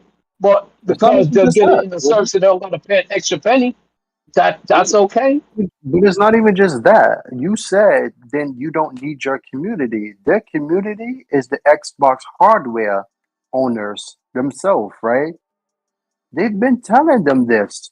Okay, so if you don't do it and carry this, we're going to have outside the community. They didn't want their games on Steam. At first, they put it on the Windows Store. Then they just started putting it on Steam. Cool. They legit look more to PC to carry their games. Like, for example, a game we shitting on was Sea of Thieves, and that's one of the most successful games they ever came out with. Do you know why? Because of PC. They're telling y'all, we don't need y'all. We're going to have phones everywhere. You can play it anywhere. We don't give a fuck. Now they're telling you this. This is what's going to happen now because of y'all, without telling you because of y'all. We all knew this. We talk about it all the time. You said for them to do better. Technically, they are. Giving you options to not do shit. And they still choose not to do shit. So you got to blame your community at this point. Because Microsoft, I'm going to give them their props. They did shit for 15 and a half years. Fuck that. 16 and a half years. Because 2017, they had nothing. So the beginning of that. But they did everything for them. You bitched about a weak console. They gave you the One X. You didn't buy it. I have to give them props for that. I have to give them props for that. The fans complained about a weak system, and they gave them the S and the X was more powerful. Give them that. Games that year they had Forza at the end. They was murdered in 2017 all year by PlayStation. Japan really murdered the market that year. Near all of that, right? And Neo, but. They not only said we heard you and started to act, they gave you a system and automatically everything you carry with you of the past, from nostalgia, they integrated it into this system so you can have fucking everything at its best. And what did y'all do? Y'all didn't buy it. Y'all said, oh, the PS4 is cheaper by this much. And lost NPD, we give up. Because we lost the NPD, nigga, you didn't buy the system. That's why y'all lost. The Switch came out that same year, remember? Okay, the next year, they had a little better. They had gears and all of that. Even though Series X, bro, that shit came out the box, had everything, trophies, everything in hands. Stop it. Everything. Every fucking thing. I can't wait here all over the gears and placement. Stop it. He's talking to the tiny stinky kids that also stink. Stupid cousin is splashing everywhere here all over the place, man. Goodness. Call it a. You really can't sit here and tell me Microsoft got to do better, and they did. But Microsoft did as best as they possibly could in the very beginning of the Xbox One generation. But after 2015, nah. They gave up. Not even 15, bro. 16. Because Forza was out that year. A lot of shit came out that year. Once you saw Quantum Break, I'm saying 15 because wasn't 15 when they introduced Xbox Play Everywhere? Yeah. That. And I think Game Pass game came the following year, right? No. Play Anywhere itself started technically in 2015 when they announced all games would be going to PC. Yeah, that's what I'm saying. That's when they gave up. When you confirm you're going to be, for the first time in your history of making a console, we're going to pivot backwards to go back to where we started. You gave up. PlayStation fans acknowledge it. Crap Gamer acknowledged it. He hated it. Okay. He knew what it meant. And he was right. And he got trashed on, but he was right. Yeah. That's why I said the downfall started in 2015 when they announced Xbox Play Everywhere. And then in 2016, they confirmed that they could not sell games, so they were selling you a subscription. And then going forward, they went and put their games day and date on PC. And then they eventually was like, oh, we can't put them on our Windows Store because we can't convince PC fans to support us over there. So we're going to, again, come back down to their level, put it on Steam. And then they just kept making compromises after compromises. And now this is Xbox. Like, they make bad games. Their games are all glitchy. Like, bro, Forza, I don't think I've ever seen Forza glitches like this, bro. Ever. Yeah, that was like some cyberpunk glitch, bro. When I see it was bad, bro. I'm like, bro, what the hell? It's like, hey, it's like, if you, hey, did it get a day one patch? Huh? Did it already get the day one patch for Forza? No. Forza? No, not yet. Well, they would have if for the early access people.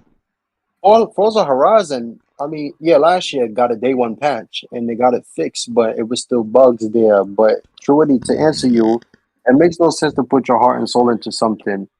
They get no return in that, bro. So actually, I feel for Microsoft. You're right, but you're 100% right on that. But if that's the case, why are you here though? That's the only question I'm asking. If it doesn't make no sense for you to go all out. Same reason You I understand came in why. here. Wait, it's the same reason I told you in here when Jay said Sony is desperate about brand recognition. Because when you think of Xbox, you think of the console, and you don't realize it's a brand. Nintendo is a brand.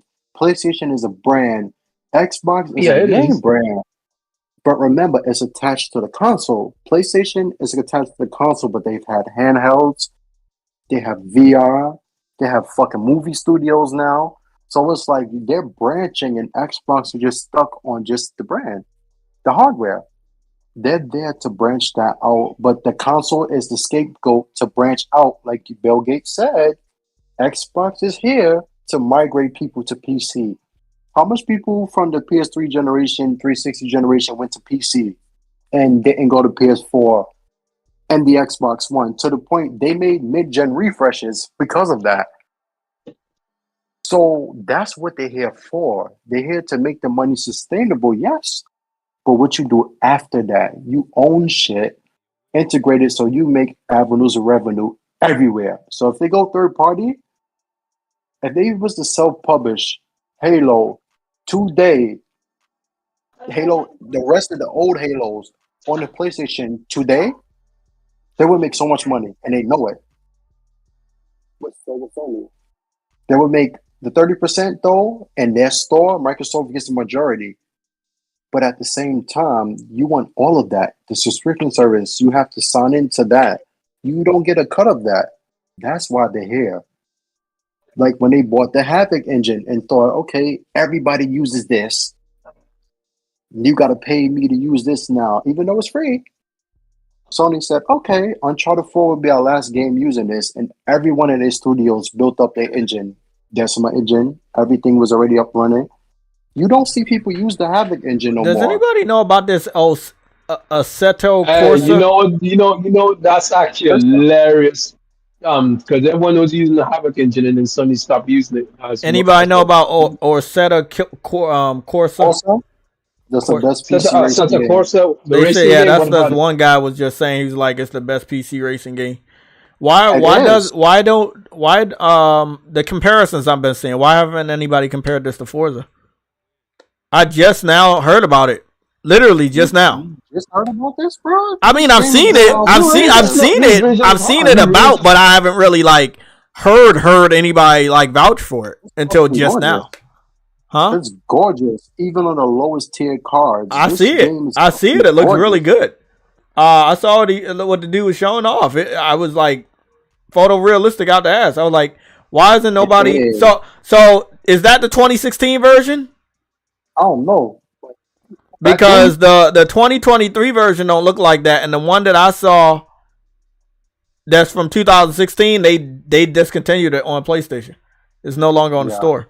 So they got the 2023, but they discontinued the other one. That's probably why he said it's the best and it's highly modded.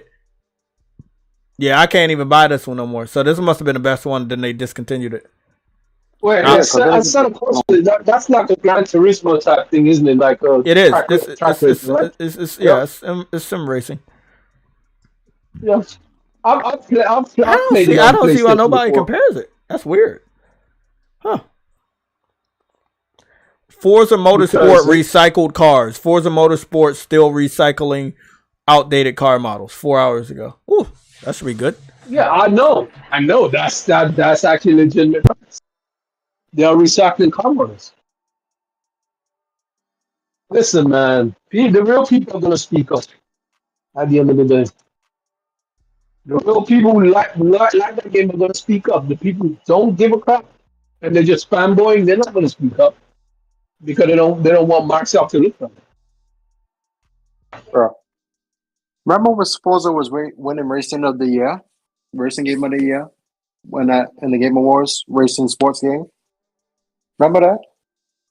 Yeah, I remember. You never hear about that really for Game of the Year. It's like it won consistently, even with Gran Turismo wins Racer of the Year. This game looks better than that shit, and it's as photorealistic as Gran Turismo, and nobody talks about it because it was from PC. Okay, well, we about to get up out of here in a little bit.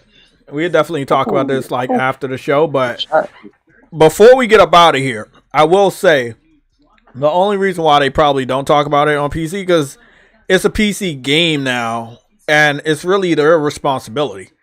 And because think about what happened after Project Cars. I don't think PC fans want to do that too much. They don't want to hype their game up too much. Because see, once they got to stand toe to toe with the big boys, and they have to make the game for consoles, and it don't look as good as the console counterparts. That's when you know what I'm saying. You just gotta. So they should just keep it where it's at, keep it a hidden secret, enjoy it. But yeah, Jay, what's the most successful game from PC that came to console? That's a slew of them. I don't know which one you're talking about. The most successful one. That was on a console. I don't fucking know. Around the same you time. might as well tell me because I don't pay attention to that shit. Call of Duty. No. We got like a minute before we get off air. I don't know. That's equal to that. What a Counter-Strike? No. Okay, I give up. I don't know. Rockstar. Hey. Grand Theft? GTA. That's the most successful game that came from PC to consoles. Oh yeah, I agree but it wasn't successful until 3, and 3 was. I get what you're saying, but 3 really made Grand Theft Auto stick out. Like I remember seeing Grand Theft Auto on the stores all the time and passing it by. I never got one. Was 1, 2, and then it was the one that was in London, Grand Theft Auto London. Yeah. And I just kept passing them by, and I kept passing them by because it was just like nothing grabbed you. Huh? That was kind of a spin-off of 2, really. But then you had GTA 3.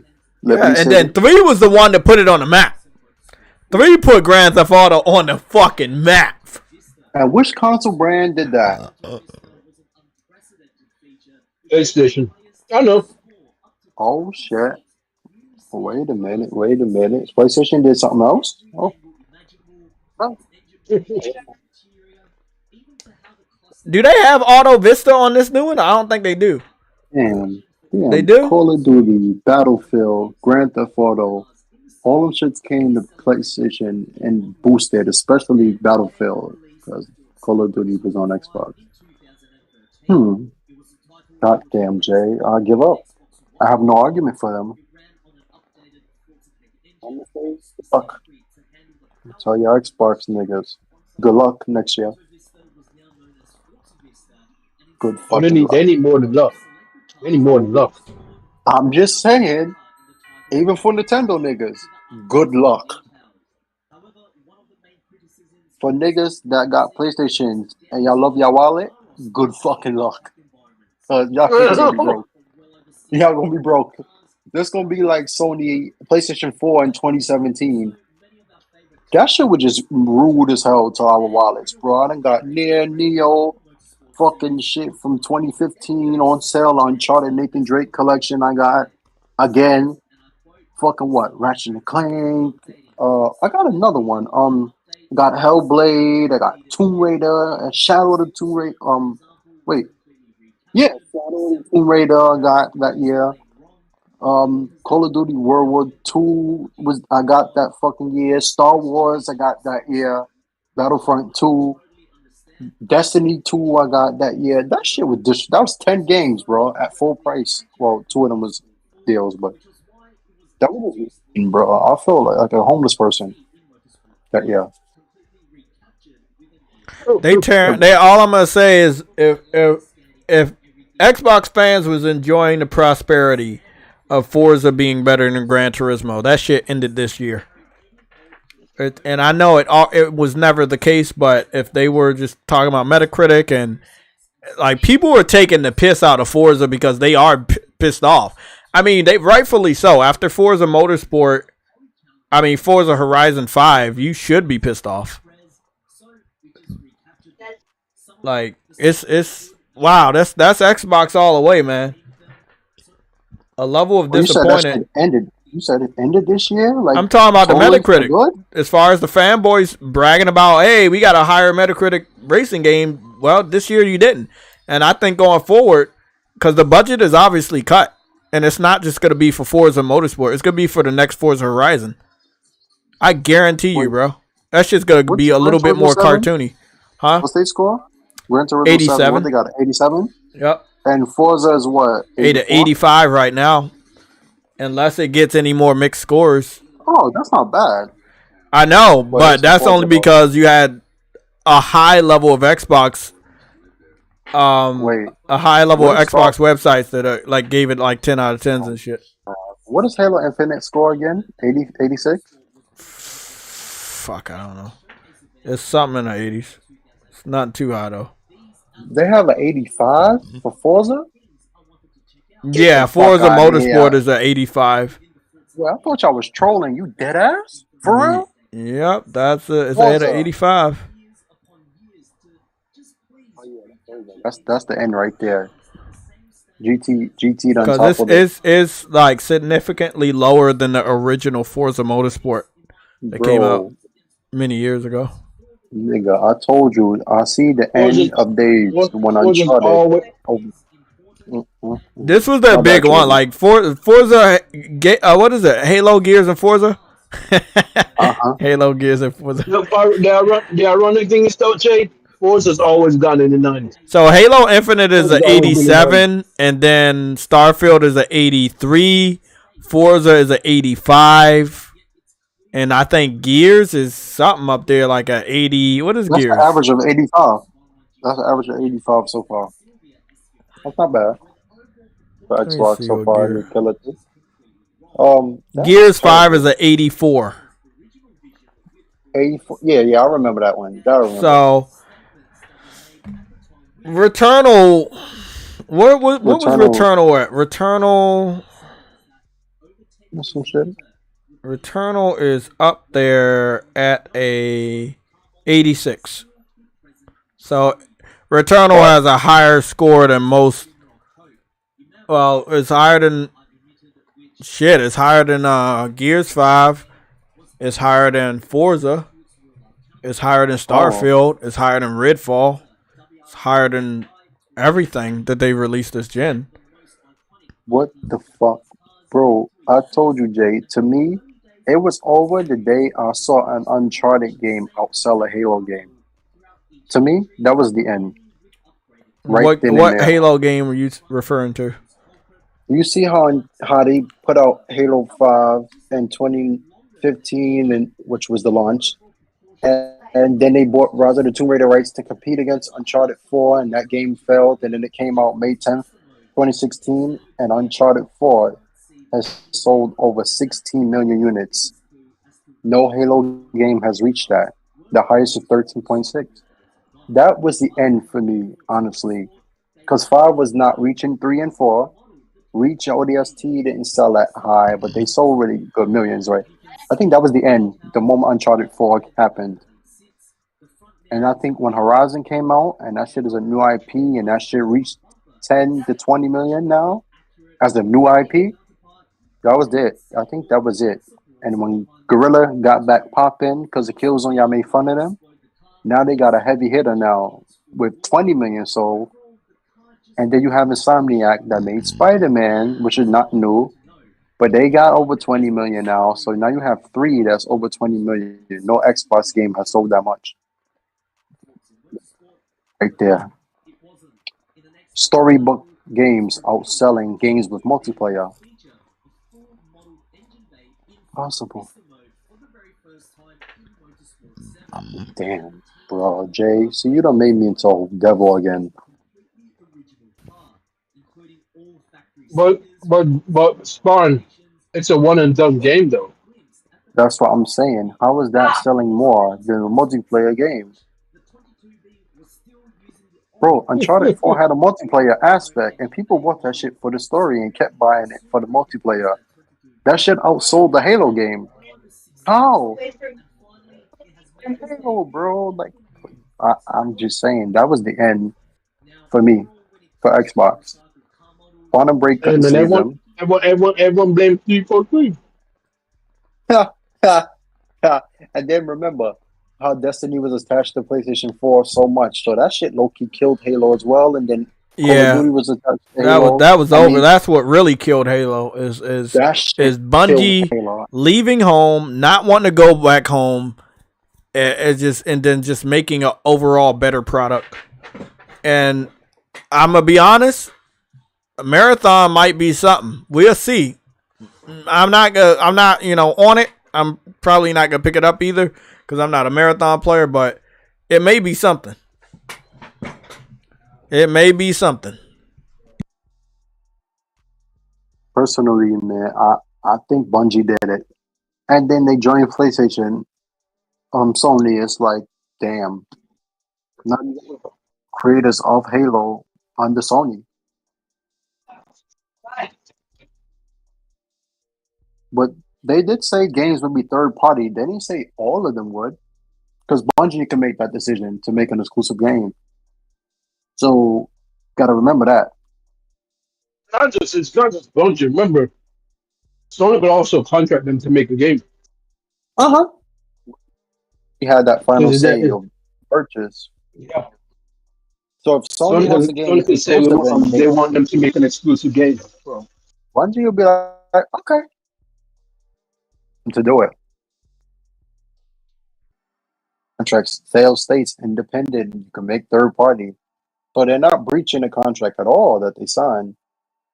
So Destiny, Because they wouldn't breach any contract because all they'll be saying is that that's not the game we are making.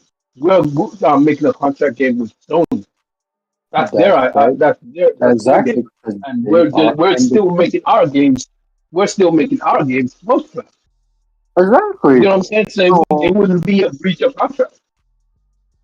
But then again, you got to remember, these are the creators of Halo and live service games. They technically, because Call of Duty, everybody says Activision Blizzard has the most live service successful games ever. They are correct.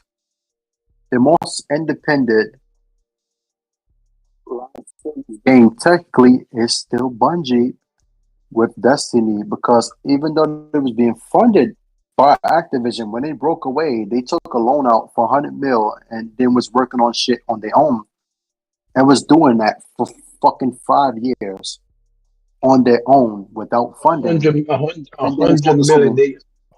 million, they turned that into a big, I swear, bro. They took a deal from NetEase alone, from NetEase, a Chinese company, for 100 mil and made that shit back with one DLC.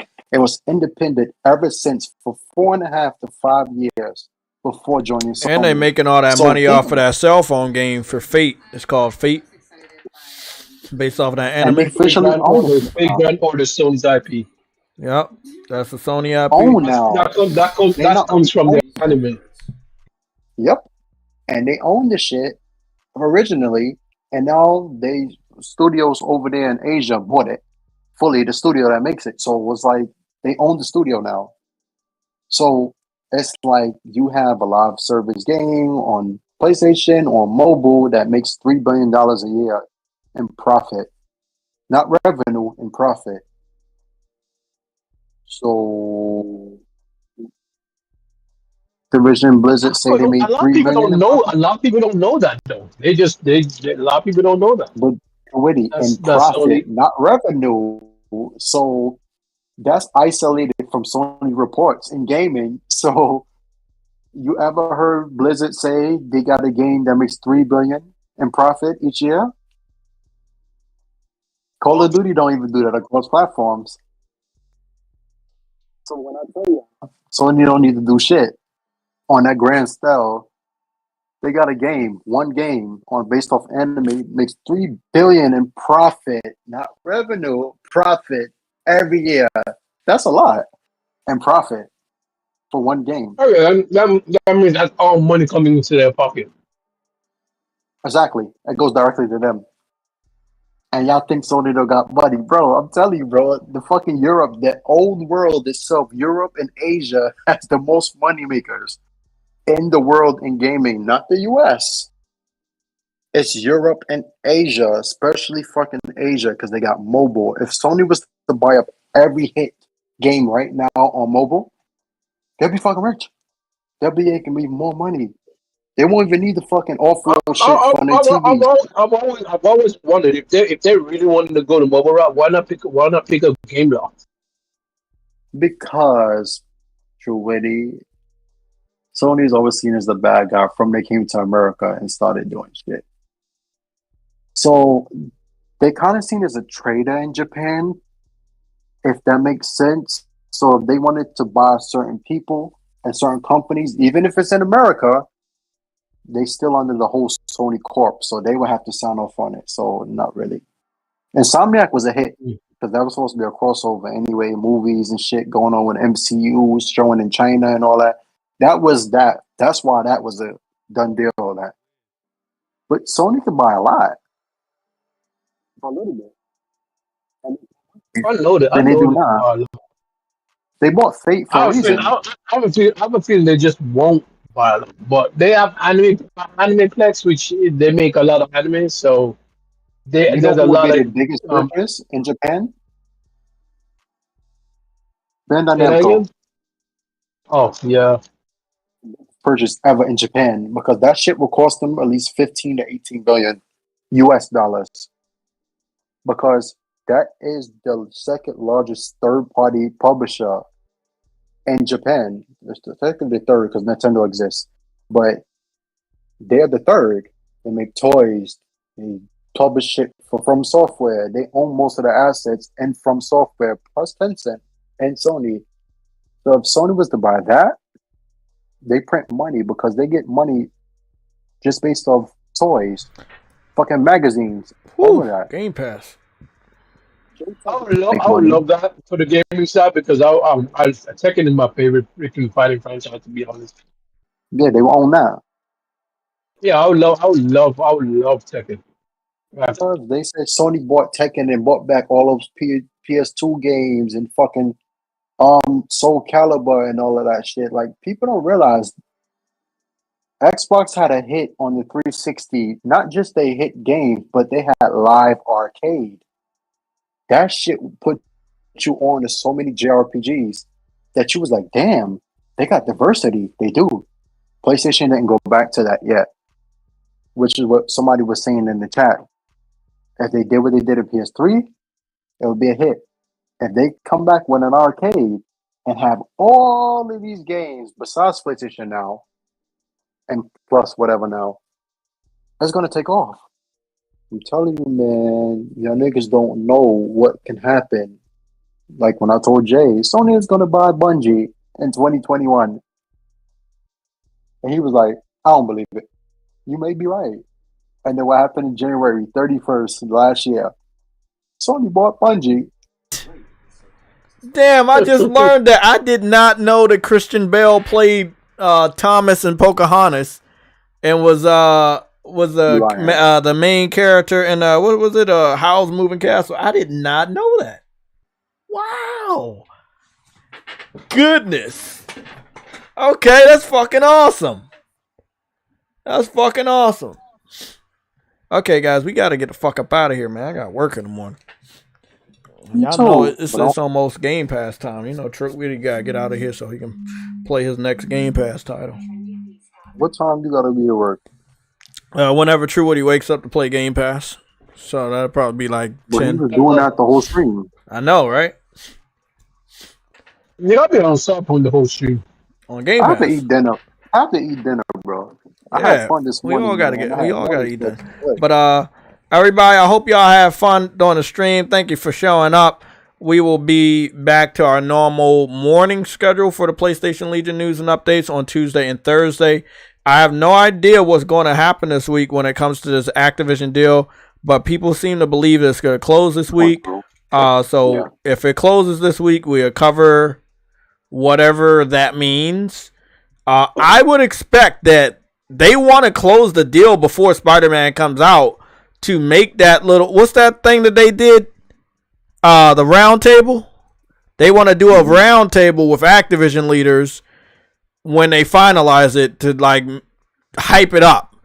And I would expect them to do that right around Spider-Man. They're gonna try to spite PlayStation.